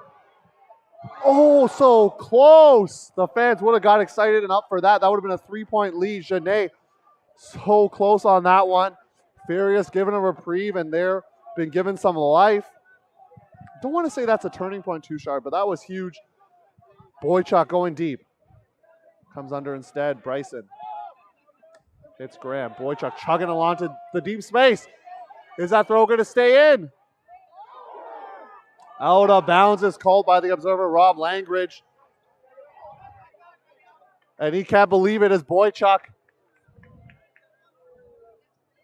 And that's going to create some oohs and ahs for the audience of if that was in or not. And Tushar, unfortunately, no replay function out here, so we can't tell you if it was or not. Well, we have to trust the judgment of the observer in that case, and Rob was. He was right there. He was right there performing one role. Rousseau got to get it off the line. You know, Vasilyev has had timely handblocks in the past, and Mephisto may have to huck it out of danger here. Trying to play Janka, gets blocked by Graham. That was a tough throw for him. He had the sideline to contend with and Graham. And Mephisto having trouble to work it out with their D-line here. Furious, another opportunity to reduce it to a 1-goal lead instead of it ballooning to a 3-point deficit. These offensive holds are extremely important in this game. And Sang bringing it in. I expect some give-and-go action with Bryson as they get it off the line. Icy Fresh gets it. Great switch from Mephisto. They've clearly game planned for that give-and-go up the line movement from Furious. Tremblay Janka trying to get the block. Going around is Vasilyev. Foley comes down with a bump by Genet. No foul call. Just going to play on here. It is getting more physical as both teams are trying to hunt for that block. This highly contested final. Bryson just working the offense right now, give and go style. Boychuk. You know, Bryson wants it up the line. They finally get it around. Can they swing it to that far side here? Low throw from Vasilyev, and that's going to be a contested call. That is definitely going to be contested. Tushar, what did you see there? I'm not going to make a call from this distance because there was a lot of traffic there. There were plenty of players who were far closer to the disc. That could make the call for sure. That said, extremely important position and turn if there were to be one at this particular point. Absolutely, absolutely. It would be for sure. And it is down called down. Yeah. Down is the call. Mephisto was oh so close earlier on that Genet layout. So can they get it this time around? And timeout called by Mephisto. We are going to be taking a timeout break as well at our end. And we'll be back in 60 to 90 seconds.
Welcome back. I am Ultimate's coverage of the 2021 Ultimate Canada Invitational. Vancouver Furious George versus Montreal Mephisto. Theo Wan here with Tushar Singh as we get the disc tapped in. 8-6 is the score. Mephisto on defense and a slip up from Seneschal, but the throw wasn't going to be in the area either as there is a call, and it's an injury to Felix Leonard, number 19. There's an injury, and just as this point started coming back in, the wind has picked up quite a bit from your left to your right. And there's also a substitution. Kevin Underhill coming on as a handler. For Scott Graham. And trying to make sure that they convert this. Only 20 minutes left, folks. This game has been fast and furious. Pardon the pun, but 70-minute games. Another pick downfield. I love the fact that, I've said this before already, but I love the fact there's so many people here watching, spaced out and just enjoying the sights and sounds. Because a lot of games ended after 2 games today, this third time slot allows for more fans to watch. Going up the line was Sang. A down call, and Bryson's going to uphold it. He will admit it was down. So great spirit there. Mephisto, another break chance. Trushar, I'm going to be honest here. I think Mephisto, they've tried to work it out with this defensive line. They just need to pump it deep and hope for something right now because they're not able to work it upfield as much. That has been how they played in the rest of the game, where Furious has been unable to prevent the deep shots. Yeah, if Tremblay Jonka gets it, I think he might want to release it again. He didn't try to hit Janae earlier. What felt like a few minutes ago and has been, this point has had many turnovers now.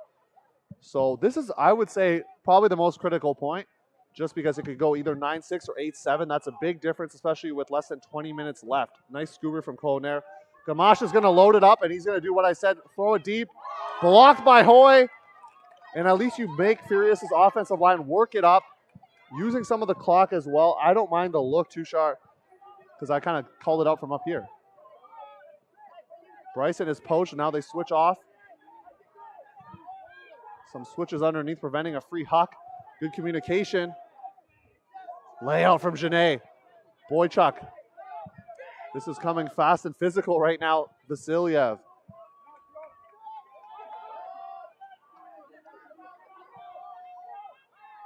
They're settling in here. Sang had a deep look if he decided to take it, but cuts it off prematurely. High stall count. Nice sneaky throw from Vasilyev. Sang goes inside to Underhill. Fierce being patient and not just shooting throws for the sake here. Scuba. Right close to the end zone. Can they punch it in? It's blocked by Seneschal, and there is a foul called. There is a foul call on this. And we're going to see, again, a critical spot. We had a similar down call not that long ago. Yes. In pretty much the same location. It's coming in at stalling one. Got 17 minutes and counting here for the hard cap. Don't know if we'll reach it now here, Tushar. So Vasilyev, right there, there's some confusion. This defensive line has been out there for a very long time for Montreal. The offensive line has rested. We'll see how they come out. They're trying to. I see them trying to stay loose on the sideline, doing some jogs up and down, just because they've been off for a while. Another violation called. Foul call in this particular case as well. And it looks like it's going to be coming in again at 1. Let's see if this game gets underway. Vasilyev looking for inside throw. Going around the Boychuk and Tremblay Jonka absolutely flying for the block. Montreal, get excited. That was a clutch reactive layout. Only one position, and it was thrown directly into that spot. Can Montreal finally punch in this break? They've been working so hard on defense, but their offense a little bit harder to come by. Bohoner, got to be patient now.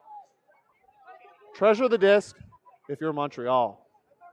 I don't think if you can really be patient. And Burrell with the block, but it's a foul.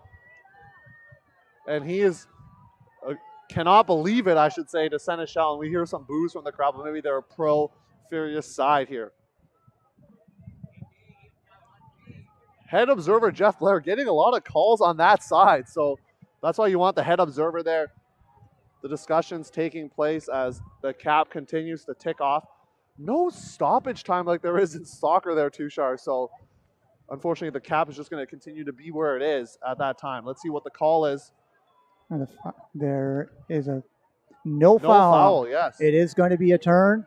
They need to tap the disc before there's movement, and they'll move on. And Furious, O-line, another chance. You're right. And we're losing count on how many chances. We need a stat checker right here beside us. Underhill, you know he's got breaks for days here. What's he going to do? Finds Bryson. That give and go action. Will they switch off of it? Burrell beats Bastien to the spot. He spikes it for the score. That was a messy point. Lots of turnovers, but they finally get it. Burrell with his third goal. Now Mephisto's O-line. You know what would be the recipe for them is if they can just come out and get a smooth hold. That would really damage the spirits of Fierce because their offensive line played a long point. So good grinding from the Montreal D-line. And Justin Lee letting the captains of each team and coaches know that there's 14 minutes left. And Justin Lee, the observer that I just pointed out there, originally played on Liquid in Waterloo way back in the Throwback day. team name, yeah, throwback. And then returned to live in Ottawa, where he's also been doing quite a bit of observing over the time. So veteran observers all around. Looking at the Montreal huddle, I love how the players are doing the talking. Coach John Haydu just standing there and watching while Tremblay Jonca, one of the leaders on this team, with his play and also emotionally, you can see it, firing up the D-line, happy with what they brought. Now it's up to the Montreal O-line to get a hold here. Hibbert with the pull. He's got some monster ones. And Montreal's offensive line out here coming out in a split stack. They've been off for a while. See if they're able to prove effective. They're going to allow the disc to go there. Really good spacing here from Montreal as well, allowing cuts to materialize for them. Shaush is poached, and they find him. He can sling it.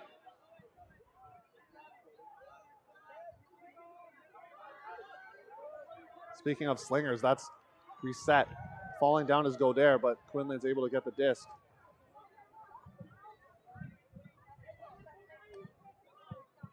Up the sideline they go. Lamb trying to get the disc off Quinlan. Excuse me, that's the Tickman. Stone. Working into that break side is Mephisto here.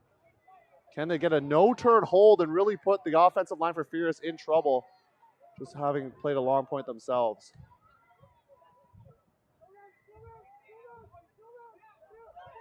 Watsikoski goes around to Brissett. Can they swing it around?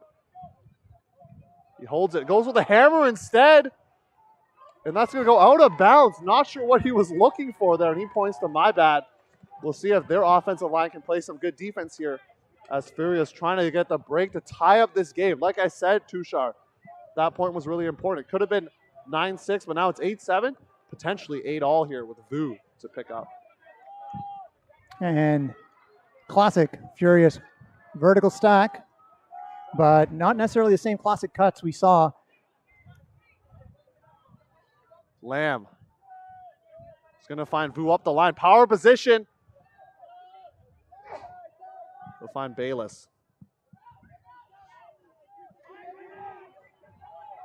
Knee Tickman. He's going to air it out for Bayless, and that's a break for Furious. Furious ties up this game. What a swing of events. We know they can do it, and they show us right there. It's 8-all, folks. Don't look now. We got a tight game with about 12 minutes left. Wow, wow, wow. 8-8, and Hibbert is back out there. This is where Furious, classic Furious at least, has thrived, is playing on D and playing these break points point after point. They need one more break to go back into the lead. Mephisto, though, have been doing so well this game. That decision-making for the hammer, certainly they'll think about it, but the player was open. Maybe just needs to be tuned up a little bit more. This field structure here as well tends to not have much wind at the field level, but then it picks up as soon as you get about 10 feet off the ground. But if you're looking around, you can probably see a little bit of fog as well, which is putting a driving rain, not like a really light, misty rain over everything and everyone, but not enough to get people back into their cars. I love that you are doing what I like to call being the forecaster or the meteorologist for us, telling us what's happening. But 11 minutes left. Mephisto offensive line similar, except for OJ Samar is on right now. And so can they get this hold going right to left on our screen? Płacikolski not on this point. So their offensive line runs 8 deep, and he's going to sit this one out. Blady pulled. They're not electing not to catch it. Maybe a smart decision. Lemieux. Going deep is Brissett out the handler space. No one filling for him. Shaush. Brissett looks off OJ Samar. He was very tightly contested with Lamb. Inside throw and can't get there is Lemieux. Furious a chance to break for the lead. A turn of events. Furious showing their moxie right now, that experience. And Underhill's going to call a timeout, a smart one. And Tushar, we're going to take a timeout and be right back so we catch our breath.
You're watching I Am Ultimate's coverage of the 2021 Ultimate Canada Invitational. Furious knocking on the door of a break to potentially score 3 straight points here and go up 9-8 with the cap looming. They just called a timeout. 8 minutes left. Veteran number 89. Coming in on stalling 3. Coming in on stall 3. Underhill with the disc. He's going to find an open to Tickman. Give and go action. Lots of cuts in the end zone. Tickman's going to go up line, and he's going to get the score for Furious. Bayless to Tickman, and Furious takes the lead. Montreal's offensive line going to go out for a 3rd straight point. It's very difficult to fight a Furious or play against a Furious that is fired up. And they have certainly been fired up for the last 3 or 4 points in a row. And that energy is feeding itself right now. Mephisto, as I said before, have been playing well. Just a couple of bobbles. If they stay steady, their defensive line is going to have the ability to put the pressure on to create some more turn opportunities. Yeah, what do you think about Mephisto's O-line going out for a 3rd point in a row? They haven't really done anything terribly wrong. I think they've been playing consistently and well. They've been able to move it. It's just perhaps a little bit of bad luck. And I do want to mention, just if you've been watching the stream in your top left corner, you would have just watched Katie Wong score for Red Flag, making that game 9-6 for Red Flag versus Union.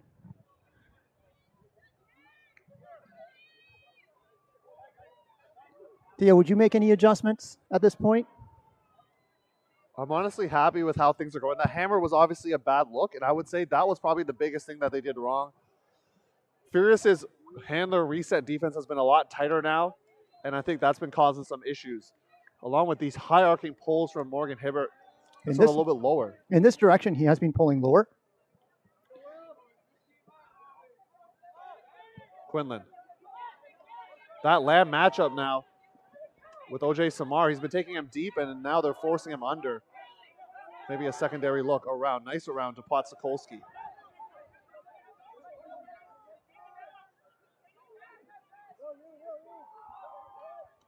Lamb flies in. Can't get it, but he bids all over the place, does Fred Lamb. Pick called. And there's a call in the middle of the field. But it's going to stay with Lemieux here on this close sideline. For those watching on the stream, left to right is Mephisto. Guarded by Vu. He's a hand blocker as well. There's a few of them. Potsakolski, kind of a German throw there, and he'll catch it out to space for the score. A much-needed hole for Mephisto. Can they turn on their defensive line? That was a great look and a great put. It was placed perfectly. And that cut and run sliced between 2 defenders. You could see Morgan Hibbert just kind of holding his hands on his head afterwards, knowing that if he'd gone after it as well, there could have been a lot of pressure. I want you to remember this too, Sharp, because a few points ago, Montreal's O-line actually came out on that left side, having seen their D team play a long point and had to rest up a little bit. So now Furious's offensive line has to do the same. They've sat a few for a few points. Burrell, Bryson specifically have not played in a while. So their legs might be a little bit cold. You never know. Montreal's defensive line out here, right to left on your screen. Christophe Tremblay-Jonca, Elliot Elwar, Iwan Kohoner, Gabriel Monfet, who's moving around, 21. 43, Thomas Duplex, Andre Arsenault, and Simon Charette is your D-line D team for Montreal as they hope to get a break and take the lead here. Furious having swung the momentum now. 4 minutes left, Tushar. Only a couple points going to be left in this matchup. Yes, it creates some excitement and pressure. Now, we wanted universe point. We might get it here. High arcing pull. Sang is trying to shake free here. Now having some issues. Hoy, high stall count, has to throw it. Church comes down with it. Is going to find Underhill for the score. And Montreal a little frustrated. They're slamming the hats down. And Furious pulls some magic out of the air. That was tremendous defensive pressure by Mephisto. Excellent defense. They aired it out. Great positioning to get that grab. And Kevin Underhill, who was in the one in the stack, is the one that ends up catching the point. And that's a lesson for you young folks out there. I'm a big fan of if it's a high stall count, you don't just, if it's you're looking for a reset, you just throw it deep so that at least if you turn it over, you make the other team work it kind of more or less the full field. So Samson Hoy doing that, had no options, resets really taking away. He didn't even get a first throw off in that situation. Yeah, if you watch Kevin Underhill on the replay, which we hope you come back and we'll watch on the This Is Ultimate channel, if you watch the replay, Kevin's watching the reset the whole time, watching, and in order to try and get for Tim Sang to try and get free, and moves perhaps a little bit late. I think Tim expected to get free much sooner. Hibbert, another pull. He's been the main puller for them. Can Montreal get a smooth open like they did earlier? This pull is going to sail out of bounds. So I'm just looking at the clock here. About 2 minutes left, right? Two-ish.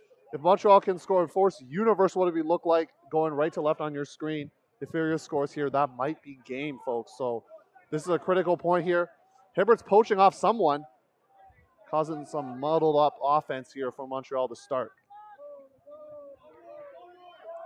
OJ Samar, laser huck. Sharouche can't get there, and Furious now has a chance for the break. And looks like there is a call. There's a call in midfield. Lee Tickman and Quinlan. And we're going to have a check on this. It's probably going to go to an observer to see what actually ends up happening. Perhaps a collision in the air as that throw went up. Glenn Ford is there. Yep, going to speak with Justin Lee to get things sorted. You love that there's 4 observers for this game and they can get things right or as best as they can. That's their job out there, helping make the game go smoothly and make sure calls are rectified in an efficient manner. So right now, this is a big call, Tushar. Got to make no bones about it. This is a big call.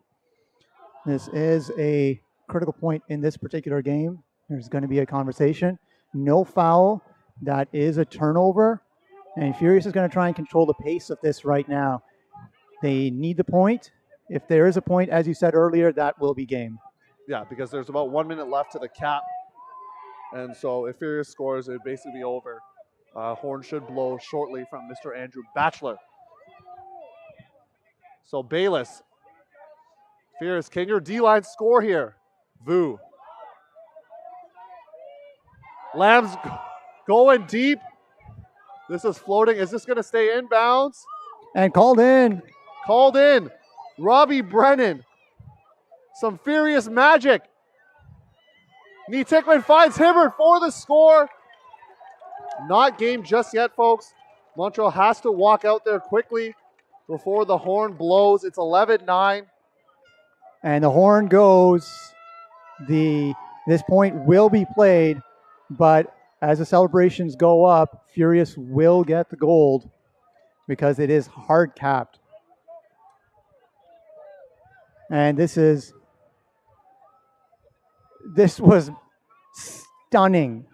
Stunning. That throw went up. The wind caught it, pushed it almost OB. And then there was an actual catch, and that was just towed in. Tushar, I know we're both trying to catch our breath right here.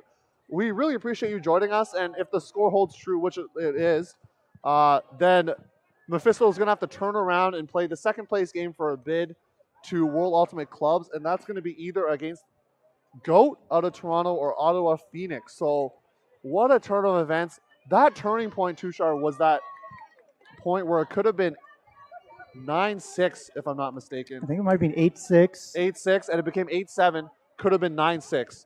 And that was the big point when there were 3 turnovers or more from the Mephisto D-line. And they got nothing to be ashamed of. They played a great game. And you know what?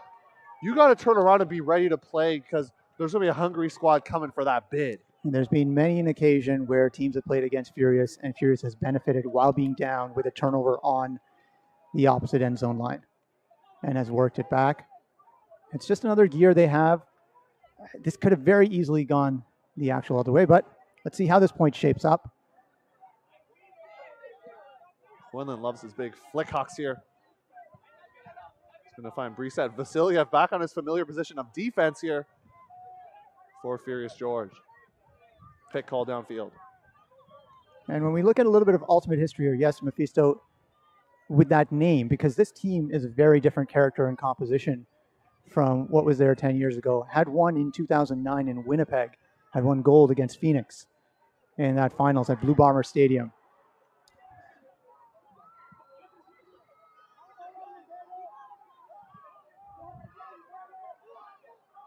Quinlan shooting a flick blade out to OJ Samar. He'll get his 4th goal of the day.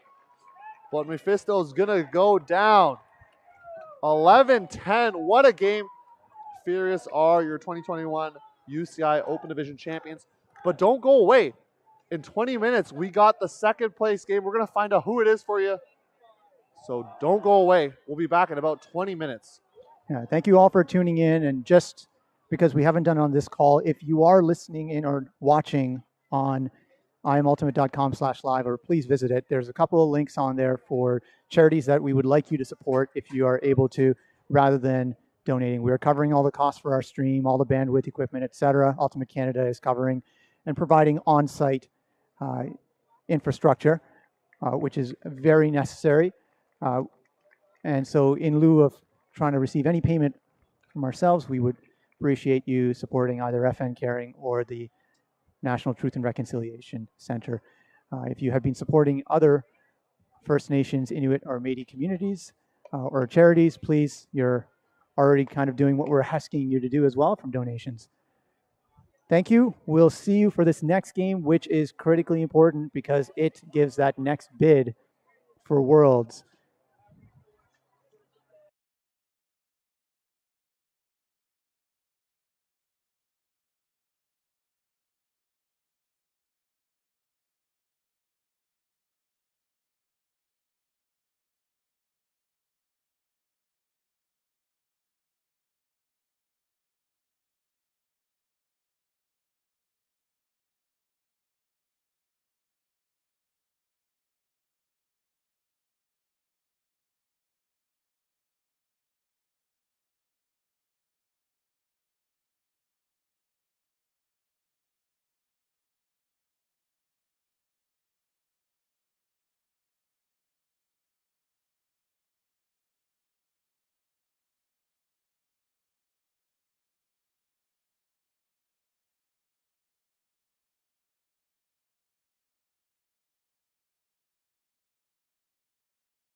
We've got a very slim angle distance view of the GOAT versus Phoenix game. If GOAT wins, there will be no open second place game because Mephisto and them have already played. But if Phoenix wins, it will be played. The second place game will be played here. Phoenix have possession right now. Because they're still playing, there's an implication that it is a universe point game.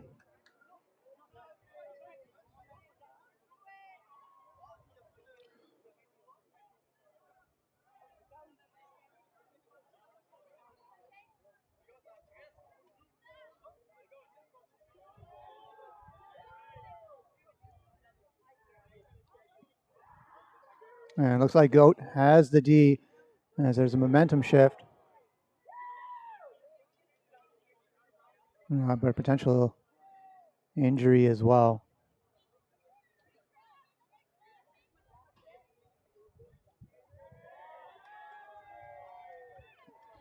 And Andrew Batchelor lurking on the sideline there, waiting for that score, wanting to see what plays out. If the second place game doesn't happen here, I will try and have an open placement game on this field. It doesn't matter who it is, we're going to stream it if we can get them onto this field ahead of the mixed final.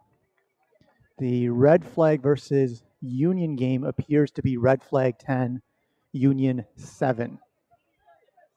So it looks like red flag will be in that final. And red flag had a couple of games on the stream yesterday, and we're awaiting who will play against them.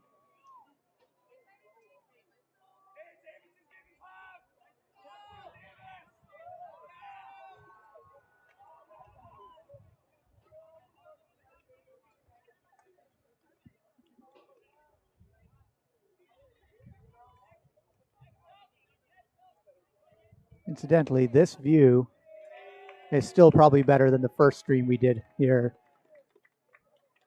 with UPI way back when, but it looks like GOAT score and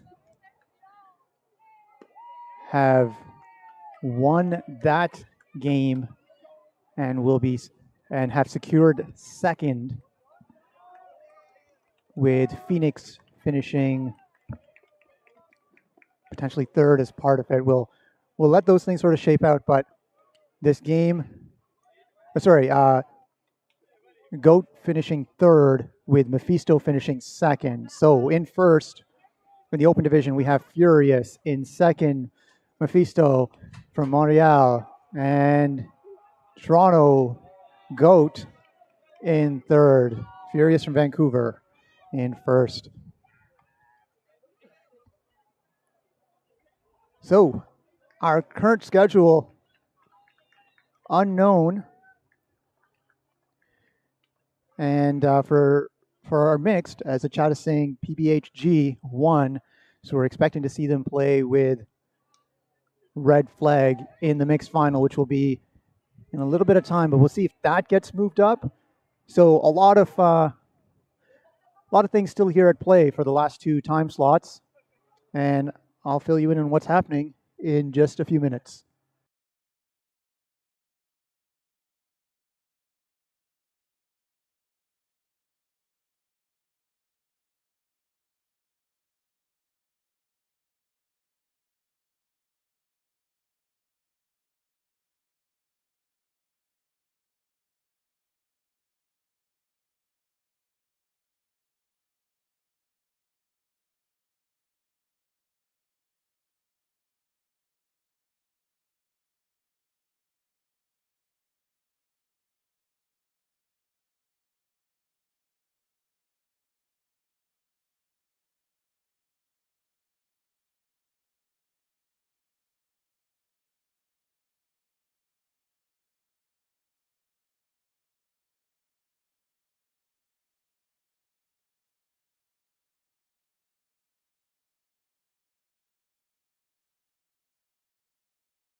All right, we are back just in time. This game was supposed to be happening on Field 7, moved to Field 1, and we're now streaming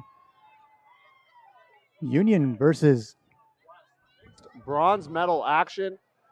Just a note, we do not have a roster for Quest, so unfortunately, we're going to have to just go by the numbers of Quest as we don't have a roster. As who's in the area, Quest able to get it. This was an impromptu stream, so apologies for the tardiness there. Absolutely not. You're getting I Am Ultimate chaotic action. So thank you for whoever's joining us for this particular stream.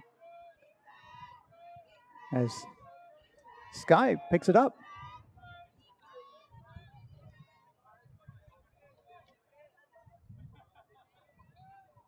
And turn just at the end zone line.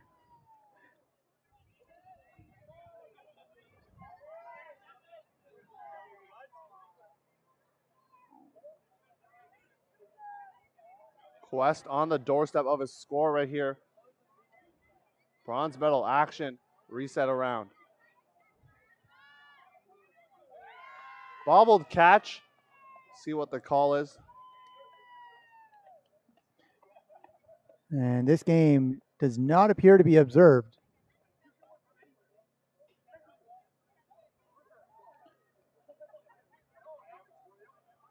And point called by Union. Quest take the lead. 1-0.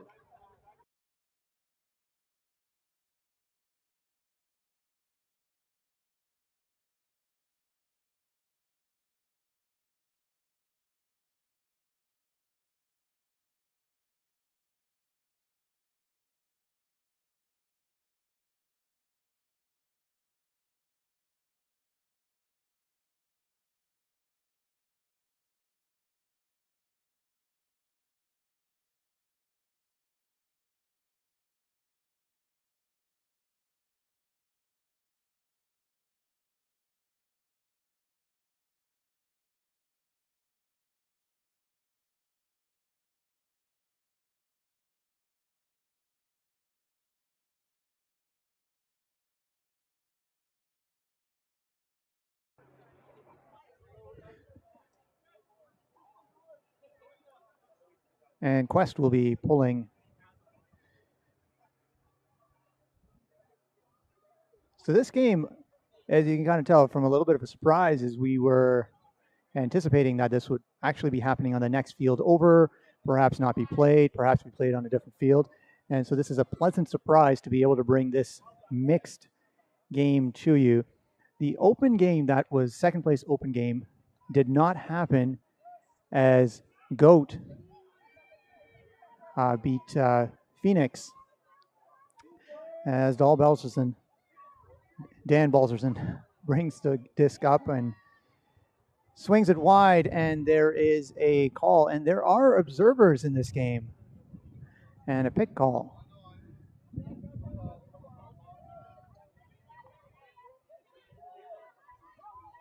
Union at half field.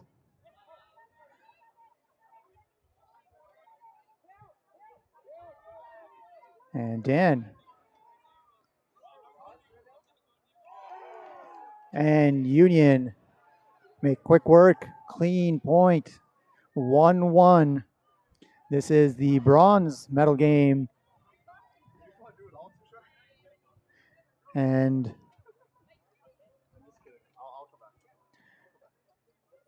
as we get set for the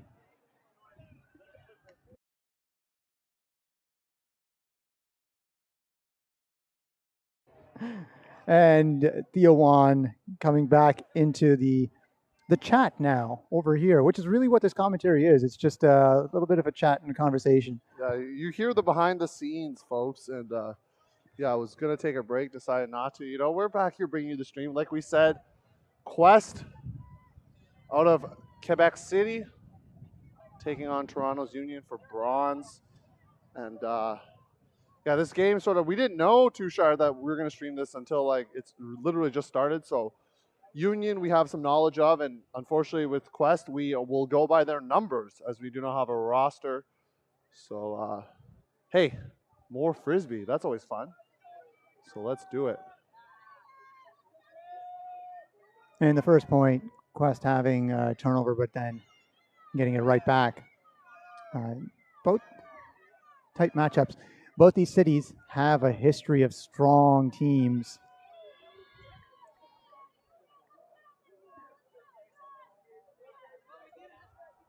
As it sprinkles a little bit here at the field, we will take a break between these points just to clean the lens off.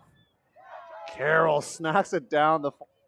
You know him from GOAT, but he's been playing with the Union right now. Very impressed by the mullet he's grown. Yeah, he's looking like, when he has the headband on, he's looking like a soccer player. Powell finding a diving Cam Dunning, one of the Union veterans.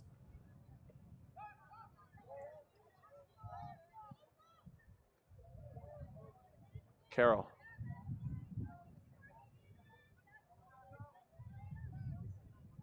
Powell, some big fakes. He's been on Union for a while. Used to play for Maverick, a team out of Kitchener, Waterloo, Ontario. They're going to go up line for Nepom for the score. So Union gets a break going up 2-1.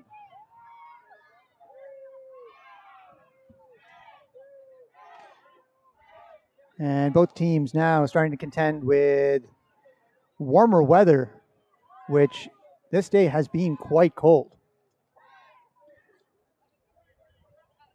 But as it warms up a little bit, we are seeing perhaps a little bit more rainfall, but definitely better than yesterday when we were dealing with what I would say is real rain.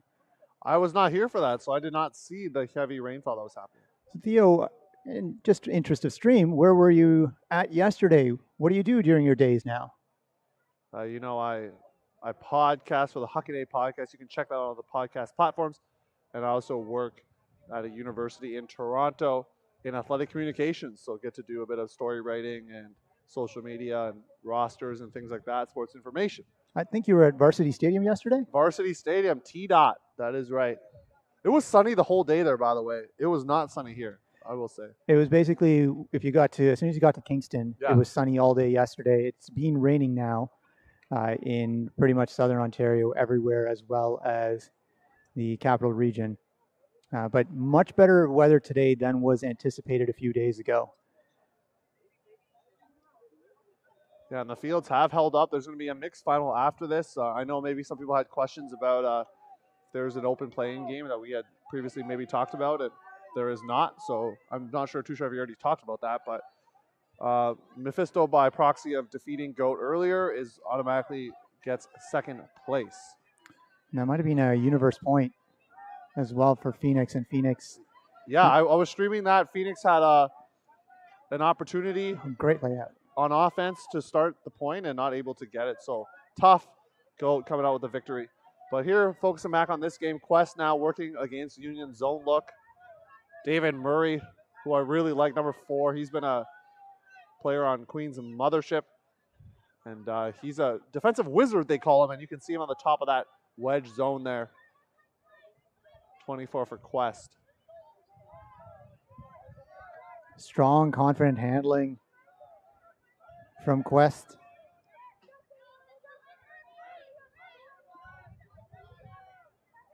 Quebec in general known for their strong conditioning, especially because their winter programs focus on keeping their players healthy and in a competitive system. We've seen 4v4 come out of that Quebec system, while many other places in Canada do play it. It's really been the Quebec 4v4 that has established a championship series.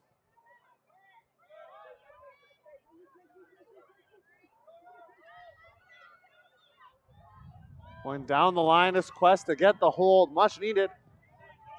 2-all the score. And quite a bit of movement on that play, perhaps 70 passes in order to get that into the end zone. But not a lot of risk taken. Union transitioning to match defense at about 3/4 of the way down the field.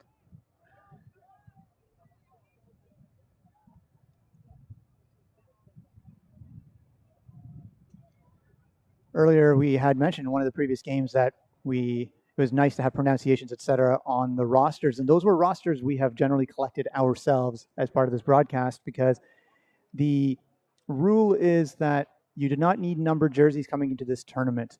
This is the same for the Masters tournament. Given the short organization schedule, given the supply chain problems that some suppliers may not have been able to provide jerseys in a timely manner. So only for the live streaming games did you actually need to have numbered jerseys, and just any number, while trying to avoid any conflicting numbers, was what was preferred. So roster numbers were not collected this year because they were not a requirement. It is likely to be the case that next year they will be necessary, and of course whomever is live streaming will have a better availability of information.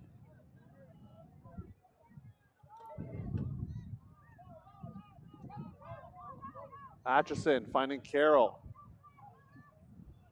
Blanchard.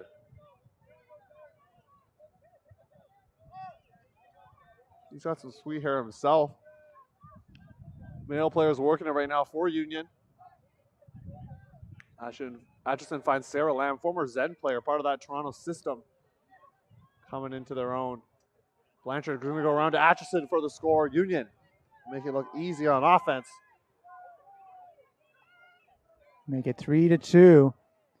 Blanchard last weekend playing for BOD out of Montreal, a game that we also spoke about, and he played that game against Reunion, the Masters team. And earlier today, Dan Balzerson played against Crash, which is a team which he was involved in founding quite a few years ago. Actually went to Worlds with them as well, a Waterloo program, but now plays with Union. Had played with Chaos as well a few years ago. So Dan definitely going around, learning different players, has played on Team Canada as well.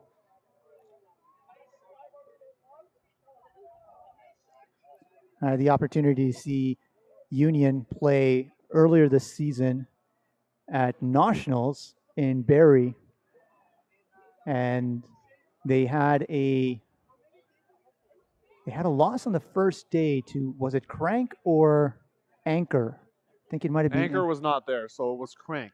It was potentially Crank. It was Crank. And that earned Crank that bid to, or they had already known, but that they were coming to Nationals. But this was a interesting matchup. Zone look here from Union, trying to stifle the Quest offense. Quest taking a Battleship in the quarterfinals, and then losing in the semis to PBHG, who's going to be in the final against Red Flag. Going across the field for a score. Offense is dialing it up right now. Love to see that. And this is some clean offensive play after that messy first point by both teams. Now working well. And we have yet to see the defensive pressure come in, but it's been a hard tournament for these. They've already had, for these players, they've already had 2 games today. This is their 3rd game of the day, having had quarterfinals first thing in the morning or second thing in the morning, followed by semis, and now this bronze medal game, while in the finals, PBHG, is that the team? Yes, Pretty Boys and Handsome Girls, that is their name. Will be playing against Red Flag. And Red Flag opting for playing in the original time slot. I'm okay with that, Tushar, because I think maybe you get some rest, recollect yourself. Some teams like to play right away, but I don't know. There's pros and cons to it, because you could get stiff, right, and get too relaxed. So that makes it tricky. And that Red Flag team full of U20, U24, they obviously have some sort of game plan that they're wanting to stick to, electing to wait.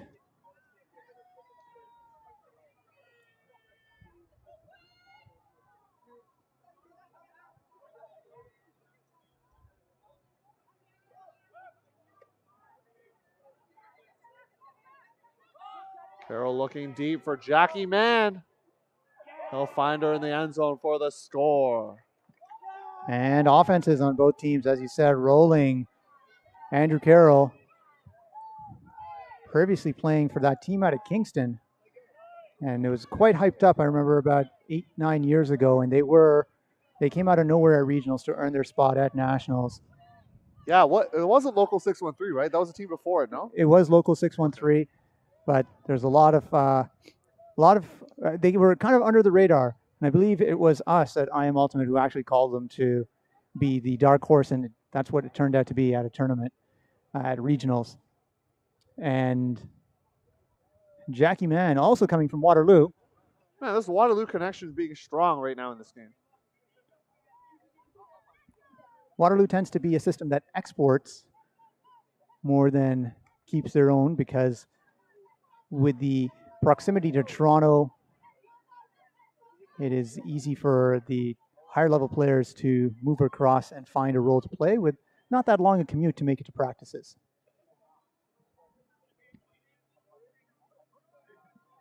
Same cannot be said for our proximity to Quest in Quebec City.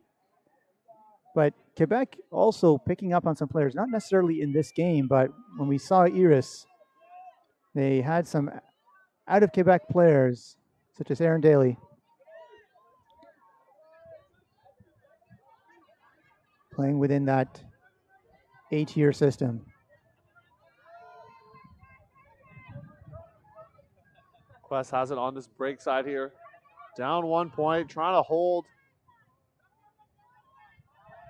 Inside throw. He's gesturing for someone to go deep, but instead it's all undercuts right now for Quest. Big fakes on Sky Powell going around.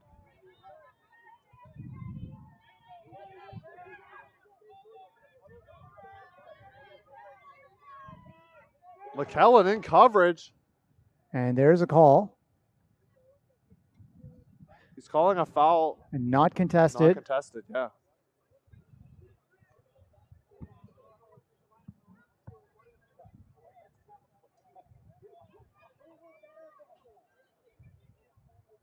Coming in on 0 or stalling 1.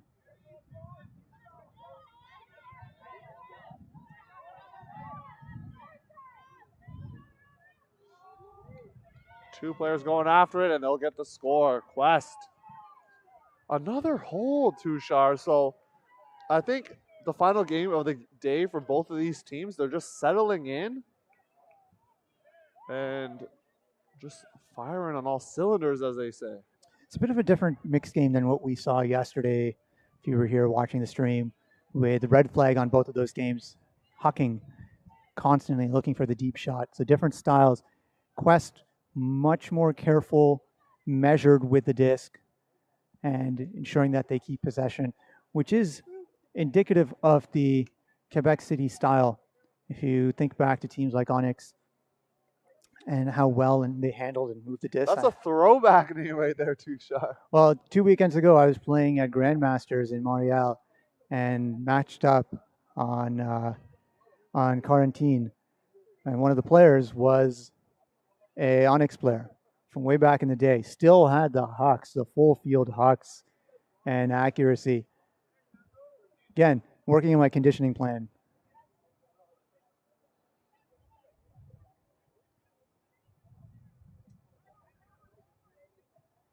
And I know during this broadcast, I've been aging myself quite a bit, talking about some of the players, where they came from.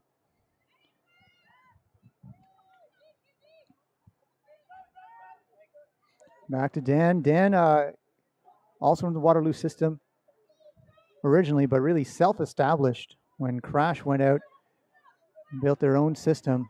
Yeah. Flying layout. Not able to get on Danielle Lung. Around to Balzerson. Looks like a melt was called there.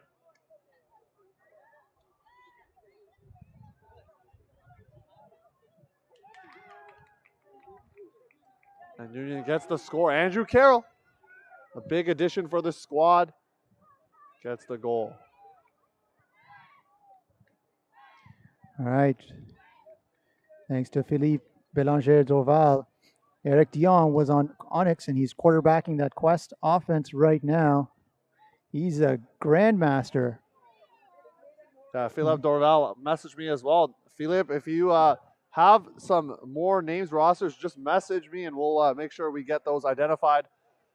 We keep saying, but unfortunately, stream kind of last minute, last second. So as asked on this stream, or in the chat, this is the bronze medal game. And it is important for placement as Worlds bids are allocated and more bids become available throughout next year. The World Ultimate Club Championships are going to be held in Lebanon, Ohio. Not Lebanon. That's the running joke, right? So and are important because of its location and the travel distance, as well as what is generally happening in the U.S. right now. Some teams may elect not to attend, and as that happens, the bids will open up.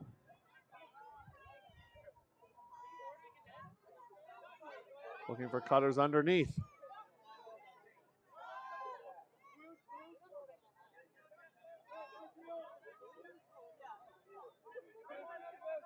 Scuba, ate out by Jeff Wood. He bats it forward. Totally legal move there. Wasn't batting it to himself. And Wu for the bookends. Comes down with it. Union takes the lead 6-4. That was a big defensive coverage to get that turn.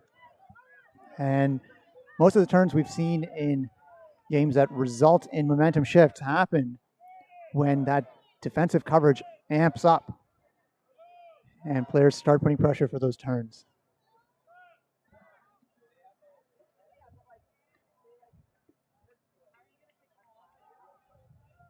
Yeah, you saw Wu's handler check, try to like juke a little bit, but that throw was a little tight and obviously floating as well, not to the proper side of the handler. So that led to that turnover right there. An exciting game. The next game that we'll have here on the stream will be the mixed final.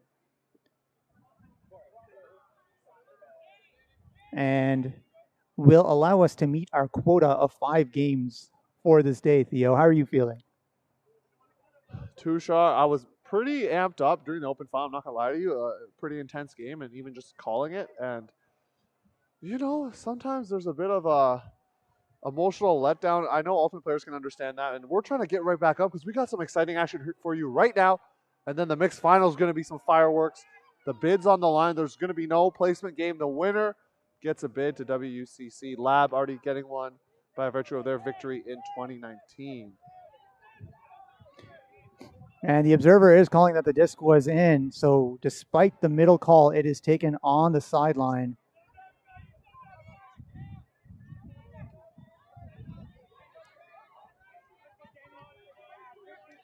And this one's going to be hucked deep. Looking for a target. Azucena can't track it down.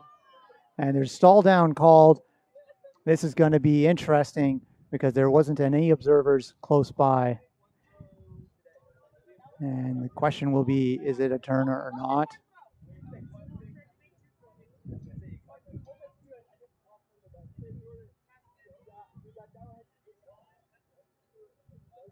And it's coming in on 8, contested, stall down. Is he going to huck it again, Tushar? This is not going to be a huck deep. That's going to work it up the field here. From a field possession, I could tell that they had a free cutter. But that one sails just beyond the reach of numero 19. Tushar busting out the French. I like it. It's called grade school French, Theo. I think we all have it. I don't know if I remember. Powell looking for Atchison. Big play. And Quest gets in the way there. Good defensive pressure.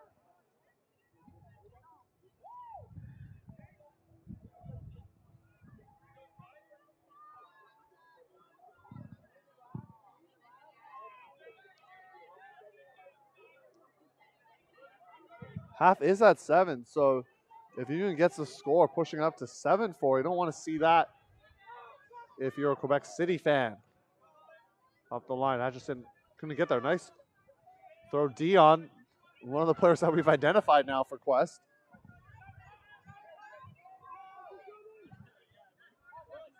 And miscommunication leads to And there is a call. a potential block, but there is a call. You're right, Tushar. It is a foul.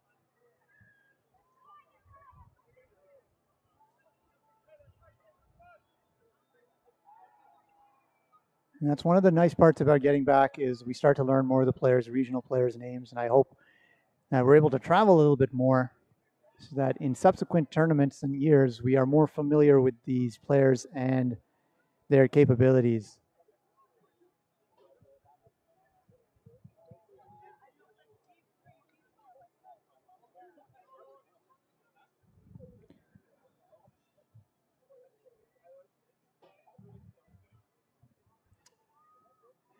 We're waiting for the conversation. The observer is going to make, they're saying, the observer is going to make the call, and it was a foul. It will stay with number 27, Veset. Beauregard, I've been told. So I'm getting numbers on the fly right now. Combo is his name. So appreciate the numbers filing in ever so slowly there. Dion finds Breton. Big fakes back to Dion. Dion moves his one teammate out of the way to find the player for the score. 6-5. They need that hold there, Tushar. Otherwise, they're going to go down 7. They don't want to go down a half to 7. Now, these are shorter games. We didn't keep track of when it started, so they will only last 70 minutes.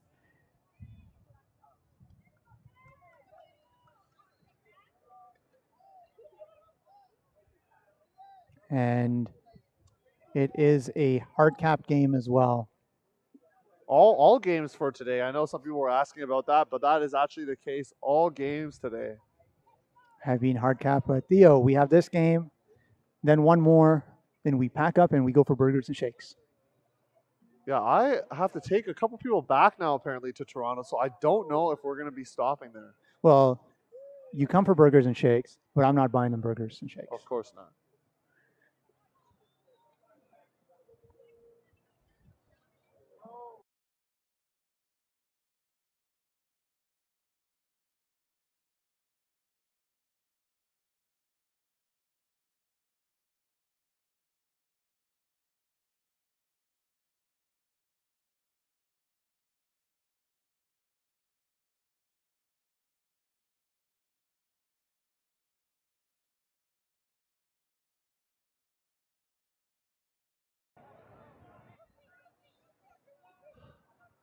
Sarah Lamb back in the action here. Center handling for Union over to Carroll. Scooped up by Mann coming down through the air. And looks like the rain has kind of stopped here and it has gotten warmer, as you mentioned, which is nice to see. And the cut changed direction a little bit. Didn't match up quite with the intended trajectory. And Quest get a chance. This is a big break opportunity to tie it up at 6s. And he had it in his hands, but just bobbles at number 13. And you could see the expression of frustration as well. These players expecting quite a bit out of themselves.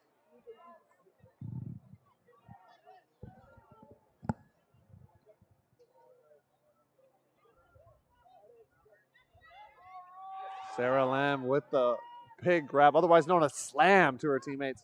Blanchard. So inside throw, that's going to be tough. Carroll comes down with it. He had the wherewithal to kind of focus on that. Blanchard going up the line to Balzerson. Is this for half? It is. It's a little bit of a Waterloo connection there with Blanchard playing quite a bit in the Waterloo region as well. But now 7-5, and it's half.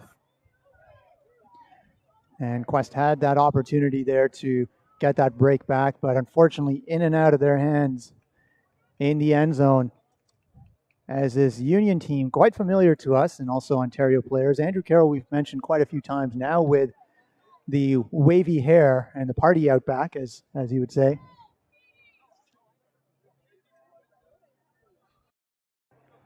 And Andrew Carroll, previously having played on GOAT. We are going to take a break now as part of our halftime and collect ourselves, but please focus back on this game, or come back to this game in a few minutes as we finish off the second half and then go into the mixed final.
We're back.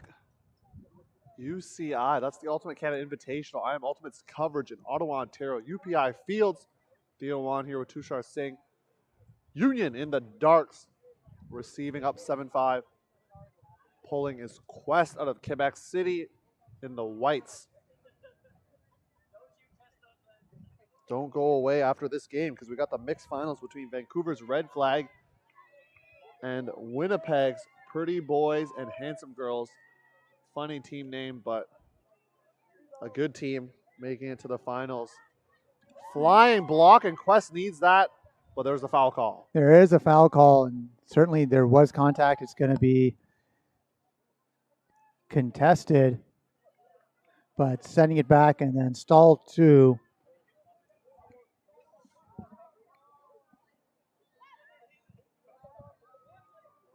Carroll.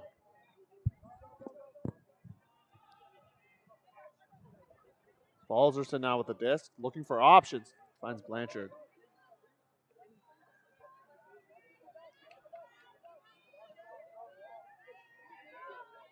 Blanchard's bursting up lines, gonna fire a flick huck to Azuzena, who comes down with the score.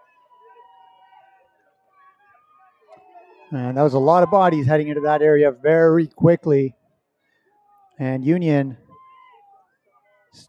start off the half with a point, 8-5. Quest definitely amping up the defensive pressures. We could see there a couple of layouts, some contact on a few of the points.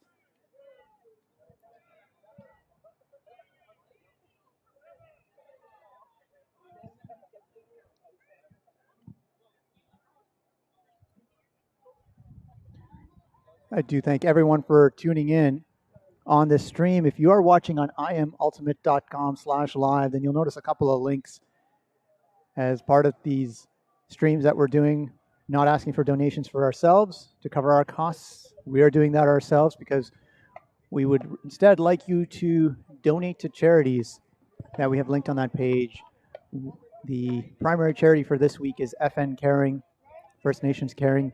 You'll find their link on the site. Also, the National Truth and Reconciliation Center, based out of the University of Manitoba. If you've already given to another charity related to Indigenous causes, thank you very much. As we turn our attention back to this game. Dion, who was in the air, now blows a tire and injury. That would be a tough loss at this point in the game. But last game of the season. Now, hard to believe, the summer has gone by pretty quickly there, Tushar. So now we're heading into the fall in Ontario, and some more ultimate action, and hopefully some going to be indoors, just depending on restrictions, of course. Lynch holds up, safe play there, decides not to bid.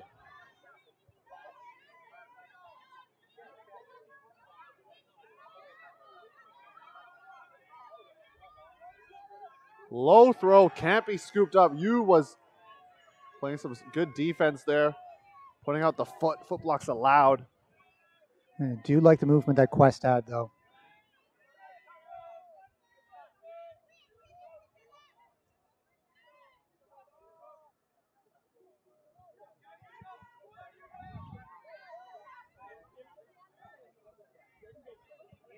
And there's a deep strike, but an injury from a Quest player.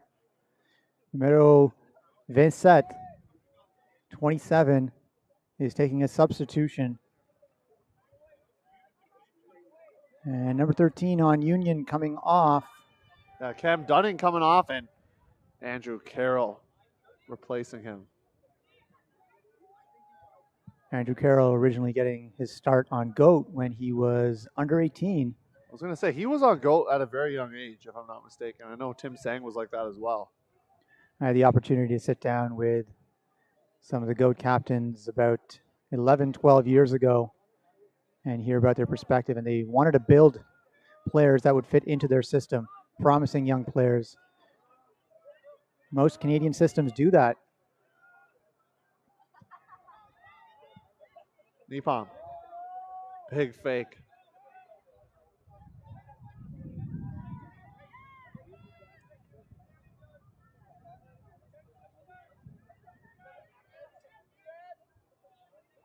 Good patient movement here from Union. starting on defense. Carroll goes around. High throw. Can Thorpe get there?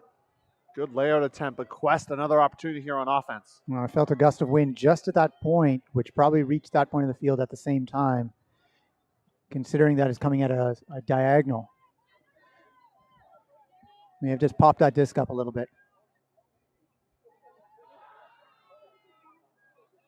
But we've seen a lot of in and out of hands discs at that point of the field as well this tournament. Up the line, sliding for the grab.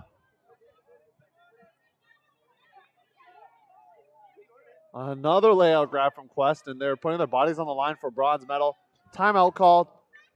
The score being 8-5. This is a much needed point here for Quest. We're going to take a timeout and be right back.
Coming out of the timeout, we consulted with the observers.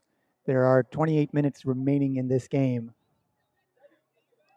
Cap is at 14:58 or 2:58 p.m.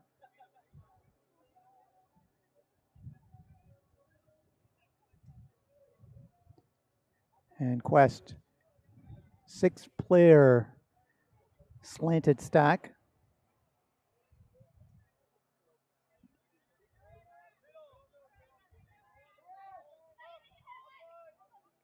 And running a little bit of handler isolation, but bringing in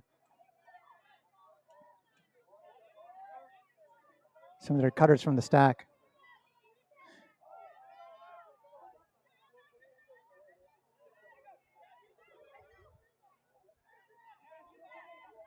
And sends it deep with a high stall count. And while it's floating,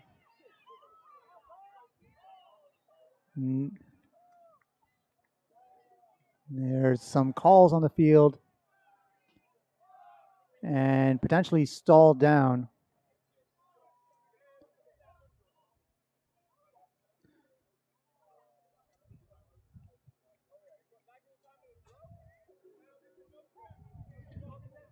Stalled down, no contest. Union will keep it or start off fairly close to the end zone.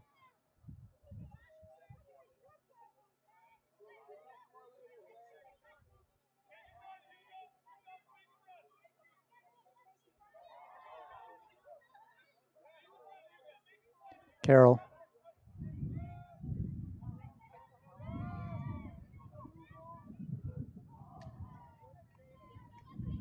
And not a lot of movement to that corner, but the disc put out there needed perhaps a little bit more float. As you can hear, the wind picks up just a burst.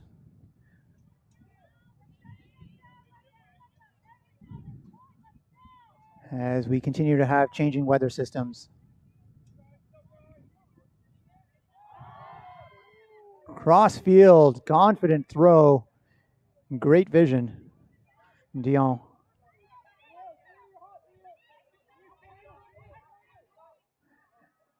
And there's a foul call. Plenty of contact between those two players. They'll be coming on stalling one.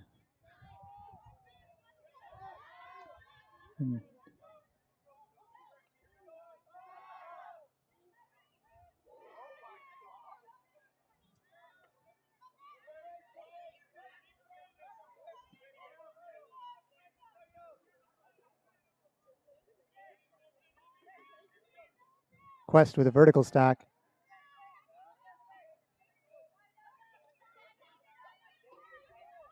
And perhaps too quick of a reset.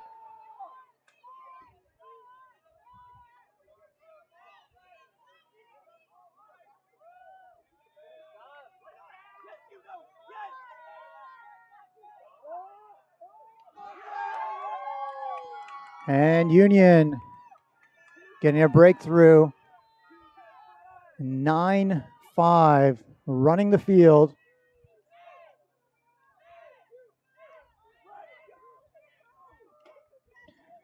And that was a tough turnover for Quest. On the handler reset, it was very tight setup.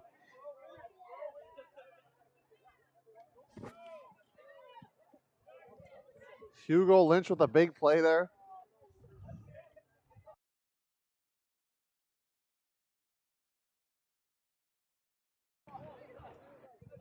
Hugo Lynch with a big play there. And Union taking control up 9-5. I was just gone for a second there to get some rosters for the next game, but you were hearing the sweet, sweet sounds of Tushar Singh on the mic. He's also manning the scoreboard and the camera. Multi-talented, multi-faceted person back here. So I don't get along with people, so no one commentates with me. I mean, I didn't want to say it, but you said it. So we'll say it again. So due to restrictions, it's been difficult to get people onto the fields or people wanting to make the trek, especially with limited parking, which does occur here at UPI. Lots of different factors is what you're saying there, Tushar. Lots of different factors. It's not just me, but mostly is.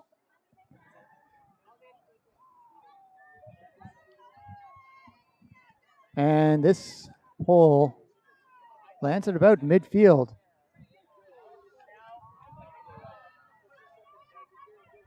We've been told by observer Alex Tacone this game will end at 2:58 Eastern time. So game started a bit later, so it'll end at that time.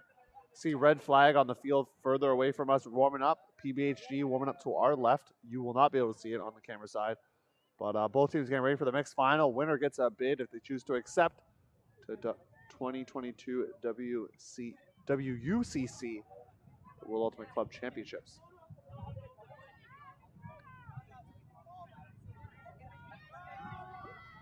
Looking deep, they need this point, and just too far. Quest just not connecting late into this matchup. A little bit of miscommunication. There was plenty of space to run onto it. But the cutter there, number, I can't see his number right now, number 13. Trez, right? Trez. I think I got that one. Yes. Number 13, Trez, was looking to come in rather than actually go deep. Heidemann with a snag, number 18 for Union. McKellen is going deep. He's going to bomb it. Good matchup. A tall receiver comes down with it strong. Going to float it out to man. And Union gets another score. They're up 10-5.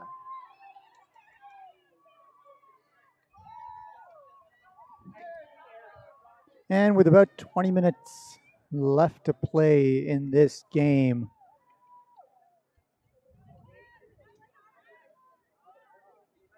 we are seeing Union pull ahead.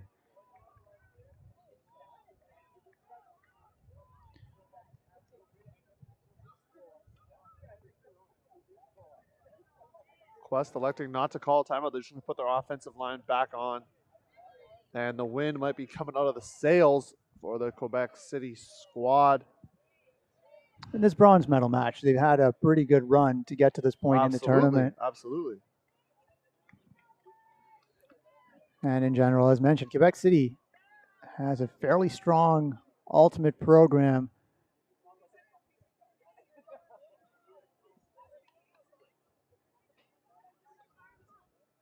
And Philip Dorval, the one that you had heard from earlier in the chat, technical director there. So I just love the model of some of these major cities in Quebec. I know Montreal is the same. There's a technical director that kind of oversees the different club programs and organization of coaches, how programming is done, practices, the developmental teams, all that stuff. When you have people that oversee it, it just makes it more purposeful for your city, Tushar. And I think Quebec City, Montreal, they got it going right where they're located. Well, there's much more of a community culture in these ultimate communities. And Philippe has earlier also shared some rosters with us, which unfortunately we weren't necessarily able to use, but we will aim to do so in the future as Dion gets the disc. Yeah, we'll have full rosters, pronunciations ready to go for the next game. We just, like we said, didn't get them early. Big huck going up. And 2 Quest players there. It gets batted away. And another turnover for Quebec City and maybe a foul called right now.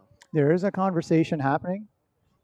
We will find out what the result is shortly, but appears to be a foul call that Pat's intersected, preventing a possible play on the disc. In the center of your screen, the observers also will discuss what they saw.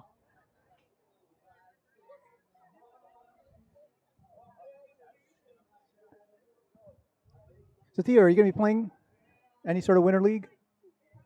I'm retired, like I told you last week. I've retired from the sport, also taking up some other things, for now.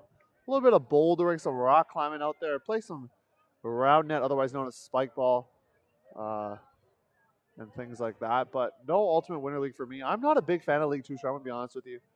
I more prefer practicing and during the summer and then kind of taking the off-season easy. All right, that was a turnover. Union now regain possession. Yeah, Cam Dunning with it.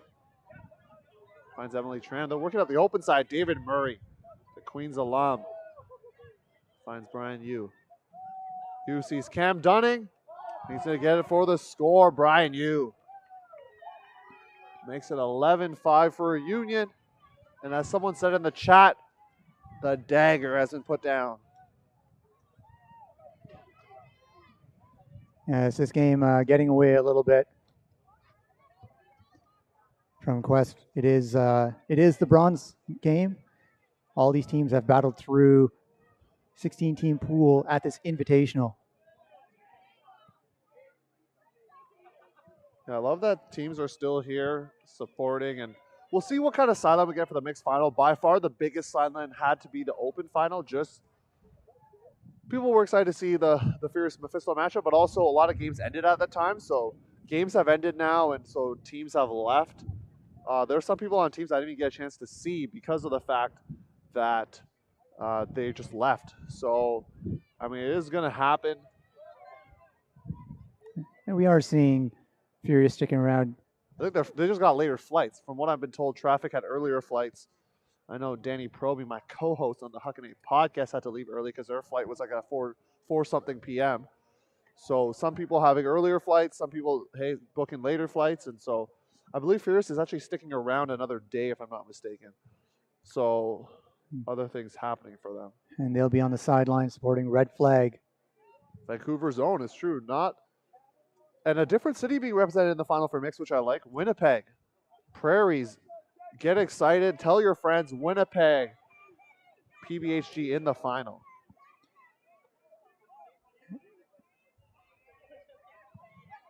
Is Quest running a horizontal stack? Deep shot. Andy K in the area. England's own. And he can't get there, so Quest finally gets a score. Much needed. Big huck down the open side. But as I said before, Tushar, it looks like going to be too little, too late. Great energy on that point to move it quickly and deeply. That was much faster paced offense rather than the careful handling they've been doing to take that shot and get the energy. Caught Union a little bit by surprise as well, that to set up that play, and well-placed huck as well, coming in easily for the cutter, even though 2 Union defenders were closing in on them. And Theo, as you mentioned, Winnipeg in the finals. Winnipeg quite often does make the finals. It has an excellent mixed program. Denny Saunders, executive director, has played on Chaos out of Winnipeg. Was that with the C or with the K? That would be with the C. and the more successful of the similarly named teams, as Chaos won Canadian championships and has medaled in order to earn bids to Worlds.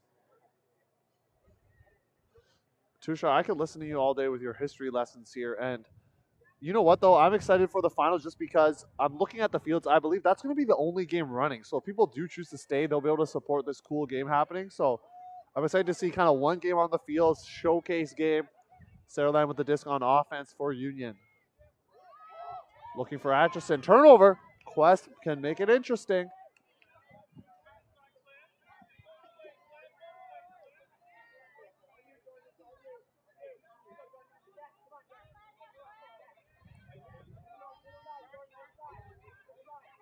And chipped up on that layout.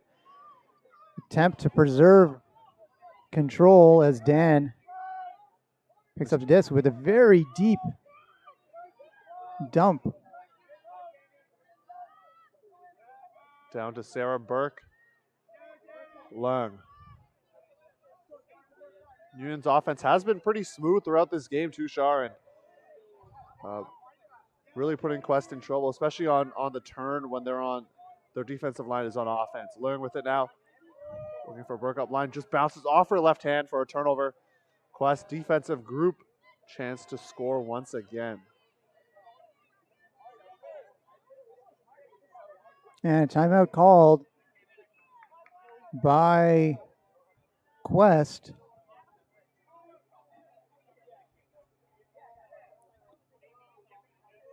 As I believe they take their second timeout of the half. And we'll be back as well in just a few moments.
Quest bringing it back in. You're watching I Am Ultimate's coverage of the 2021 Ultimate Canada Invitational.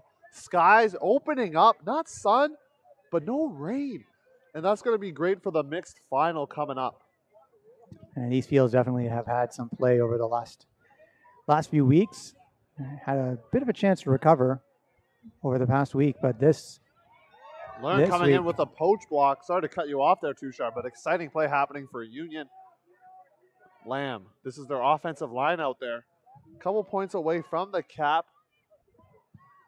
Atchison, doorstep. Goal, Blanchard. And Blanchard cutting up from the dump spot to take that point and make it 12-6. Yeah, at this point, just a formality of finishing up this game. Union going to get the bronze medal and go home to Toronto. Pretty excited that they were able to come with bronze. I know they were hoping to potentially be in the final, but they ran into the buzzsaw that is red flag in the semifinal.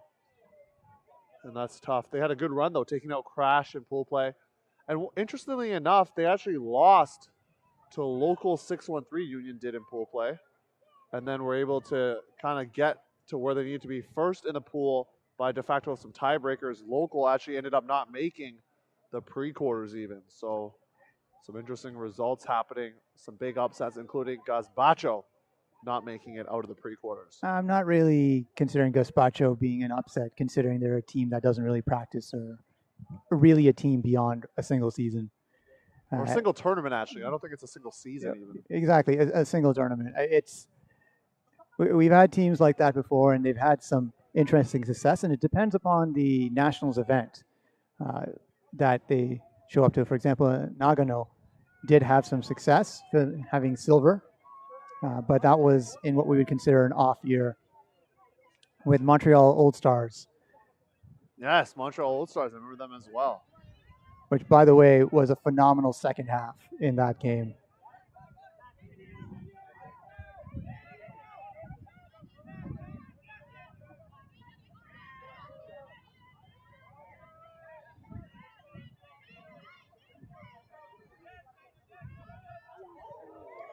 Blade flying layout by Nippon. Can't get it, but Union still putting their bodies on the line right now, despite the big lead, doubling up Quest. Nice juke cut. Honestly, I think everyone's prepped to play for 3 days at least, if not 4. Yeah, people's conditioning seems to be getting back into shape here, and can't wait to see what happens next year for national events or regional events like a Jazz Fest, No Borders that gets played here at UPI. Great tournaments. Dump and swing action. A little reset movement, and Quest gets a score, making it 12-7. Good defensive pressure from Union, but Quest basically shrugs it off, works their way up, doesn't get rattled at all, and makes some good plays using the whole field, going from the far sideline to the near sideline, back to the far sideline to score in that corner. We're seeing the capabilities of Quest.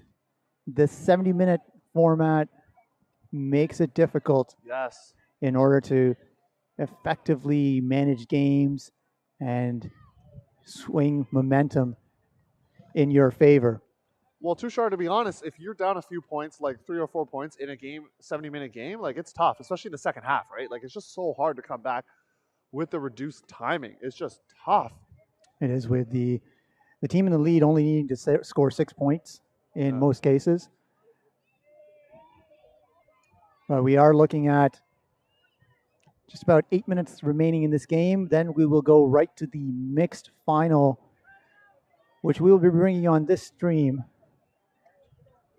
with very little break, most likely. And after that, we're going for Burgers and Shakes. And I brought up Burgers and Shakes a few times. It's over here at UPI. It's a restaurant that's fairly close, or takeout burger joint that's fairly close, and something that many of the players and participants of these tournaments, location that they go to right after or between games.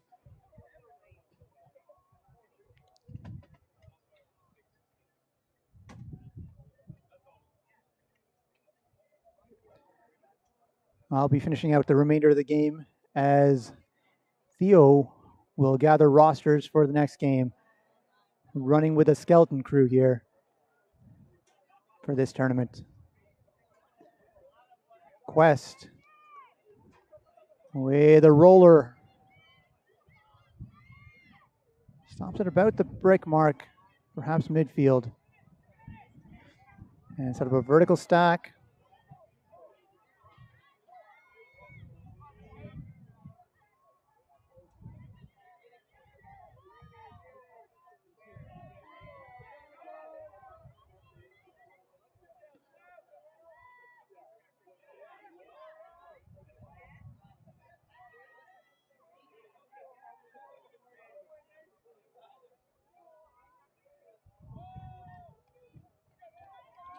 And Quest with the D in the end zone to keep this game going.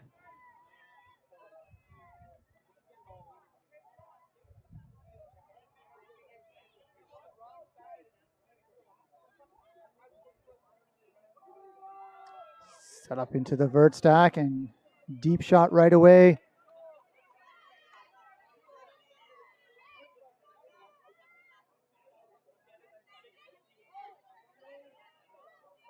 And a bobble.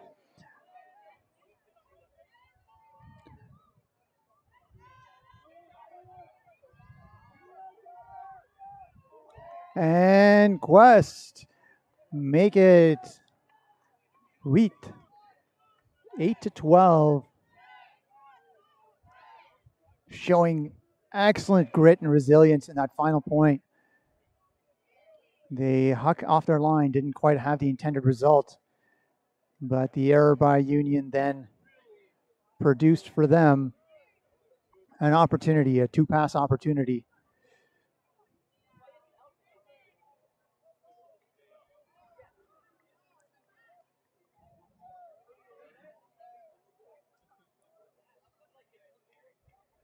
And Union sending out an O-line looking to finish off this game and clinch that bronze. Quest definitely showing the pressure. Not going to make it easy if they can.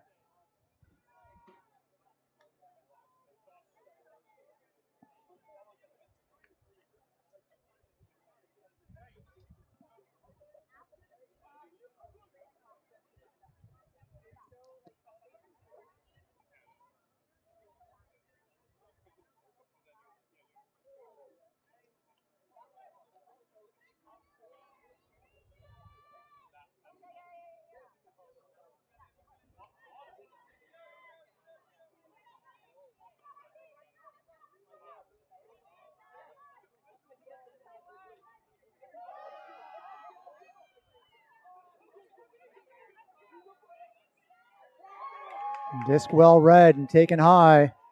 And Union clinches bronze at UCI 2021 versus Quest, who finishes in fourth. The ordering now set up for bids that may become available. Great game by both teams. Tough tournament, tough conditions after a hot summer, playing on a cool weekend.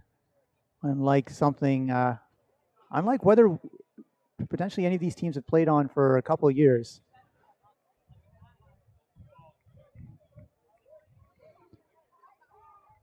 They will now be asked to leave the field as we bring on the mixed final. Thank you for everyone who joined us for this game. Please stay tuned for the mixed final, which will start in approximately 5 minutes between Red Flag of Vancouver and Pretty Boys and Handsome Girls from Winnipeg.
You're watching I Am Ultimate's coverage of the 2021 Ultimate Canada Invitational. Last game, it's the mixed final.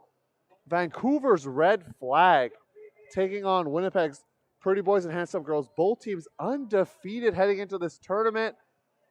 And a lot of people have been saying Red Flag's looking good, but PBHG is undefeated as well. So here we go. Josh Kerr set to collect for PBHG, one of the captains of this squad. It's going to send her to Will Conrad, who does a little bit of coaching for U20s as well.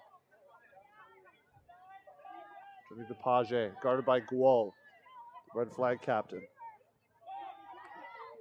Chachinov saw his sibling earlier with Fusion. Chachinov throwing up a big huck. Guo's going to snack on that for the block, and he's going to call a foul while he's at it. No call. No call, actually, and the game's going to continue. Up high for Zelmot. Excuse me, Kalafis Mott there, and looking for her sister Zelmot. Both previously playing for Vancouver Traffic, who got the second bid. And that was a cannon. That throw low and lady.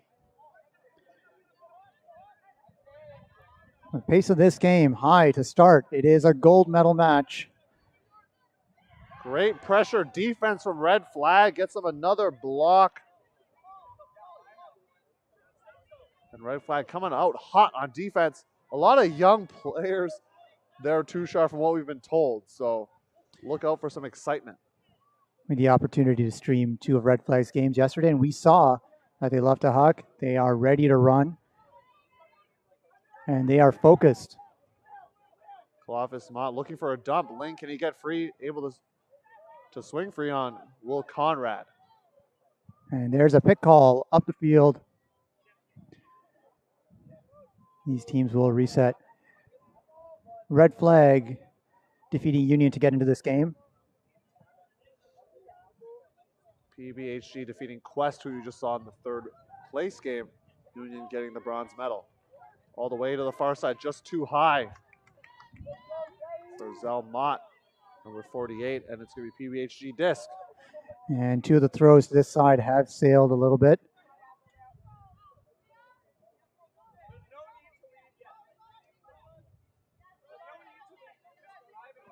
Conrad looking deep. A lot of players in the area. Coming down with his Page in the midst of a bunch of players. Chachinov, who has played for another team that's been in this tournament, Toronto's Grand Trunk previously. Originally from Winnipeg and is playing for PBHG.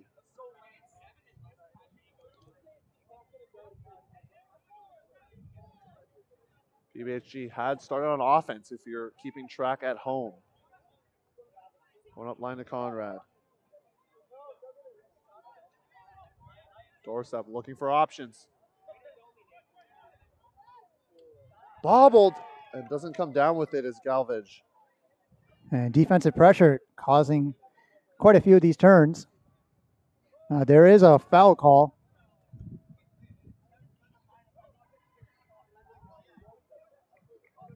Looks like actually an injury call there, Tushar. Injury substitution. Rempel, one of the captains, another captain of this PBHG squad coming onto the field. We'll see if there is, in fact, a foul call. Sheila Quintos, Glenn Ford, Justin Lee, and Sandra Hansen are your observers. Glenn Ford, the head observer for this matchup. And Katie Wong coming in as a substitution for number 20 on Red Flag, who elected also to change. Kalafis Mott, yeah, one of the Mott twins. And that's a turnover, no foul called. Katie Wong, one of the captains on this Red Flag roster. Katie Wong with the disc now. The lefty finds Choi. Swing all around to Andrew Ling. Red Flag moving with some pace here, looking for that first break. Zhu finds Ling up the line. Katie Wong bursting to the front cone, and she'll get there coming off the bench. And Red Flag gets the break to start off. They're excited. The flag's coming out. And 1-0 Red Flag start with a break. in this finals game from UPI in Ottawa. This is the UCI 2021 Senior Finals Masters last weekend, and this will close out the Canadian Ultimate season for this year, and it's an exciting conclusion to what has already been an exciting and remarkable tournament. I'm glad to be back playing Ultimate, participating in Ultimate. Theo won, commentating with me, but Theo having indicated that he's basically retired from Ultimate. Well, I just podcasted about it on the Huck and A podcast, so you can check that out on any podcast platform or find us on social media. And, whereas I am continuing to play Ultimate. Yeah, keep playing. Now I'm going into Grandmasters division, or in Grandmasters division, and feeling probably healthier than I have in 12 to 13 years of Ultimate. Do like to hear that. We got the ratio right now, 4 female matching players on the field. Red flag set to pull. Janelle Siwa out there. Siwa, primarily handler. Yeah, a lot of these players having played TC. I'm just looking at the roster here. There's maybe like 6 that haven't. They're too sharp, either U20s or U24. So great to see. It's going to be center to Conrad again, and looked off first. Suzuki, great coverage. Immediate pressure. Allowed full coverage to happen from all the players.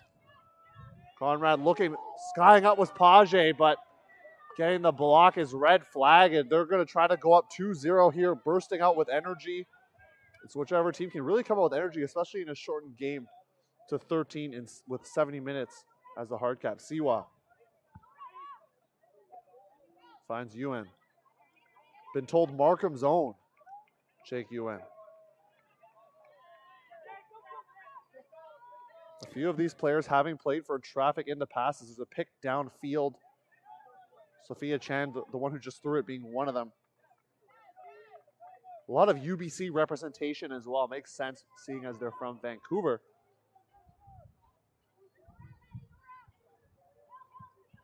Chan finds Siwa. Siwa might be quarterback in this D-line offense. Great effort from Page. Foul called. Ewan was hit as he tried to throw it there. Disc coming back. No contest.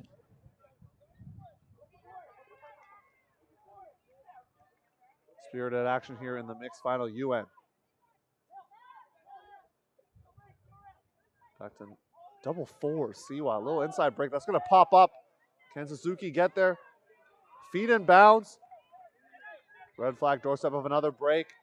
Big fakes making Conrad fall down. Siwa inside. Chachinov bats it right to the hands of Suzuki.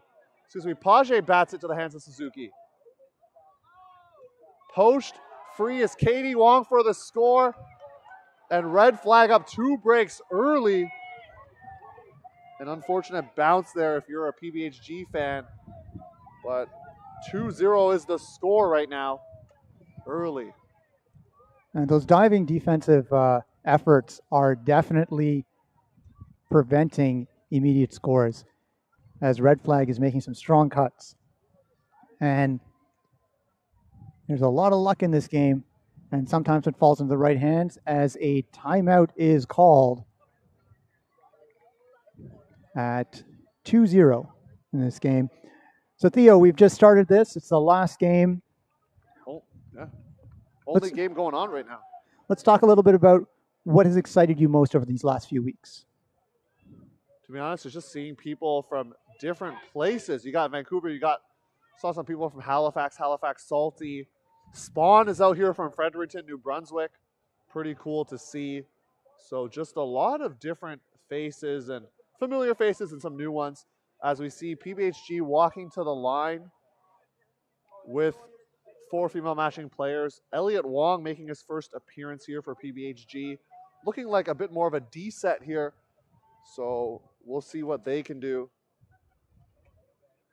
Jong into the line is William Medwick, as well as Liam Sawatsky.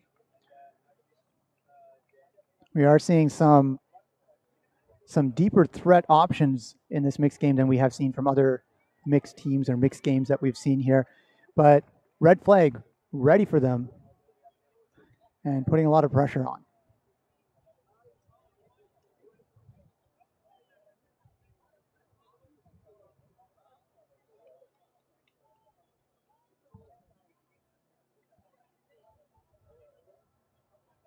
PBHG on offense here. Needing a hold, definitely don't want to go down 3-0 just because we said just the shorter games out here. Thanks for joining us on I Am Ultimate's coverage. After this point, we'll let you know how you can donate and where that could go. And a deep pull. Yeah, lots of trouble here. Sawatsky able to come down with it. Medwick.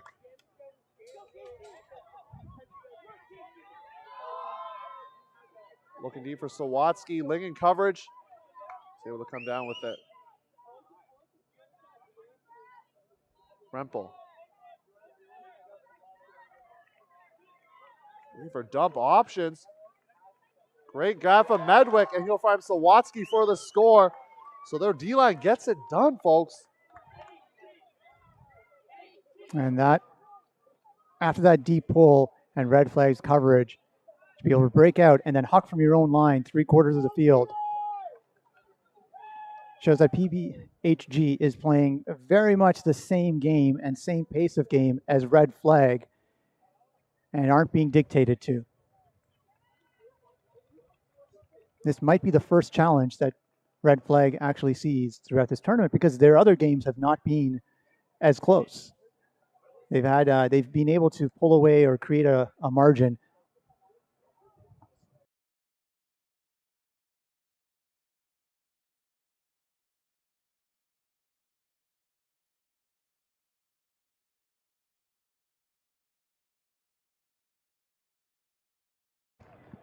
We get a chance to look at Red Flag's offensive line here.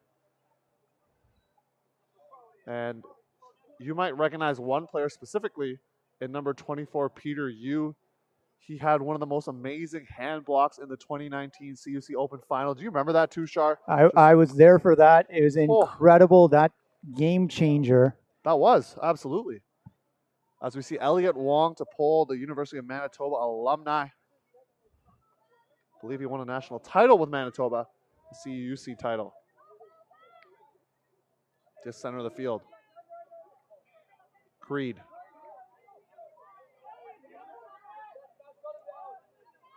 High throw, it's knocked down. Page. He's going to go deep right away. A chance for a break. Can he get there? That's going to go out of bounds, but don't mind the look there, Tushar. Don't mind the look at all and the aggression that's there in this game. Both teams showing that they can huck and they're willing to huck and that they're willing to go hard. Yeah, out there, Zoe Luke. Ryan Hoy on the offensive line. Some of them having played Blackfish, some of them playing Shippos, Traffic, a lot of different mix of players, but all having played high-level club there.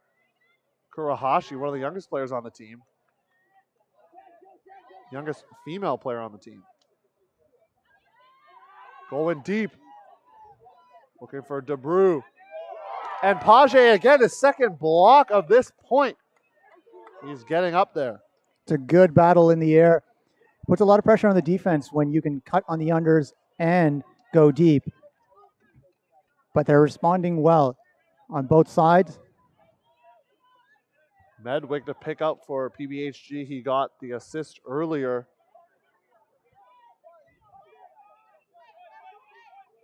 To Sawatsky. Around Elliot Wong. A little bit stagnant there, finding Kerr.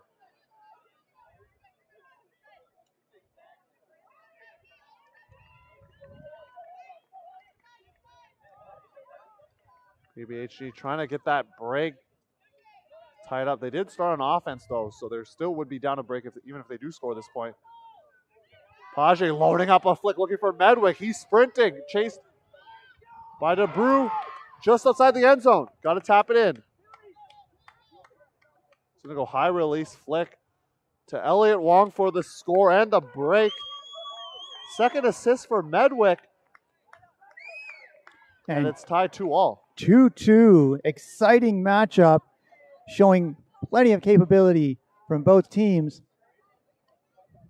and plenty of opportunity. And this is the important thing as part of this game, is to create those opportunities. Speaking of opportunities, looks like their offensive line is going to get their second chance at it. Similar players going out there. We got the coaches, Jonathan Heen, Alex Lamb. Even just looking at the roster and just looking at the sideline, Red Flag has a lot of players, brought a huge bench out here to Vancouver. And that's great to see. I see Andrew Ling coming out there for this offensive point as well for Red Flag. Andrew Ling, also a familiar name. Some of his history, Theo. He played TC U24s back when it was in Australia, mixed. And then he's played for Grand Trunk as well. Played for Blackfish in years past when he moved out over into Vancouver. Speaking with him yesterday, and he's indicated that this team actually practices unlike other Vancouver mixed teams and is establishing itself and probably running for more than a short period of time, as in they want to keep playing together. Sounds like also just a group of good friends, I should say, off the field. Katie Wong out there, Jasmine Chan, Serena Tam, Ryan Hoy, Peter Yu, Andrew Ling out on this offensive point, as well as Neo DeBrew.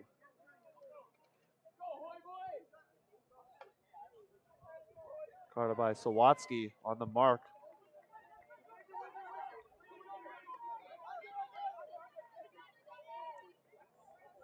Rahashi.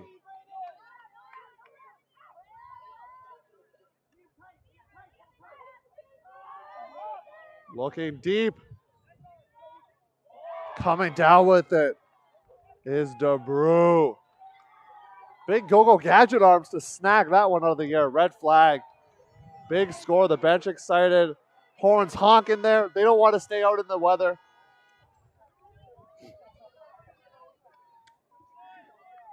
It's a great finals atmosphere.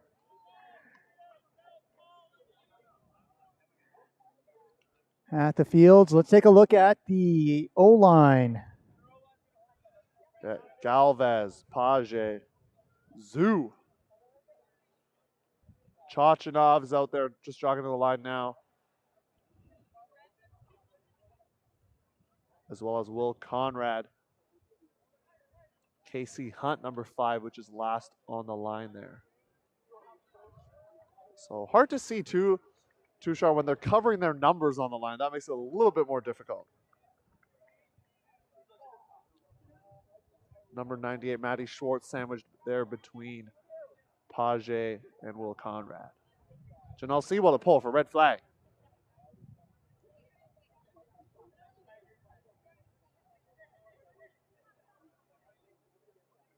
And we may see a zone. Oh, you're predicting a zone here. Coming down at this time. Just to change things up. And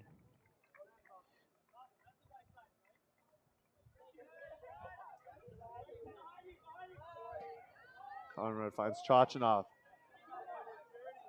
Coming down with an injury right there is Nicholas Choi.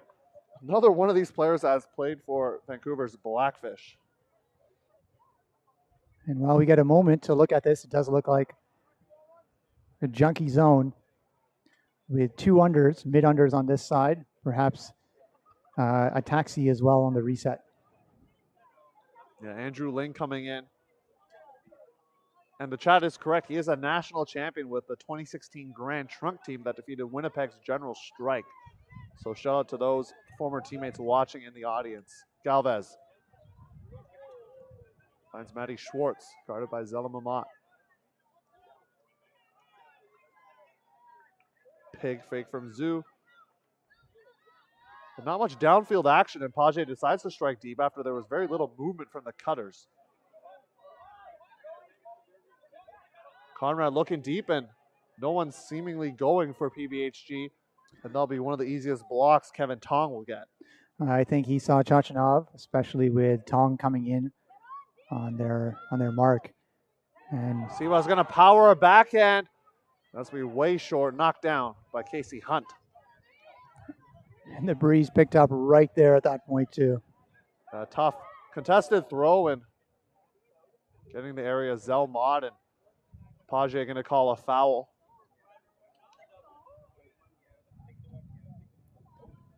See what gets called here. Talking to the observer, Justin Lee. And if you're just tuning in, you're watching I Am Ultimate's coverage of the mixed final 2021 Ultimate Canada Invitational between Winnipeg's PBHG, otherwise known as Pretty Boys and Handsome Girls, versus a new team in Vancouver, Red Flag. Exciting action here in the mixed final. Great results earlier with Toronto Sixers winning, and then Traffic coming in second place, and then Furious taking down the gold, and Mephisto getting a bid to WUCC if they choose to accept. We'll see what the call is here from Justin Lee. It is a foul, upholds the call, and Matthew Page going to keep the disc. He's been working really hard in the deep space for PBHG. A tall body that's going to be very important in the rest of this game. Well, great coverage on Conrad. Chachanov. He's going to go with a bladey flick, looking for Schwartz. Ambitious throw there. And it's going to be a turnover. Heard some oh my's from the audience down below. I could see what he was looking at there and why he thought that would have worked out. Maybe floatier, though, you think? Or no? I think there definitely was some sort of connection that would normally have occurred between those two players.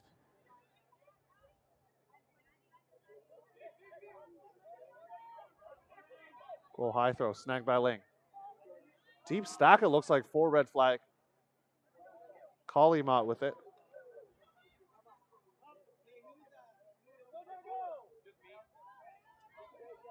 Got to distinguish when there's siblings on the field. Tong. Call downfield. See where the disc comes in or what stall count with observer Glenn forward.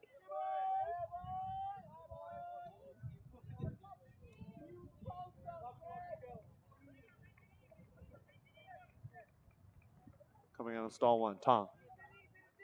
Len goes up line, gonna have to look for a reset. See what burns her matchup. She is a big thrower for this BC squad. Big backhand fake on Galvez. Goes up line. Ling stands out of the air. Break opportunity here for a Red Flag. Burning her defender in the dust is Zelmot, but should be a call here. Left Maddie Schwartz on the ground. They're going to go to the observer with regards to what occurred there. If there was a foul and that call is overturned, it will be a point. If not, it'll go back to the throw. Hear the wind pick up a little bit on our mics. Sheila Quintos out there. Sandra Hansen's contested. So no observer call there from at least what I see from the signals. And Ling's going to keep the disc. Mott's going to go back to her position.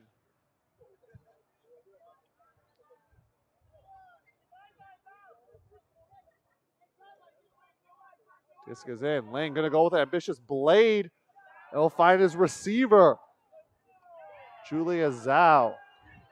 And Red Flag going up once again. A little back and forth action. And we love to see it here in the mixed final. Exciting times. Good movement. We have seen some turnovers over the last few points as these teams have really dialed it in. But you can see they're quite evenly matched. Quite athletic.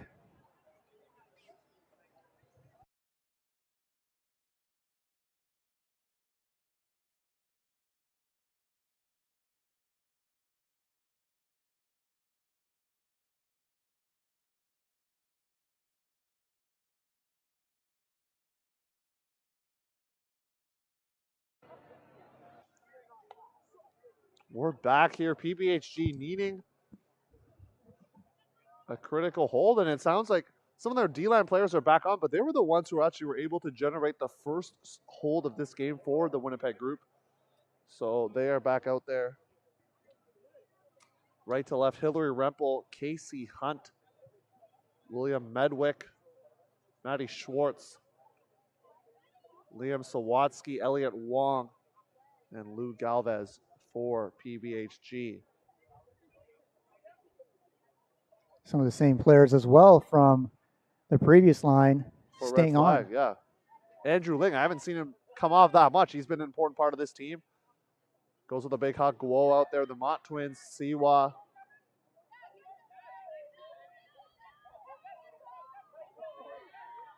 And Kevin Tong.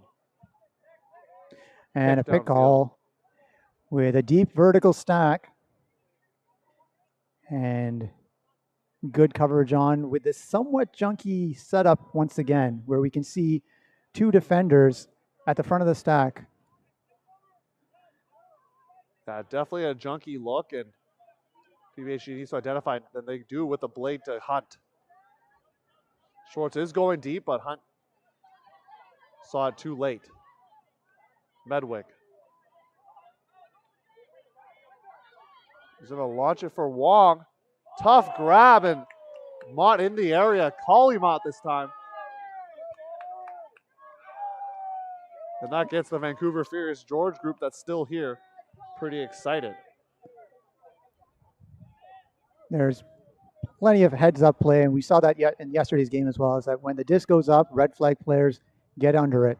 It was a tough throw to kind of read as well. Don't think Medwick had much, and that's why he had to kind of chuck that up.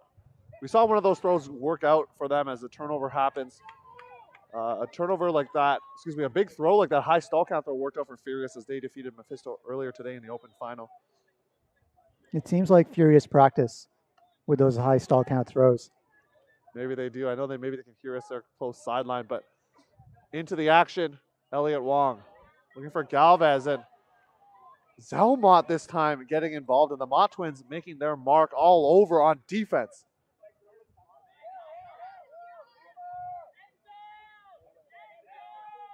End zone called. Siwa.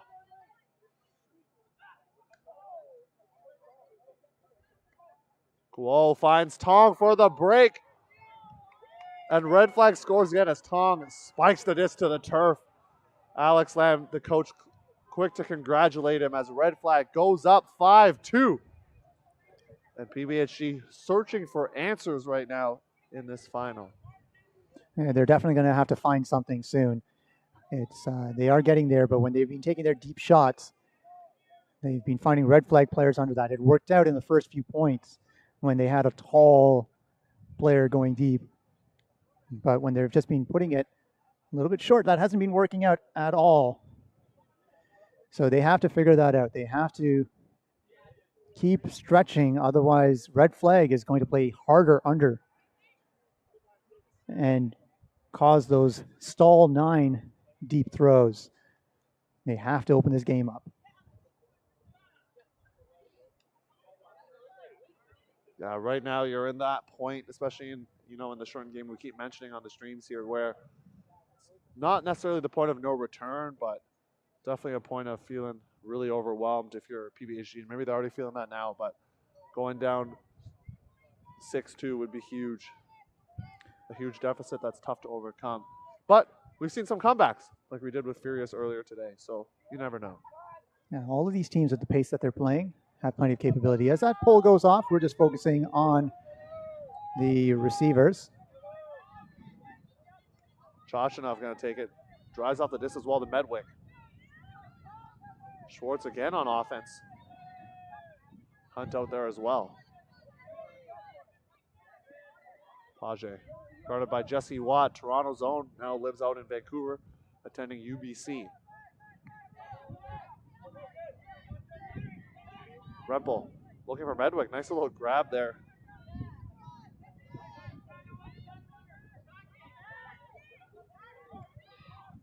Chashinov guarded by Goodkey, the former Furious player. They're going to go over the top. Lots of players in the area. It's going to fall into the hands of Medwick, but some players colliding. Some collisions, and hopefully the players are all right. That was caught for the point, and the players are getting up.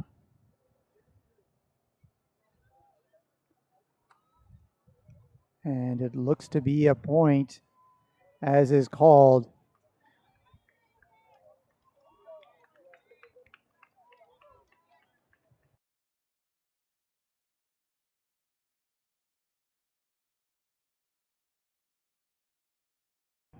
But you could see the red flag defense collapse around that disc as it went up. Significant pressure and a timeout potentially being taken here. It appears red flag is taking the timeout as they have been playing some of the same lines again and again. Yeah, PBHG looking to regroup here. They got the point that they needed there, making it 5-3. Tushar, if people enjoy the streams and what's been happening, can you tell them what they can do to show their support? So we've had an incredible amount of support throughout the weekend in terms of viewers and thank yous. And it's great to see that the community is active across both of these weekends that we've had. And we want to keep the community connected, but we also want to support the wider community, especially wider communities in Canada. So if you're watching on imultimate.com/live, you'll notice 2 links on that page where we ask that if you're able to and willing to donate to 2 charities. One is FN Caring, First Nations Caring. The other is the National Truth and Reconciliation Center. For those that have already supported throughout the weekend, I'm sure that everyone really appreciates it. And for those that, even in posterity or later on, would like to, you would definitely be supporting what we at I Am Ultimate are supporting in the wider community. Thank you, Theo. Thank you for being here. You've come in for 2 weekends now in a row. Last weekend we did 4 games in a row. This weekend, 5 in a row. Maybe someday I'll convince you to do the 6 or 7 in a row. I'm ready to catch some Z's when I get back to the good old T-Dot here, but right now we got more mixed final to bring you. 5-3 the score. Elliot Wong to pull for the Winnipeg group. And that red flag player still receiving some physical therapy and treatment on the sideline. Koji Suzuki there. This is going to be centered to Sam Creed. Similar O-line to before for red flag. They're going to isolate into Katie Wong. One of the other former traffic players. Low throw can't be picked up by Peter Yu. PBHG, break opportunity. Wong. Fires it down. Looking Huck. Miscommunication with Page. Diamond Burchuk looking there. Lady Huck looking for Wong. Great throw from Peter Yu as the Furious boys pretty excited about that. Dancing to the end zone is DeBrew. And red flag gets the hold. Wong to DeBrew. And Wong with how many points in this game? 2 points and an assist. It's got to be at least 3 now. We just marked another one. DeBrew is a young gun, we've been told. Born in 2003, Tushar, playing or being selected to be on the TCU 20 team, playing for Vancouver's Eclipse as well. The bountiful junior system they have there. So some young guns out here for red flag. And we mention it often, these young guns, because when typically we started playing, you didn't have as many juniors programs and young players playing at this high level, in elite level almost. Actually our elite level because they're TC players. And so it's a bit of a surprise, but that shows how much has been built within these communities and across Canada in order to support and nurture the next generation of Ultimate players, despite how much us Masters and GM players don't want to leave the field. Hey, don't lump me in that category yet. Well, Theo, you're going to have to play somewhere because we only have players on the stream commentating. Oh, in that case. You're in tough here as Andrew Ling is set to pull. Ling, Zelmont, Janelle Siwa out there. Collie Mott. See if I can get the rest of the jersey numbers for you. Kevin Tong, Edward Guo.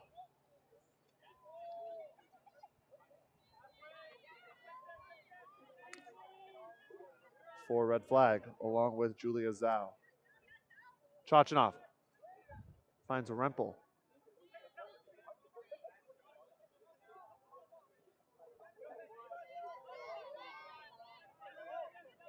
Big poach off here.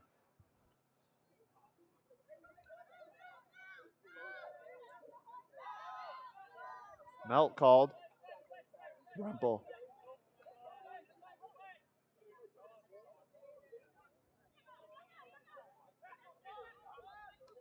Kerr guarded by Link, gets it underneath.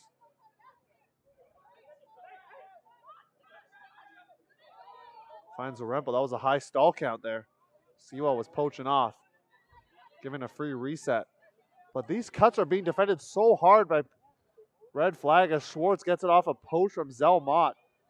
And they've been poaching a lot off of some of these female players for PBHG, and it's coming back to burn them right now.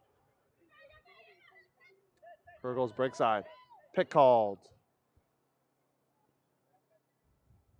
And the Mott twins on the right side of your screen on defense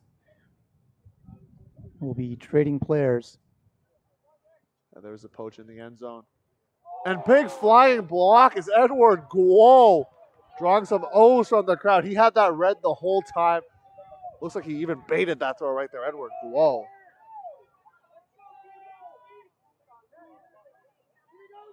See what go backhand, and that's going to go nowhere. Page with the block. PBHG, you need this hold. Popping out to space. Too far for Chachanov. And red flag players calling for a potential timeout, but Andrew Ling to pick up.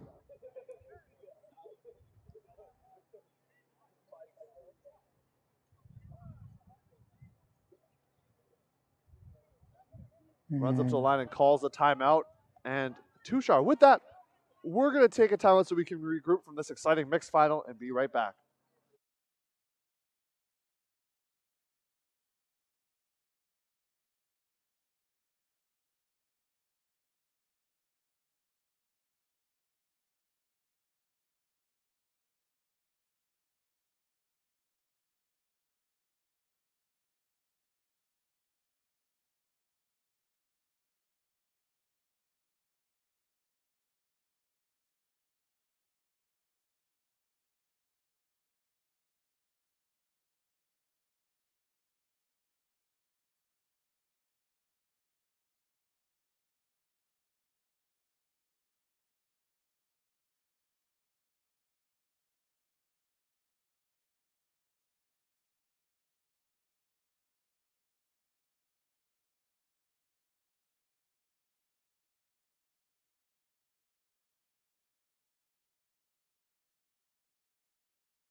Coming out of this timeout, Andrew Ling will be picking it up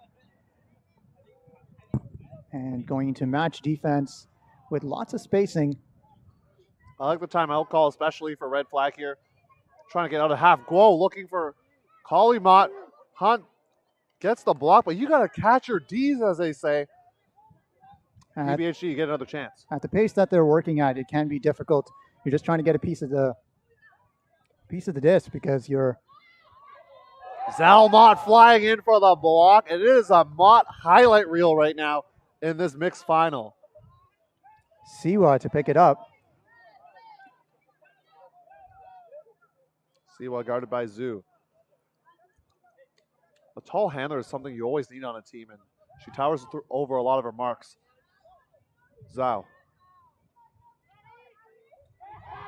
And Schwartz comes back with a block of her own.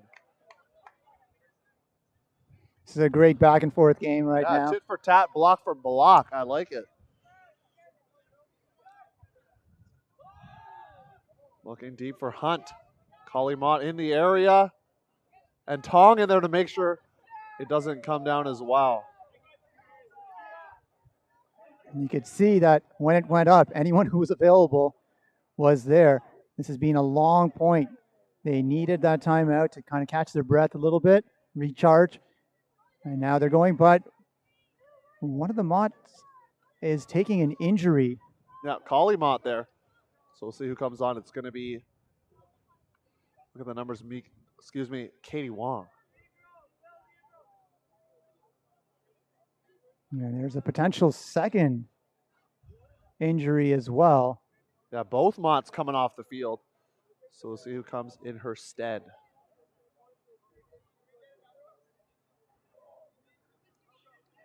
And with these injury substitutions, there will be the opportunity for each team, Yep. the other team as well, for equivalent set of substitutions. Diamond Burchuk coming on and Shiriwa coming on for red flag.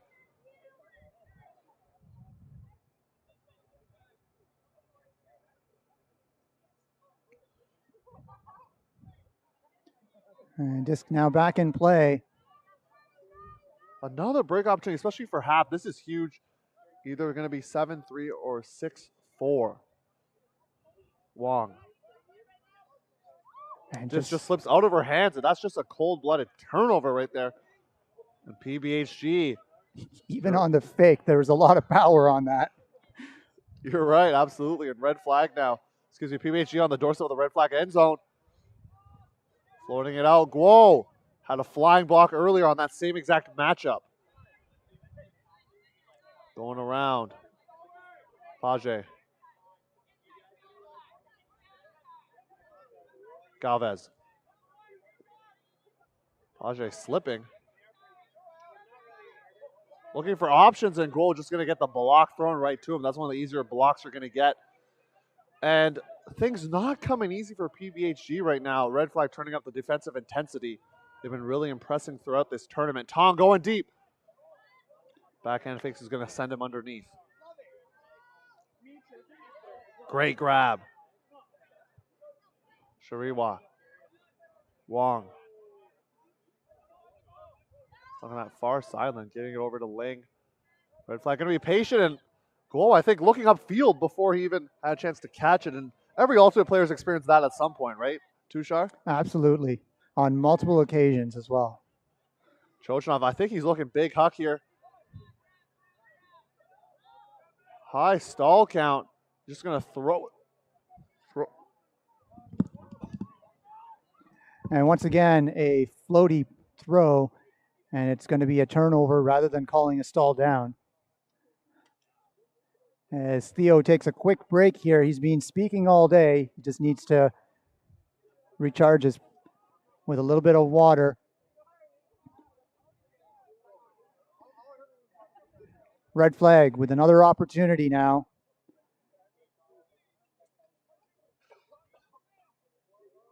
And a timeout called by red flag.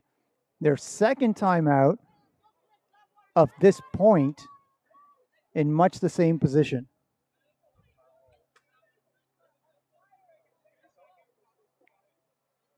Now, we'll be back in a moment.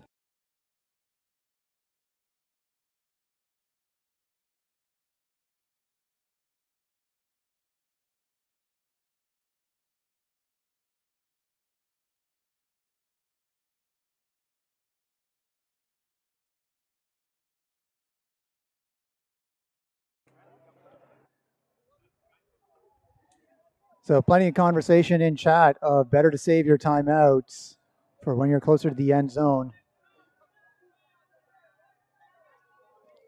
Certainly that is a strategy your team can utilize.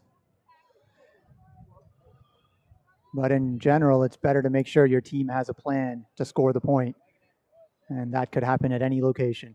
Yeah, I definitely don't like the timeout on a sideline. Middle of the field, I think that's okay, but definitely the UC team sometimes call it on the sideline. I think that's a very not good spot to pick. I know some people have this theory on if you are catching a disc outside the end zone, you should not call timeout because usually you'll have a player trailing in a one-on-one matchup in a lot of space. So that's a whole other debate for another time. But red flag coming here, side stack with Katie Wong looking to be more or less isolated in the middle of the field along with Shiriwa, excuse me. They're going to find Wong. Their intended initiation cutter. Guo had the drop earlier, hoping to make amends right now and pick downfield. Critical point for both teams, as we said. Could be halftime, especially a break, and starting on offense if you are red flag. So that could really just put the game out of reach at that point.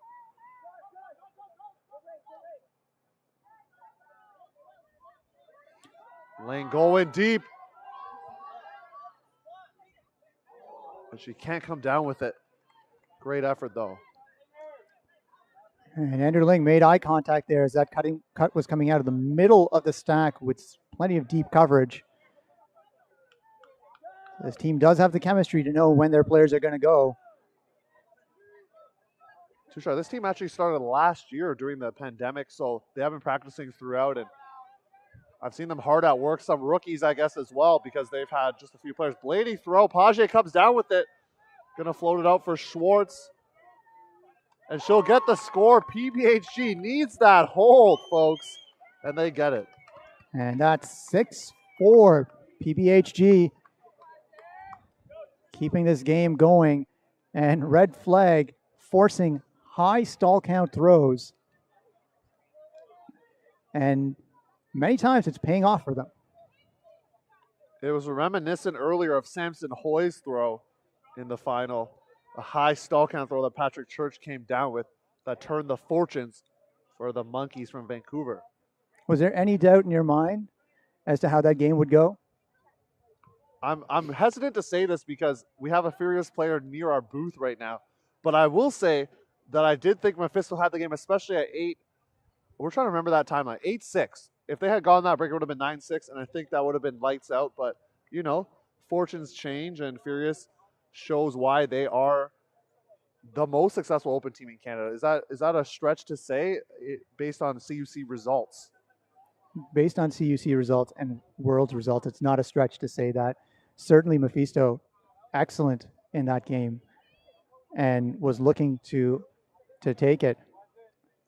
However, there's a reason you never count Furious out. They're known for doing that. And generally in Vancouver, we do see that sort of behavior where their teams tend to be solid, tend to grind, tend to practice very hard as well.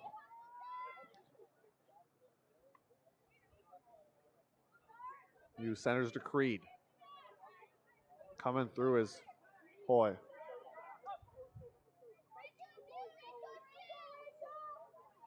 Seeing the red flag O-line out here. Hoy. Going all the way around.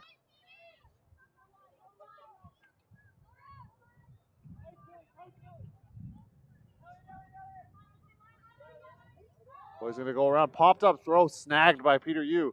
Lefty Scuba to Wong for the score. And he looks to the crowd. That's how you end a half. It's 7-4. And that is the halftime break. Tushar, let's take a break and we'll be right back here on I Am Ultimate.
You're listening to and watching I Am Ultimate's coverage of the 2021 Ultimate Canada Invitational. It's the final game of Sunday. Mixed final. Winnipeg's PBHG versus Vancouver's Red Flag. Vancouver's Red Flag going to be on offense here. Both teams undefeated. The score is 7-4.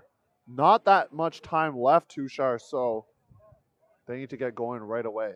Under 20 minutes remaining in this game from a time cap perspective, and I hope it's the last time we talk about time this much in any national level series. Yeah, we're hoping that it's 90 minutes next time or more, right? That's for sure. I hear what you're saying. The 70 minutes was tough for a lot of teams, I gather, because of just, that momentum that we talked about and how if you go down early, it's tough. Regardless, everyone understands why it's necessary. Yeah. We packed in, and Ultimate Canada packed in basically a full nationals and world qualifiers bids into a weekend. And you had teams all the way from Fredericton, New Brunswick, all the way to Vancouver, British Columbia. No Victoria teams out here this time around. There was a team from St. John's, Newfoundland as well. Yeah, St. John's, Newfoundland, even further east. Get out there. Come on. I've not been out there yet, so maybe I'll make a trip. Go hang out with a regiment. Creed. Going to start with the disc. High throw. Too high for Wong, and this is what you need if you're PBHG. Schwartz. A couple goals for them. Chachanov needs to be relaxed here. He's got a loose cannon at times, so we've seen it today.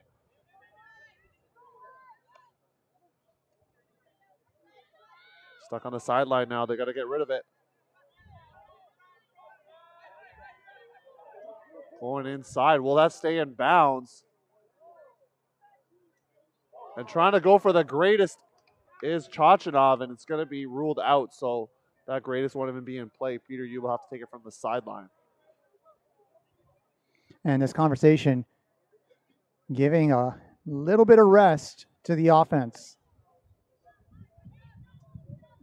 as they set up in their horizontal stack with ISO. I don't really see the third handler right now for Red Flag. It's a little bit muddied right now and coming underneath is DeBrew. Had a big go-go gadget arms play earlier in this matchup, flying in for the score.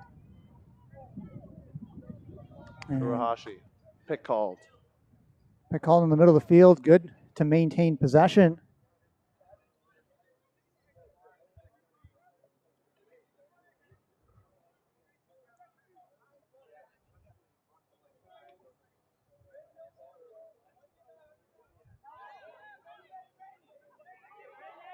DeBrew going deep.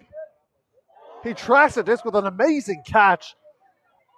He's going to throw it in looking for his receiver, and it's snacked down. Great block. PBHG gets it back, and they needed that one for sure to stay alive in this final. Diamond Burchuk, big play. Metchuk. Looking for McLeod on the end zone line. Chachanov is going to catch it. It's a break for PBHG. 7-5. They need that one. And they're fired up. Will Red Flag's same O-line come out? Or will they bring out some new personnel? It's an exciting conclusion to this mixed final in Ottawa, Ontario. UPI Fields. Beautiful facility. Love it here every time I come. We got the scaffolding set up here from Ultimate Canada. Tushar singing in the booth beside me on the ones and twos. Rocking the chat.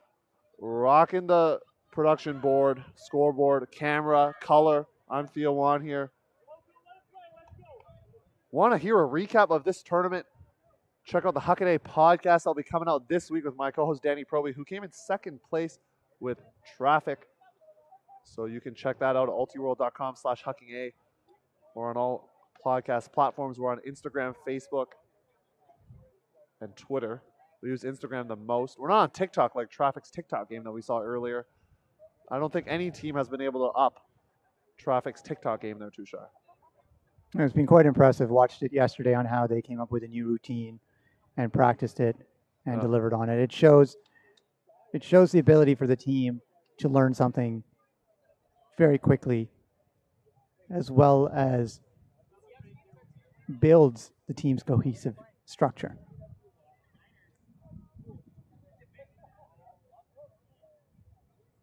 Along with the pole, and Medwick is out there, and Page. They've been really turning it up for this PBHG squad, and they're going to need another break. Make it close here. Bumped on the mark, but Yu's going to take it.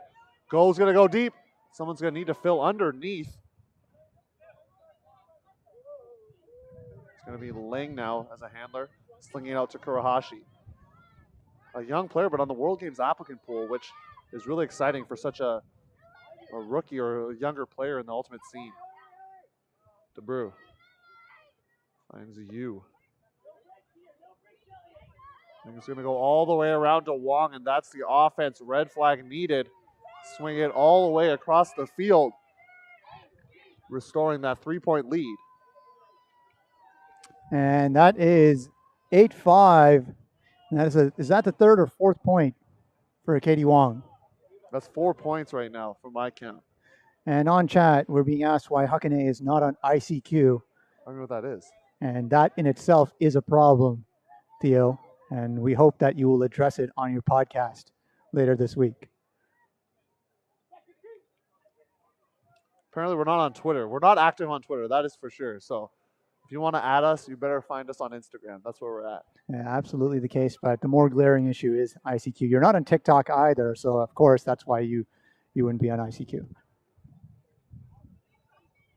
I'll have to Google it later, it sounds like. All right, back to the matchup. Red flag. They're trying to seal things out here with 10 minutes left. 11. It has been an exciting series of finals as well.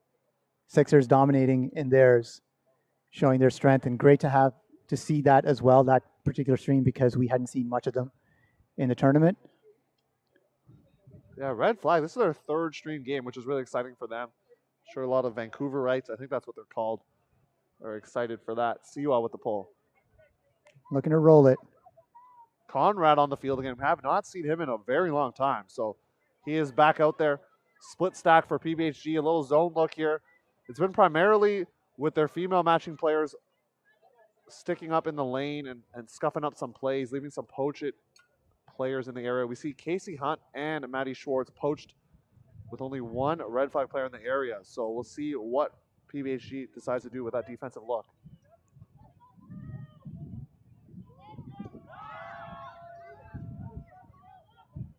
Page comes down with a strong two hands just outside the end zone. Finds Schwartz for another goal for her. And PBHG trying to keep it close right now. PBHD overloading on the deep, 3-2, and it's paying dividends for them. Of course, the ability for Page to be able to jump 20 feet into the air and match what Red Flag has been doing allows them to take these deep shots.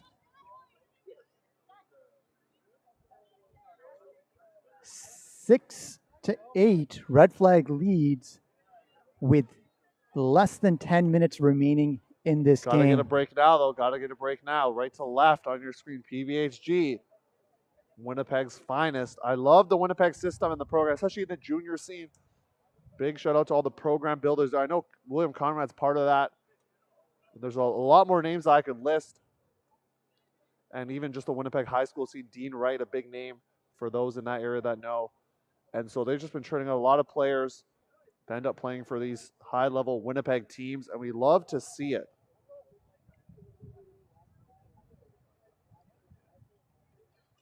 Can they make a run right now?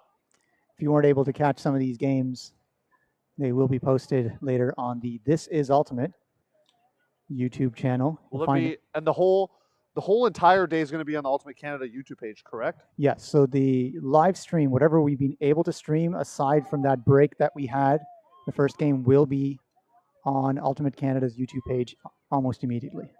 Nice. Creed. Big cut. Rahashi looking for Wong. These two have been slicing it up on this offensive line. Going up the line. Zoe Luke for the score. And time starting to run out there, Tushar. And she was just motoring the entire time. While that disc was in the air to Wong, you could see Zoe Luke. Am I getting that correct? You are. Just moving across the field, getting ready for that continuation and point and breaking away from her player. 9-6. The score.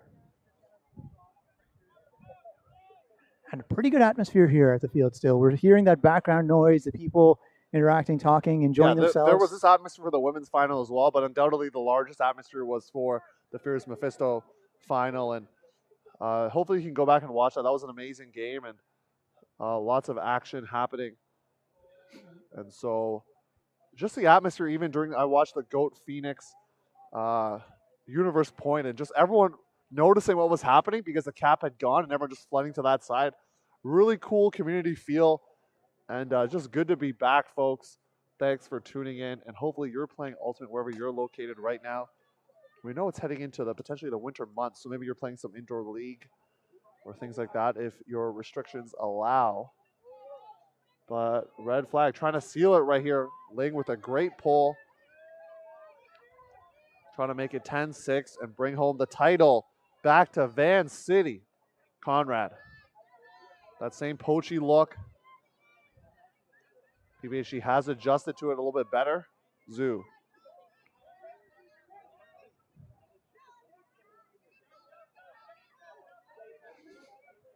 Page goes deep, and Conrad's going to look. That's Blady. Two defenders in the area, and Page almost got there, but Kalimat did a great job poaching off her check and making the play. And Page just clapping his hands, knowing that he should have had it, but that extra defensive pressure forced him to jump just a little bit too early, and he couldn't get the proper grip.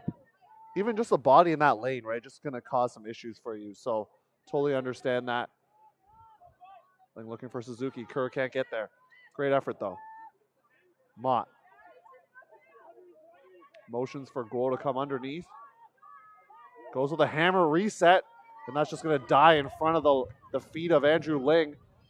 Conrad is going to go with a flick that's going to stay in bounds. No, it's going to be out of bounds. Greatest.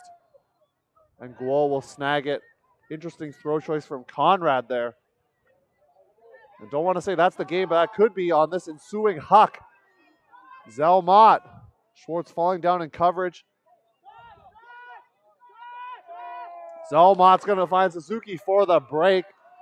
And it looks like that might be it. As red flag's excited, they're storming the field. And they can smell that gold medal around their neck as this final heads towards its conclusion. 10-6. And good back and forth once again. Saw a lot of pressure on red flag with under 5 minutes to go. And just chatting a little bit about some of the other components of this tournament. A heartbreaker, you got to say, for Phoenix. And in the open division, I mean, we as external viewers to this, we should just fill you in on the tough tournament they had, but yet how strong that program is. Tushar, my heart breaks for them because they lost on Universe twice, okay? Semifinals to Furious, then again to GOAT after. Oh, just heartbreak. Luckily, they don't have a long drive home. They're here locally, but still, that's got to be tough, a tough pill to swallow. But hey, that's going to fuel their training for next year for sure. That's what we call in other sports like football locker room material, and that's really going to fuel your training, knowing you can come back stronger than ever. And so hopefully we see that program back, and I know we're going to see these programs back at other national tournaments in red flag. Hopefully they continue, and PBHG has been a few years now, so they've been a program established in Winnipeg, and like that they've established a strong mixed program there. Wong has Medwick slashing underneath. Time is running out on Winnipeg. Medwick going to launch a flick. And skying through. What a play. Nemetchek, wow. 10-7. Excellent job to not only get it, but avoid any sort of body contact. We look for this. that the plays that are made are safe, not just physically spectacular, which would make that doubly impressive. That was physically spectacular and very safe. So, Nemechek, you got yourself on the highlight reel. But PBHG, you still got more work to do. Less than 3 minutes left.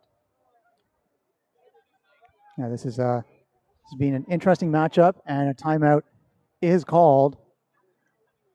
Hey, you got the timeouts. You can't take them home with you to Vancouver. You got to use them now. And David Cholich in the chat, a Phoenix O-line player. I know it was hard. It was hard just hearing about it and seeing that. So I know Phoenix will come back stronger. And a lot of these teams, they're going to have some motivation for next year. It was a weird time, right? Some teams had really trained a lot. We saw a lot of Quebec teams, since their restrictions lessened Tushar, they were able to practice a lot more. And we saw some of that benefit. Vancouver as well had a chance to practice. I know Fierce even had a big intra-squad scrimmage with a bigger group in 2020 at the end of the summer. So it just depends on where you're from. In Ontario, we had a little bit of a struggle, right? A lot of Toronto teams didn't get going until later just because of the restrictions and certain things that happened. Yeah, so it's been an interesting year, as anyone could say. I do like that there was the activity, there are plans, and next year, hopefully, there's a bit more smooth sailing. The plan is to continue to run these tournaments as split with masters and seniors. TBD as to whether they will be held at the same location, but currently it sounds like masters might be moving into July. Whoa, that's like, I know the US does something similar with an earlier masters tournament. So that's really interesting here. Red flag, you're trying to put it away here on offense. Leave no doubt, as they say. That's Hardcast about to go. Creed finding Kurahashi. And that's blocked. That's going to get the PBHG side excited. Rempel, the captain. But a little too late for PBHG. Trying to get another one on the board. Hammer time. And that's just going to go right to the ground. And that was an interesting laser hammer that was thrown. No call, but an injury being taken. Potentially? No. Just taking their time.